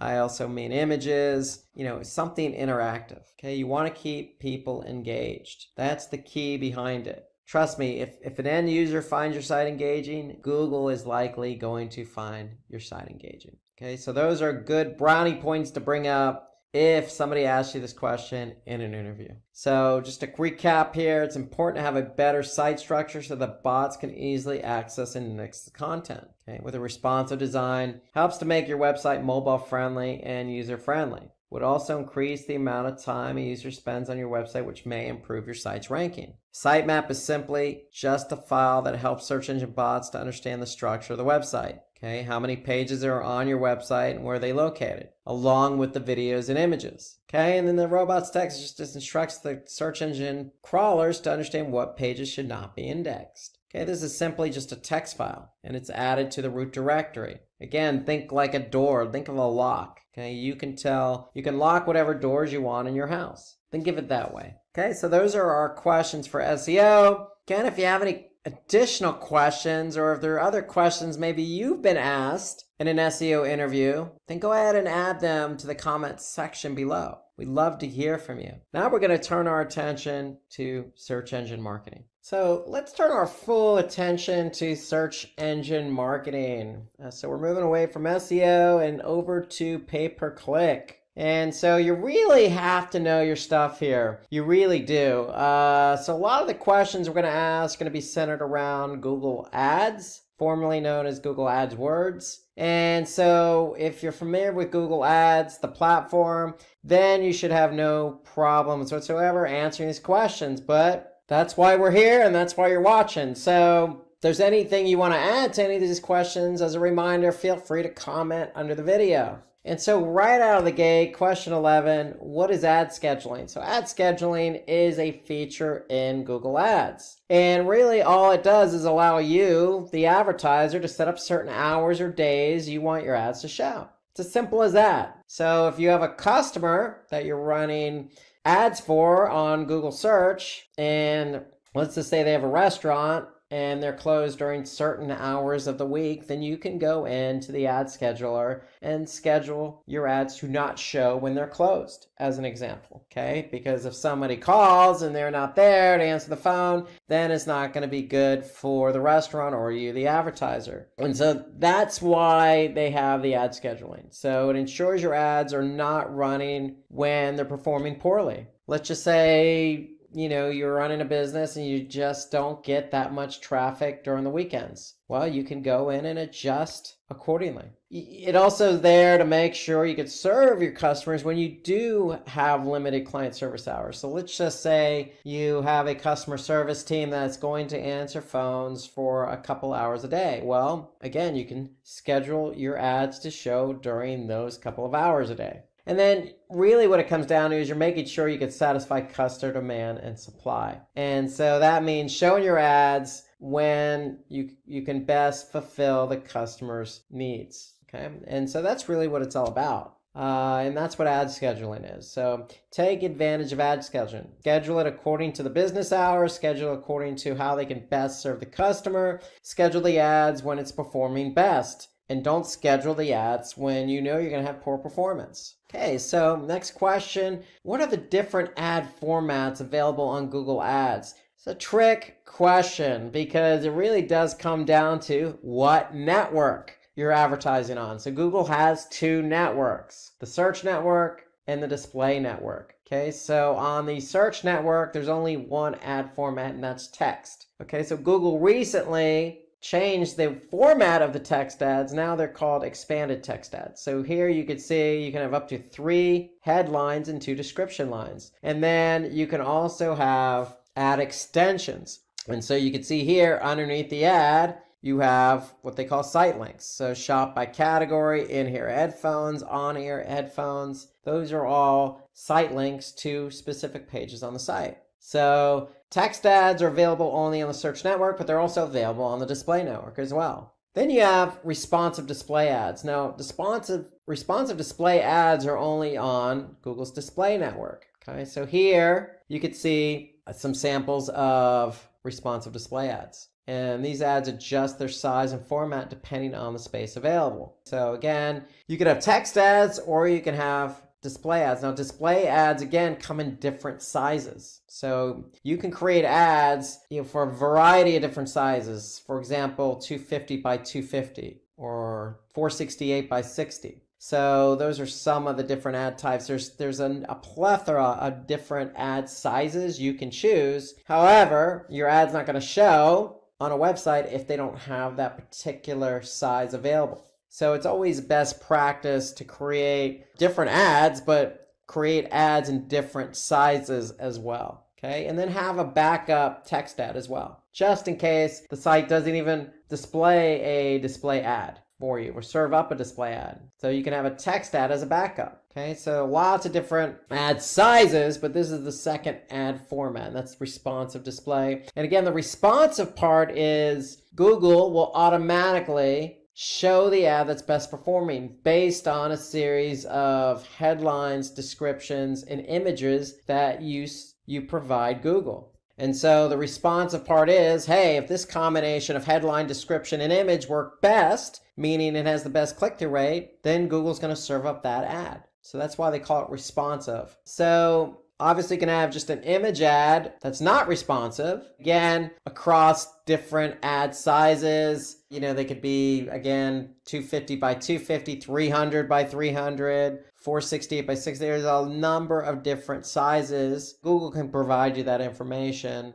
But the one thing to note here is that when you do create an image ad, it could be JPEG, it could be interactive, or it could be static. So different types of image ad formats, like PNG, for example, or it could be a static, or it could be interactive. So definitely take advantage of the different opportunities, meaning a static ad versus an interactive ad. You may want to have 2 variations of that so you could see which one works best. Okay, there's also app promotion ads. So these ads are used to drive app downloads. So you're going to have to set up a campaign accordingly. Okay, but here you can see this is what it looks like with a call to action. So it allows you to go ahead and click and install that app. So that's an app promotion. Again, if you have an app and you want to promote it, you can use this type of ad format to align with a campaign that's driving traffic to download your app. Okay, and of course you have video ads. Well, Google owns YouTube. And so if you have videos, you have the opportunity to advertise on YouTube. Okay, so these ads can be standalone or inserted into other streaming video content.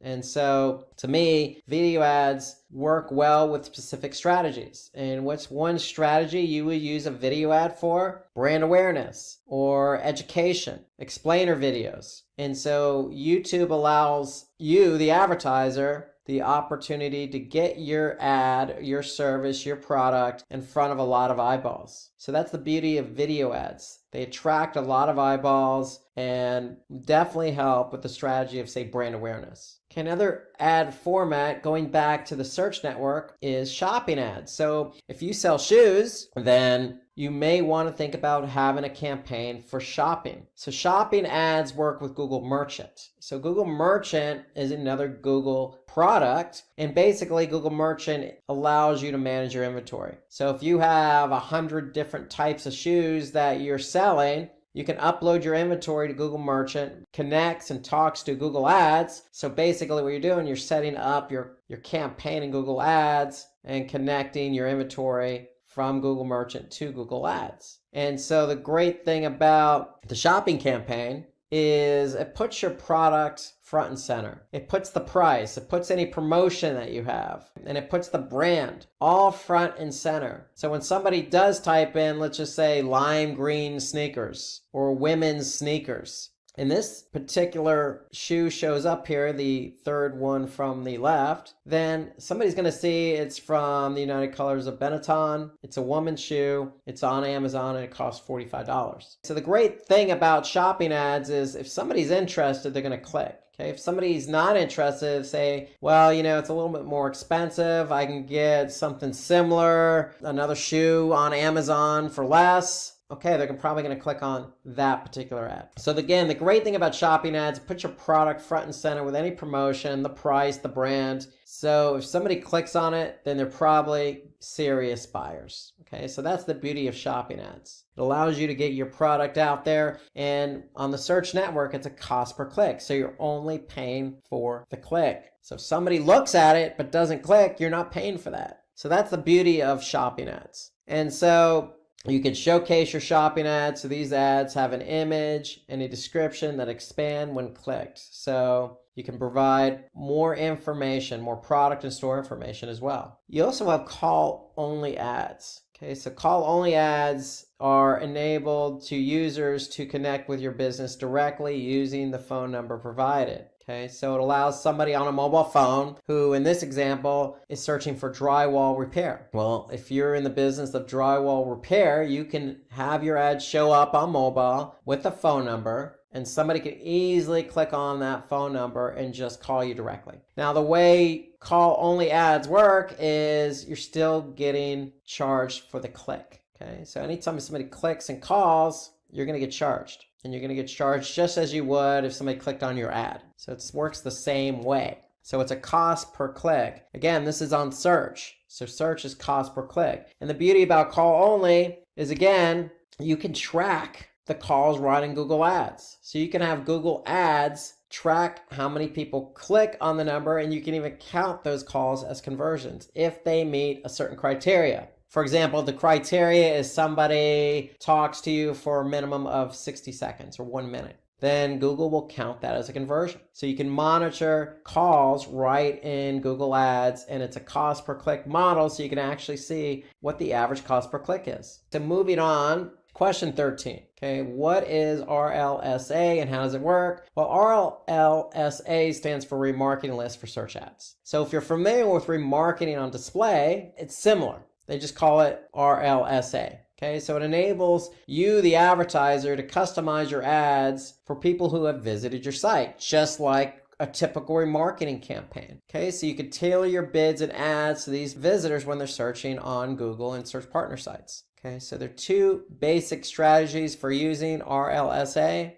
Okay, so you can optimize bids for existing keywords for visitors, or you can bid on keywords that you don't normally bid on, just for people who recently visited your site or converted on your site. The key here is you're the one that's picking the customer. You're the one that's enabling the list. If you're trying to target people who went to your site and didn't convert, well, you could certainly optimize your bids for existing keywords for people who went to your site and didn't convert, or you could set up a whole new campaign for RLSA and have a different set of keywords with a different ad, because you know who you're talking to. You're talking to somebody who's already been to your site. They know your brand. They just didn't purchase. And so this all happens on the search network. And that's the beauty of remarketing is, one, you know who your audience is because you're the one establishing that audience. And two, you're the one creating the ad, so you can talk directly to that audience when they see your ad again, in this case, on search. So that's RLSA, remarketing list for search ads. I recommend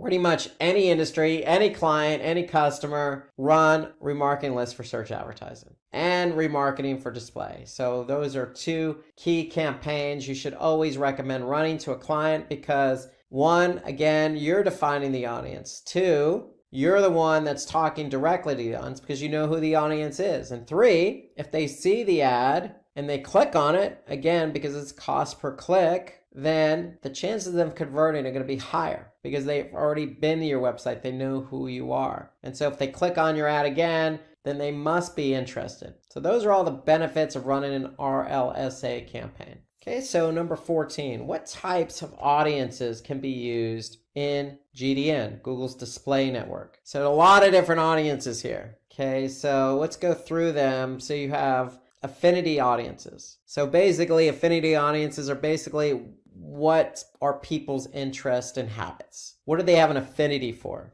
Are there food sites, travel sites, shopping sites, fashion? Okay, so that's what affinity really relates to. Okay, then you have in-market, custom intent, life events. These are what they're researching or planning for. So again, it could be travel, it can be finance, etc. Okay, you have remarketing. We just went over that with the remarketing list for search advertising, RLSA. And so with the remarketing, it's an audience that has interacted with your website. So they either came from mobile and didn't convert, or a female came from mobile and didn't convert. So you're the one defining the audience there. You also have a similar audience. So this is what Google creates on your behalf. So these are users with a similar interest to your site visitors. So Google is monitoring the type of traffic that's coming to your site, and based on that traffic, they're going to create a similar audience. And then you have a custom match. So what you know about your customers' activities, basically. So these are all the different audience types, and you can see the different types of ads available. Okay, so notice the far right column, video ads. So video ads are available to every one of these audience types. Why? Because YouTube. So Google knows what people's interests and habits are based on the videos they watch. They know what they're looking for.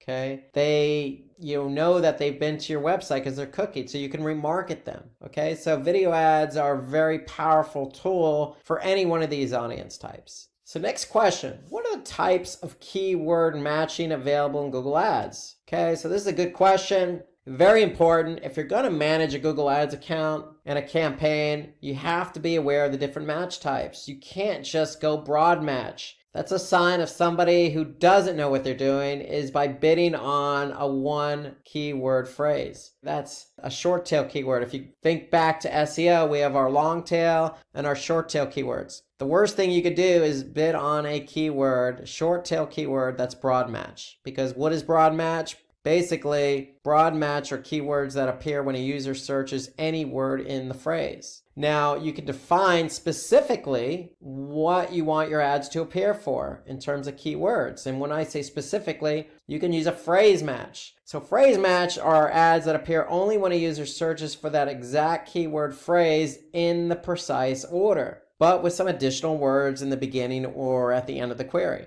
Okay, so usually these are sentences. So you could be, bidding on red Adidas running shoes. And somebody could type in, looking for red Adidas running shoes in Portland, Oregon, okay, as an example. Okay, so as long as red Adidas running shoes are in order in that keyword phrase, then your ad's going to appear because it's a phrase match. And then you can get really specific by doing an exact match. So exact match are keywords that are triggered only when that keyword and exactly that keyword phrase is queried. So if you do an exact match for red Adidas running shoes and somebody types in only red Adidas running shoes, then that's an exact match and your ad's going to appear. So let's take a look at these again. So you got broad match. Okay, we got a term cheap smartphone. So if somebody types in smartphone, cheap phone, smart mobile, phone cheap, any one of those combinations, your ad's going to appear. Now, there's one thing you can do for broad match, and it's called broad match modifier. So you could put a plus sign in front of the keyword. For example, let's just say you really want to emphasize the word cheap. Okay, you're selling really inexpensive smartphones. Okay, not just any smartphone, but an inexpensive smartphone. So you can put a plus sign in front of cheap. And so if somebody puts in, just smartphone or smart mobile, your ad's not going to show up because the keyword query has to contain cheap. So anytime you put a plus in front of the keyword query you're bidding on, then that means that keyword has to be part of the keyword phrase. So that's a broad match modifier, if you will. And that prevents you from getting unwanted impressions. So we have phrase match, again, blue smartphone. So somebody could type in smartphone in blue color, cheap blue smartphone. Notice though, the second one where it says smartphone in blue color, your ad's not necessarily going to show up because guess what? Blue smartphone is the keyword query and the query here is not in that order. So remember, in order for you to show up for phrase match, the keyword has to be in that order. So I'm looking for a blue smartphone that is less than $100. Okay, that could be somebody's query. Blue smartphone was in that query in that order. So if somebody says looking for a smartphone that happens to be blue, less than $100, then your ad is not going to show up. So remember, it has to be in that precise order. One thing I want us to go back to on the phrase match, notice that there's quotes around the keyword. Anytime you see quotes around the keyword, that signifies it's a phrase match. Because if we look at exact match, notice there are brackets around the keyword red shoe. That signifies it's an exact match. So if you put brackets around a keyword, then you're signaling to Google that this is an exact match and I only want to show up for the keyword red shoe. Well, the only option that will work here is the second one, red shoes. Okay, so because that's an exact match. Okay, so disregard the first and the third one, because shoe and red color is not going to work and footwear that's red is not going to work because this is an exact match. So you're saying I only want to show up for the keyword red shoe. And Google recognizes plurals and singulars together. So if somebody did type in red shoes, then your ad is going to show up. Okay, so moving on, what are some of the reasons as to why your ads could have been rejected? It happens to the best of us. And if you're writing ads and they get rejected, it could be for a number of reasons. So at the end of the day, you're violating Google's advertising policies. So some of the policies that could have been violated are, and just some of the many, we're just listing some here, prohibited content, prohibited practices, restricted content, or editorial and technical. So when you look at prohibited content, I will say this, you're not going to be able to sell drugs. Even if you're selling pharmaceutical products, that's considered drugs, and that's going to be prohibited. Or prohibited practices, like selling drugs online, that's illegal in the state. So you're going to definitely get flagged for that. Okay, so there are a lot of different ways in which your ads can be disapproved, okay? But if you do see restricted content, then that means you can advertise, but with limitations. And usually those limitations are restricted to, say, only Google search and not Google search partners, or to a specific geography. So usually the key here is if somebody asks this question, okay, there are a lot of different reasons. Google is usually going to provide the specific or the reason why it got disapproved. And they're usually going to include a link that you can refer to. Okay, so at least Google does that much. They're not going to leave you in the dark and tell you your ad's just been disapproved. They're going to tell you why and include a link that you can go to figure out how you can best resolve the disapproved ad. So what are the different kinds of bidding available in Google Ads? So we already covered part of this earlier on. So remember, Google Search Network is only cost per click, CPC. When we talk about Google's display network, you have three options: cost per click, cost per view, and cost per impression. And CPM is cost per 1,000 impressions. So you're paying per 1,000 impressions. Impression is when somebody actually sees your ad. Cost per view is actually somebody looking at your ad for at least 30 seconds or the entirety of the ad. So if the video ad only runs 15 seconds and somebody watched the entirety, then you're going to pay per cost per view. So if your video is 2 minutes long and somebody watched 30 seconds, you're going to pay cost per view. Okay, so again, let's go through these. Cost per click. It just enables you to set up a maximum price on the cost of somebody clicking on your advertisement. You only pay when somebody clicks on your ad. Okay, cost per view. Again, this is the default method to set the price you'll pay for your video ads. Okay, you only pay when a viewer watches your video advertisement for at least 30 seconds. And then cost per 1,000 impressions. So this is the amount you pay each time your ad is displayed in the search network. And you pay for impressions that are generated for your ad, and you're paying for every 1,000 impressions. So the M is actually the Roman numeral for 1,000. So that's where the M part comes in. So you're paying for 1,000 impressions. So every 1,000 eyeballs, you're going to pay a price. And so cost per impression is good for brand awareness. If you're trying to generate a lot of eyeballs onto your brand, then you'd want to go with a CPM model. Okay, so question 18, what are some automatic bidding strategies? So let's define automatic bidding strategy. Automatic bidding allows Google take over. Okay, not you. Google's taking over,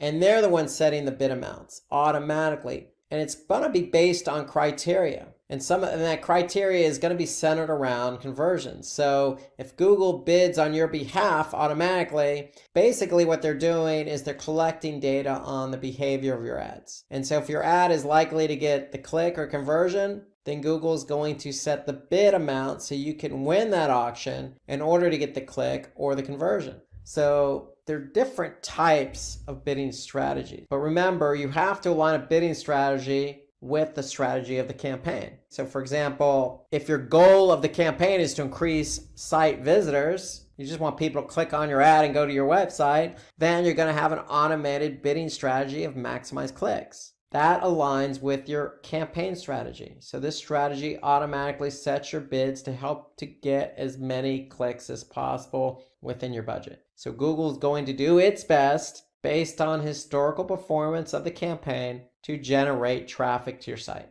That's the goal. That's the bid strategy. Okay, let's take a look at some others. So, hey, the goal of our strategy campaign is to increase visibility. So that's an easy one. Remember, cost per impressions. Hey, we want to maximize how many people look at our ads. Okay, so target impression share. So this bidding strategy allows your bids to show at the top of the page. Okay, so you're getting the impression so people are able to look at your ad. Okay, so you're telling Google, hey, I want to be shown at least 50% of the time when somebody types in a keyword that I'm bidding on. So they're going to make sure that they meet your target impression share 50%. So they're going to set your bids automatically to make sure your ad shows at the top of the page so it's seen at least 50% of the time. That's the goal of the campaign. That's the bidding strategy goal. We set up a campaign to drive conversions. So there are a couple of bidding strategies against conversions. So target CPA. So this strategy sets a search or display bid to get as many conversions as possible, but there's a caveat here. Cost per acquisition is what CPA stands for. So we're trying to get as many conversions as possible, but at a certain cost. For example, if I'm selling t-shirts for $10, do I want to pay $20 CPA for every sale? Do I want to pay Google $20? No. I'd be losing money. I'd be out of business. Okay, so if I'm selling t-shirts for $10 on my website, I'm probably going to put the CPA about $2 or $3, again, depending on my cost of goods. So if I factor in my cost of goods, I'm trying to make a profit,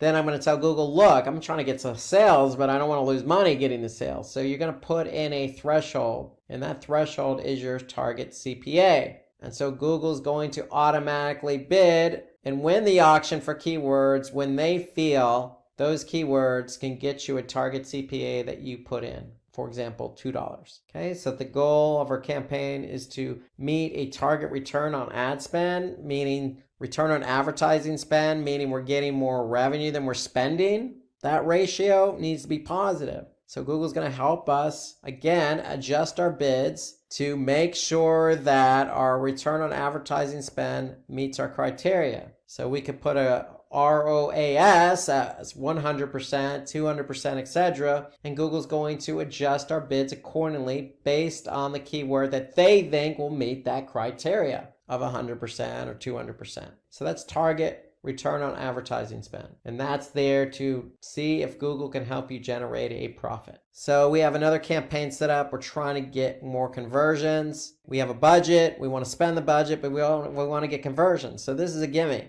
The bidding strategy here would be maximize conversions. So this strategy sets bids like all the others. It automatically is going to adjust your bid. That is Google. It's going to adjust the bid to help you win the auction based on historical performance. So if a keyword historically has performed in terms of conversions, you better believe Google's going to try and win the auction on your behalf to get the click, to get that conversion. And that's maximize conversions. Okay, moving on, question 19. And this is probably the most important question that you're going to get. If an interview asks you this question, this is what Google Ads is all about, quality score. So what is quality score? So simply put, quality score is a score between 1 and 10, given to every keyword you've been on. And basically between 1 and 10, it's Google's giving you the score, the quality score of that keyword. And so how does Google come up with that score between 1 and 10? Well, there's 3 main factors here. One is expected click-through rate, the second is ad relevance, and the third is landing page experience. So obviously a higher quality score, the better off you are. Okay, a low quality score, it's not going to bode well for you. And so if you have a low quality score, Google actually will tell you which of these 3 components you're not scoring very well on. So you're either going to get a below average, average, or above average for each of these 3 components that make up quality score. And I will tell you this, if I were to divide them up into thirds, click-through rate, expected click-through rate is more important than the other 2. So that's about 2/3 of quality score. An expected click-through rate is basically Google saying, look, other advertisers have bid on this keyword and their click-through rate has been historically around, say, for example, 3%. So if you can't get 3%, then your quality score is going to suffer. Ad relevance is simply, does the ad or is the ad relevant to the keyword you're bidding on? Likewise for the landing page. But the landing page experience is a little bit more subjective because the landing page has to load well, fast, no pop-ups, a lot of external links, nothing spammy, no ads being served up. So a lot of factors in landing page experience. Google wants to make sure if somebody clicks on your ad that they're going to have a good experience when they land on that page. And so quality score is so key here. It is very key because if you don't have a good quality score, the repercussion means you're going to have to bid higher because quality score times bid equals ad rank. So for every auction, whoever has the highest ad rank is going to be at the top of Google search results. So if you have a low quality score, let's just say 1, and you're bidding $4 on that keyword, then your ad rank is 4. 1 times 4 is 4. So you got to keep that in mind because other advertisers could have a higher ad rank or better quality scores for that keyword. So again, expected click-through rate, this just shows how likely it is that your ads will get clicked when shown for a particular keyword. Google expects a certain number here. You should always try to achieve the highest click-through rate possible. And click-through rate is simply how many times your ad was seen versus how many times it was clicked. That's all click-through rate is. Clicks divided by impressions. So you should always try to achieve the highest click-through rate possible. That will avoid getting a low quality score. Ad relevance. So ad relevance simply means how relevant is your keyword to the ad. Okay, so if you're bidding on red Adidas running shoes, then make sure your ad discusses and mentions multiple times, naturally, red Adidas running shoes. Okay, and remember with those text ads, you have 3 headlines. You have 2 description lines of up to 90 characters. You have site extensions. Okay, you have path 1 and path 2.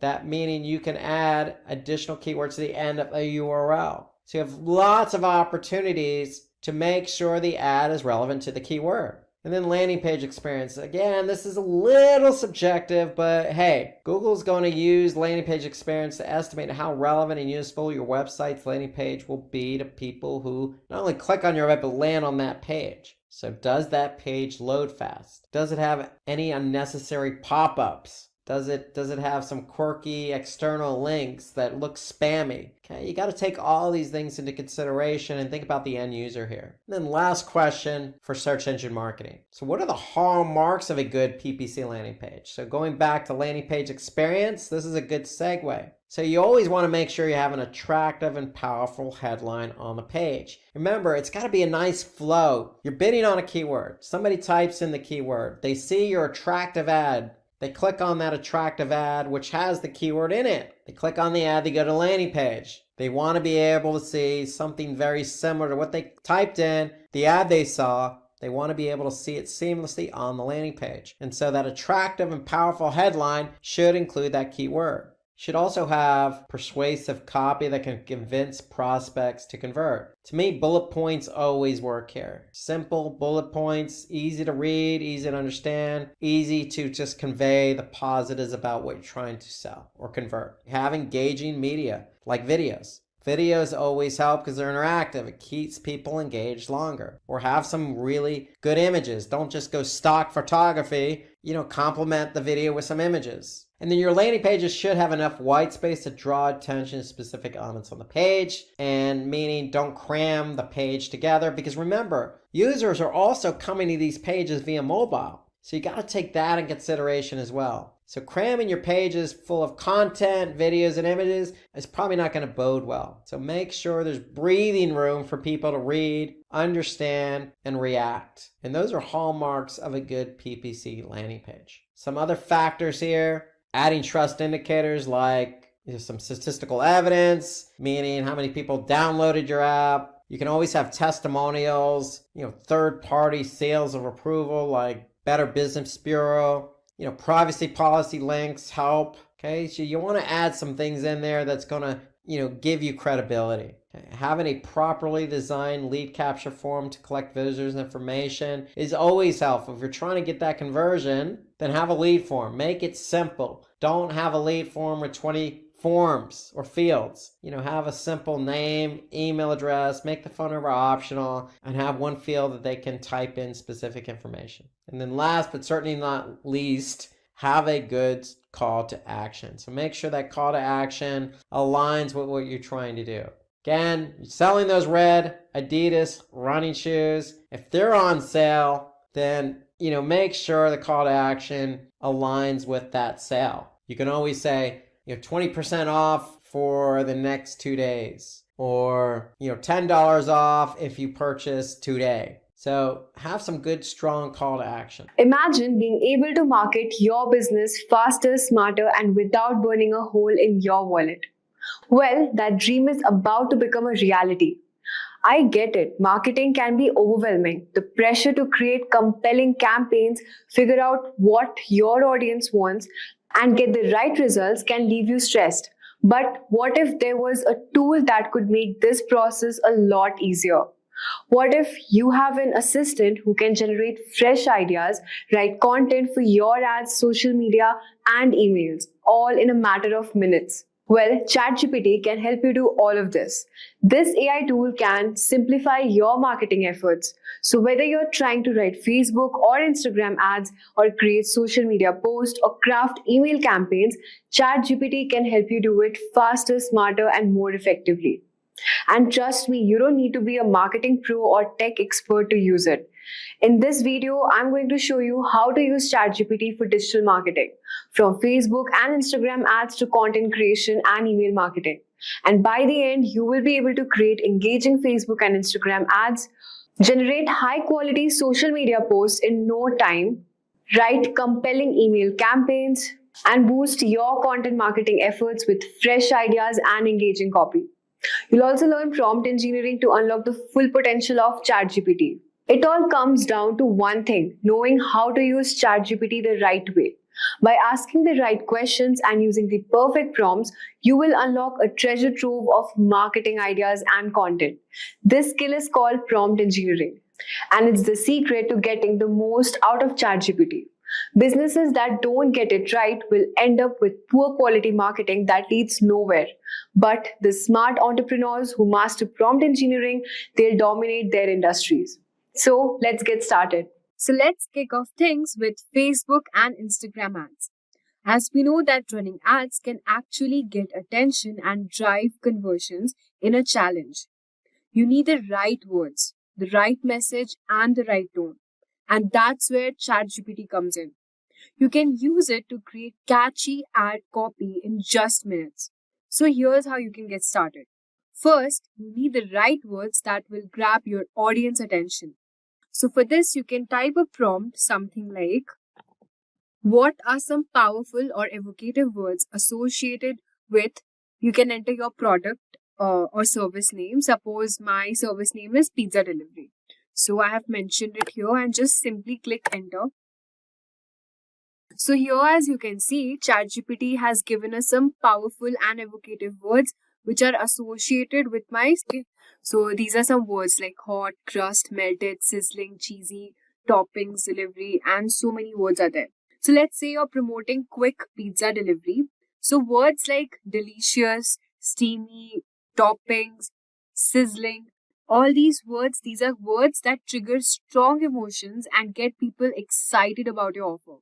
And words like steamy, fresh, delivery are also good because they appeal to the desire for something familiar and comforting. So, why have we started with words? It is because the words are the foundation of any ad. Some words resonate emotionally with your audience and inspire action.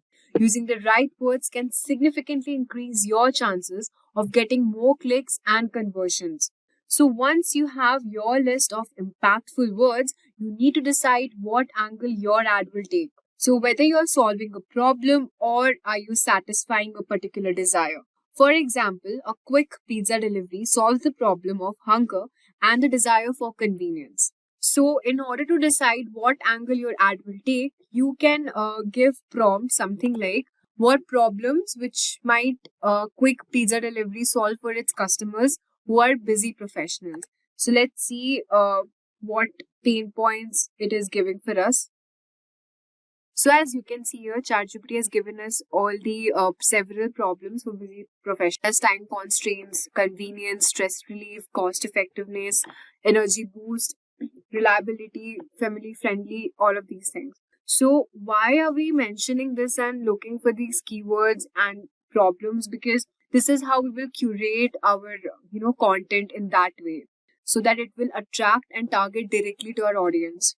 So from here you can identify the pain points like lack of time, hunger after a long work day, and this is where ChatGPT can help you get more specific. It will analyze your product and customer type and suggest specific pain points you might have missed. So now that we have created our ad, we will give prompt something like, focus on the problems or desires you want to highlight and then write 5 compelling Facebook ad headlines for quick pizza delivery. Our ideal customers are busy single professionals and the offer is a 2-for-1 pizza special for the first time customers. So we'll just simply click enter here. Let's see what headlines ChatGPT will generate for us. Okay. So it is giving us headlines something like, busy day, grab a 2 or 1 pizza, deal delivered fast to your door. Don't have time to your cravings, work hard, eat well, double the pizza, double the convenience. So that once ChatGPT generates these headlines, you'll be able to pick up the best ones. According to me, I think I like this one, work hard, eat well, because if you're working in a corporate or if you're a working professional, you'll be quite, so suppose if you're a working professional or working in a corporate, so, such kinds of headlines will grab your attention and look at what kind of ads is it generating for you. And you can also ask ChatGPT on the ad copy using different frameworks that are proven to drive conversions. So you can see just with few prompts, you can have a whole set of ads ready to go. So now that we have got the basics of Facebook and Instagram ads down, let's take things a step further, which is video ads. Because video is one of the most engaging type of content, and if done right, it can really boost your sales. Let's see how ChatGPT can help you write video scripts that can convert. So video ads are awesome for showing off your product in action, but writing a video script can be tricky, especially if you don't know where to start. And in this case, ChatGPT can help you quickly turn your ad headlines into full video scripts. So once you have created the best headlines, you can try this prompt. prompt says, now do it again, but make each headline a 15 to 30 second script to be used as a video ad for quick pizza delivery. Let's see what headlines will it generate. So as you can see, here are the 5 video ad scripts, each lasting 15 to 30 seconds. Quick pizza delivery. The first one says, busy day, grab 2 for pizza, scene and everything. Use all of these words in script. In this way, you write a script. Second one is, don't have time to cook, get 2 pizzas for the price of 1. And you can see the cooking. So these are the content that ChatGPT has generated. And I think it's working really well. So ChatGPT will help you write scripts that sound natural and keep your viewers engaged. For example, one of your headlines might be satisfy your late night cravings, or double the pizza, double the convenience, or something like don't have time to cook, get 2 pizza for the price of 1 delivered in minutes. You can ask ChatGPT to write a video script around that. It could look something like this. So nothing like now write a video script for this headline. So now it is giving us a complete script, like long day, we get it, you've been working hard, but when was the last time you treated yourself? Don't let hunger slow you down. So you can just remove all of these cutting scenes and you can just mention these lines because delicious, your well-earned break is just a click away. So as you can see, this is very simple to use. ChatGPT makes it easy to generate ideas, write scripts that keep your audience hooked. Once the scripts are done, all you need to do is record it. Alright, now that we have tackled the paid ad side of things, now let's switch gears and talk about content marketing. This is all about creating valuable content that builds trust with your audience. ChatGPT can help you come up with ideas, outlines, and even entire articles. Content marketing is the long game. It's all about providing value and engaging your audience over time. But brainstorming topics for blogs, videos, or social media posts can be tough. That's where ChatGPT comes in. So you can start by brainstorming topic ideas if you run a small business accounting service. And here's an example. Suppose you can give a prompt, something like give me a 20 unique blog ideas related to small businesses accounting in a clickbait style. Let's see what answer is it generating for us. So as you can see, it has given us the 20 clickbait style blog titled Small Business Accounting. Something like the 5 accounting mistakes, the shocks, why businesses fail, 10 accounting tips. So why are we using this clickbait? Well, clickbait doesn't mean misleading. It just means that you're creating curiosity that gets people interested. ChatGPT knows what kind of titles are trending and how to make them irresistible. So once you have your titles ready, it's time to outline your article. You can use prompt like create an outline for an article titled How to Grow Your Small Business Online. So I will be using this heading and just simply type create an outline for an article titled, and you can just give your title name. So as you can see, ChatGPT will give you the breakdown structure of the particular article, including introduction, why growing your small business is crucial, the main strategies, and section-wise all the planning. It will give you an SEO generated article, basically social media marketing, email campaigns. Also, you can see it has divided my article into different sections, and it has also given me conclusion part and call to action as well. So this will help you to stay on track and you won't miss any key points. So now that we know about the blog post, let's move on to social media marketing. We know that social media marketing is all about engagement. So whether you're posting Instagram captions, tweets, or running reels, ChatGPT can help you write content that connects with your audience. Let's say you're running a wedding photography business, and here's a prompt that you can use.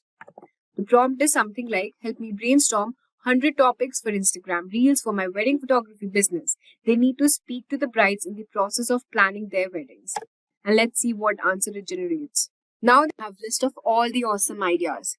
The top 5 things brides forget to ask their photographer, how to get the brides at your wedding, ceremony you have. So why are we using for Reels or caption? It is because Reels and captions are highly engaging and shareable. By using ChatGPT helps you create posts that not only provide value but also encourage your followers to share with your friends. Once you have these ideas ready, you can dive deeper and write the content itself. For example, you can give prompt something like write a 15 to 30 second script for 3 unique ways to include a photo booth at your wedding with no intro and outro. Just get right into it and prioritize unique actionable tips.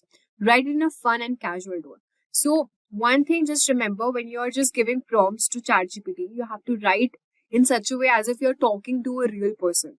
In that manner only the ChatGPT will understand, and then it will generate the blog, script, anything you want. As you can see, it will give us a script that you can post directly to Instagram or any other website which you're using. Now, to what is email marketing? Well, email marketing is all about providing value and building relationship with your audience.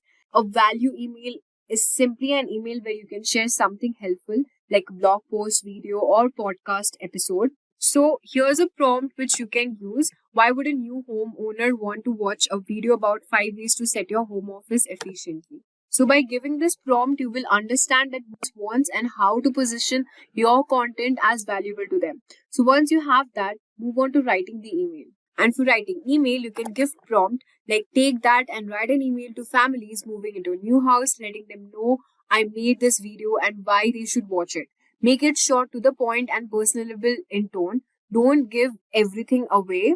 Build intrigue so people want to watch it and see what is it all about. So as you can see, the tone should be really in this manner as if you're just speaking to somebody. So now you can see that it will help you create an email that will and prompts people take action. Finally, we move on to the sales email. Sales email are designed to convert readers into paying customers, and the key to a successful sales email is using the PAS formula, which is pain, agitate, and solution. Here's how you can use ChatGPT to craft powerful sales email.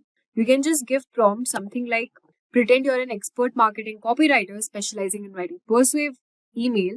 Using the PAS framework, write a sales email to families who are about to move and are considering which company to choose. They might be feeling the pain of deciding between companies. The solution is your business, which offers competitive pricing. And just simply click enter. This will help you write a compelling sales email that addresses your audience's pain points and offers solution and drives action. So as you can see, I have created a sales email as well. And there you have it, guys. Now you have learned how to use ChatGPT to make your marketing easier. That's a wrap on our email marketing full course. If you have any doubts or questions, you can ask them in the comment section below. Our team of experts will reply you as soon as possible. Thank you and keep learning with Simplilearn. Staying ahead in your career requires continuous learning and upskilling. Whether you're a student aiming to learn today's top skills or a working professional looking to advance your career, we've got you covered. Explore our impressive catalog of certification programs in cutting-edge domains, including data science, cloud computing, cybersecurity, AI, machine learning, or digital marketing. Designed in collaboration with leading universities and top corporations, and delivered by industry experts, choose any of our programs and set yourself on the path to career success. Click the link in the description to know more.